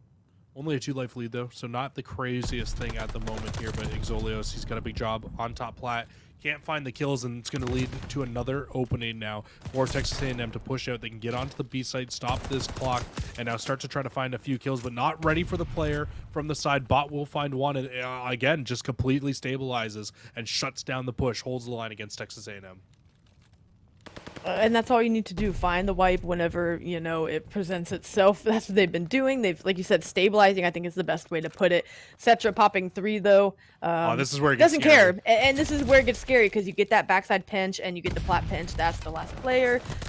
4-0. Kevcan takes the ace away from Cetra. And this could be the round. It'd have to be a miracle for Keanu to get this wipe. I mean, they can still get onto the point, though, because Texas A&M have pushed off the back, so the spawns are still close now for Keanu. You can get back into this, you can try to get in, but the big problem, I think, is those lives right now. 15-9, it's not looking the prettiest at the moment, but it's only Megatron left up now, so again, you do stabilize here at the very end. You only allow 1 tick of progress, but at this point, down 5 lives and only 40 seconds left, you need a good stronghold here for Keanu to bring your way back into this game. It starts with trying to get out this player in 100k, but again, they break through the back. This should force a spawn out for that one player, and now you've got a great chance to be able to pitch onto the hill. You have a great chance, but really, if you keep going even in the trades, this could be their last push. If you can get one last bit of clearance, I know it's a tall ask, just 1 player left on the hill. If you can fly and try to slow this player down from getting in for reinforcements, you stand a chance. The time running out, really, if you're A&M, you can't afford to hop off it for much longer. I know they're trying to get clearance in the back, but Keanu, once again, you stabilized for the time being. Now, 3 lives makes that a lot harder, but if you can just get 3 kills, they might be out of time. Keanu trying to do the near impossible, and it's going to be A&M. They definitely had the fight at the end of that round. There was definitely a chance, but it just kind of comes down to you just lost too many numbers too early on inside of that round. It was really that second big push from Texas A&M when they pushed in through the backside. Once they got that full clearance and were able to break into the hill, that's when Keanu was kind of scrambling. They couldn't really find the kills. I was honestly surprised they were able to bounce back from that point in the round to be able to restabilize in their base again, to be able to get back out, to be able to set things down. But it just kind of comes down to one of those things again where you just did not have the lives. You threw away way too many of them way too early on in that round. You did, and now you have A&M a chance to answer on defense. And you know, if I'm being honest, my gut check says this is gonna be pretty dominant from the side of A&M. They're just not a team that likes to play games. And yeah, you know, we talked about maybe they have the chance in SD to play with their food. I don't think they're going to do that in control, like you said. I think they want to be out of here by 11. But if you're Keanu, hey, the kill feed's in your favor for the time being. You have progress at A. looking to get any kind of ticks of progression that you can. And would you look at that? For the time being, you do have the life advantage as well. Yeah, it's a good break off, but you need to clear these players out of your spawn. You know what? You absolutely do. So Keanu, once again, like you said, good break off. Now they can start to make their way back over towards A. You get one tick of progress in, but you got to be watching for 100K from the side. He'll slide in, he'll swing, find one, and as you're feeling good about it, you're still not realizing that there's still one more player in the back. Those are some nice shots, though, from Exolios to be able to find that player, clear them out, and this could be the second tick of progress into A. But now in the mid-map, I'm wondering what's going on. I mean, Exelios is winning these gunfights, and maybe that's the plan all along, but the fact that there's no help, I guess they're trying to play that mid-map cutoff. I'd just be interested to see someone else jump on this hill, because really, if you're A&M, one more hit could do this. But obviously, these Keanu players are confident in themselves. They say, hey, you take care of business, we'll do the mid-map. So a little bit of life brought in this team. Now they just have just under 2 minutes to get this point, and the battle for mid-map rages on. Really does, and Keanu, it looks like they want to try to hit this through the top side of the map, through that church portion of the map, but it's going to be very, very tough with the positioning of a lot of these Texas A&M players. Kevcan will find one in the back, and it's really going to leave only Exolios being the furthest player push forward, but he's on 6 in a row. If he can find streaks, that glide bomb could find a way to open things up, and of course, Caster Curse comes in hardcore there. As soon as I speak it into existence, the player ends up falling, and now if you're Keanu, you don't get that streak, but you're still at 4 life, so there's still definitely a chance here in this round. They have the back cleared out if they wanted. These A&M players pushed up a bit further than maybe need be. 2 players still, and one in Savo in the back. If this pinch works out and they win these gunfights on transition, this could be Keanu's opening to get this B site, but it's A&M taking care of business in church. Now they're going to rotate back Splat, and gunfights looking to go their way, but Exelios shooting pretty straight here in round number 2.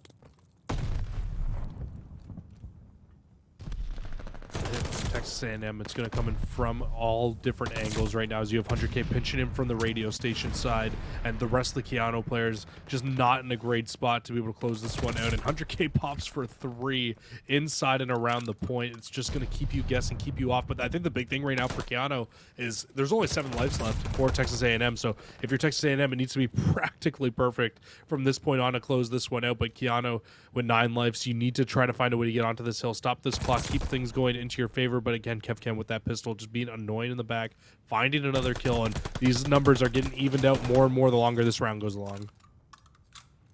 Now 6-6, 30 seconds left, and this is where A&M recognize what they need to do on the map. They're getting pressure in the mid-map area. Bot does find one, and that gets an opening, but it's 3 for 1 in the feed.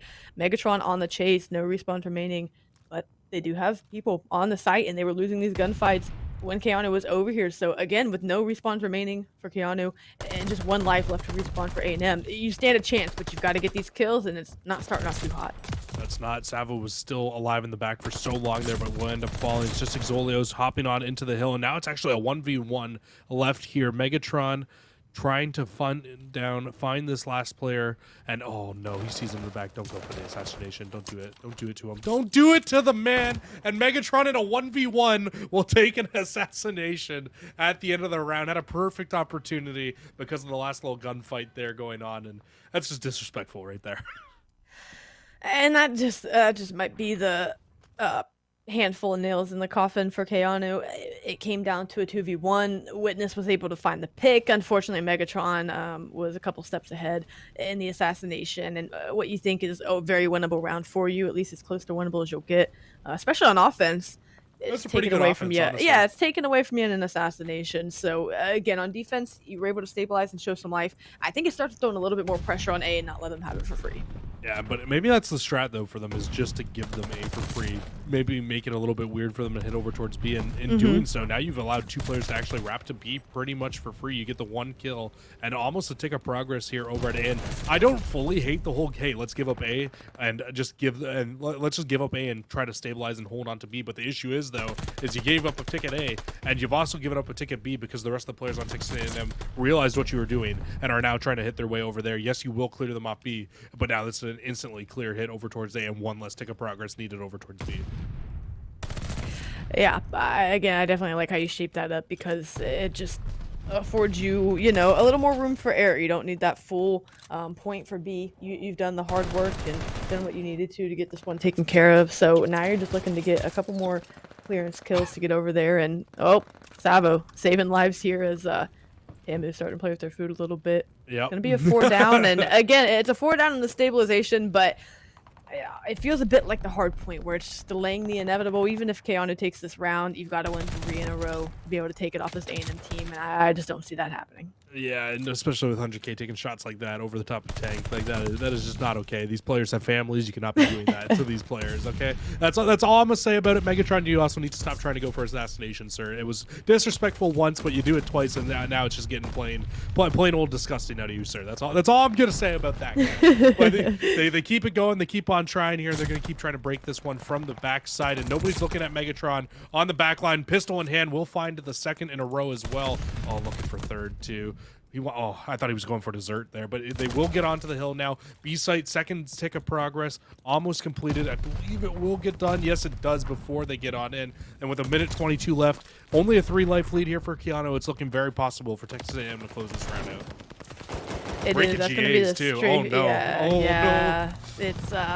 It's a dicey one out here. It's going you to be a find your team own kill player. too. So, maybe a little bit of karma in there, but either way, A&M Definitely. should be able to close this one out. They're just flooding around trying to play TDM and still down lives. So again, we'll see how much longer this goes on before they recognize the clock and start to play objective. When teams get a little overzealous, it can start to bite you. Like you had mentioned, you've got to still take care of business because Keanu's stabilizing at the moment. Yeah, I mean, Exolios, probably the best player on Keanu. And you know what? He's doing a job. He does not want to allow these guys to win any one round, especially after being assassinated in that last round the way they were at the very end of it. You don't want to allow this to happen. But when you allow Cetra to just play their life, stay alive in the backline, you got Megatron running rampant through middle of the map. Now there's a chance for them to hop on a B. They're going to two-stack it, try to win and close this one out here. From the top, will be bot, can't close it out, and unless you're able to hop onto the zone, this run is going to be completely over. And 100K, they all run out of church. He mows them all down, and they decided, you know what, they were done playing with their food cache. And right on cue, it's 11 o'clock, and Texas A&M International, and we'll close this one out in a 3-0 series. Just too good from start to finish from them, really. Did I ever think Keanu took a chance to win the series? No. I think in the S&D they had a very realistic chance to win that map and at least draw it to a map 4, but we said it a couple times, and it's not to say Keanu's not good, but just delaying the inevitable. When you have a team as strong as A&M, they've taken some tough losses to really good teams. Same thing as Keanu, of course, but they want to show A&M, they want to show why, hey, we deserve to be in a playoff running and a playoff conversation. We took losses to a couple of really good teams, but we still want to separate ourselves from this mid-pack. Yeah, absolutely. Texas A&M, they're like, it's tough because they're like right here, right? They're like right on the cusp of being a very, very good team. But unfortunately, the other teams inside their division are like right here. It's a little bit tough because you're going up against those other rosters that are just that little bit much better than you. And it shows, right? Like, yes, you got 3-0 by Westcliff. Westcliff is widely regarded as a top 10 team, maybe even top 5 team inside of collegiate Call of Duty. They had a rough loss last week, but besides that, they've looked really good. You lost 3-2 to New Mexico State University again, another team right on the cusp. Oregon, a team right on the cusp. It's tough, right? When you're losing matches like that to teams that are right there. And honestly, I would expect this Texas A&M team to be able to take it to teams like those two teams. It just, I don't know what it is. It just feels like maybe the practice just isn't there for this roster or something. Because I know you weren't with us last year for the Call of Duty Varsity League, but this team went undefeated through regular season last season before they went to playoffs. So it's just weird to see them not be able to go up against these other teams like this. But at the end of the day, they get the job done here today against Keanu. Any final thoughts on the series? Like you said, potentially a more disappointing season. I mean, if you're not undefeated, of course, that's definitely a little bit different than how the last season went for you. But yeah, you've just got to tighten things up. You can't get too lax within this. And again, like you said, it could be practicing, could be they got lax in series that they should have been able to win. Right on the cusp, it's hard. Someone's got to win and someone's got to lose. And unfortunately, it's been A&M. But they are making that case to show, it's been an unfortunate type of season compared to last year, but we still got the fight in us. Well, that's going to do it for us today here. But before we go, we're going to take a look one last final time at our schedule for the week for the NACE Starleague. And again, it starts off on Mondays with Rocket League and Overwatch. Fantastic day to tune in. We love us some Overwatch. We love us some Rocket League here in the NACE Starleague. But then Tuesdays, it's League of Legends time, followed by Wednesdays. We're closing it out here tonight for Call of Duty. We're off tomorrow, but on Friday, we bring it back one final time for some CSGO. And you know what, Cash, it was a pleasure having you on the desk here today. Thank you so much for filling in for Colin. I appreciate having you here. It's been a fantastic time. Any final thoughts on the night before you hop off with us? Yeah, I had a blast here at NACE. It was a great time, and again, I'm grateful for Colin for reaching out to me to fill this spot. I was grateful to be on the desk with you. It was a great time. We had a good time with all of our matches, and we got 4 of them in, and we're done before midnight, so I don't think that's too bad of a night, but it was a wonderful time. Hey, averaged an hour a match, so you cannot complain about that. But that's going to do it for the Call of Duty Varsity League here tonight. Thank you guys again all so much for watching. We will see you guys next week on Wednesday for the Call of Duty Varsity League.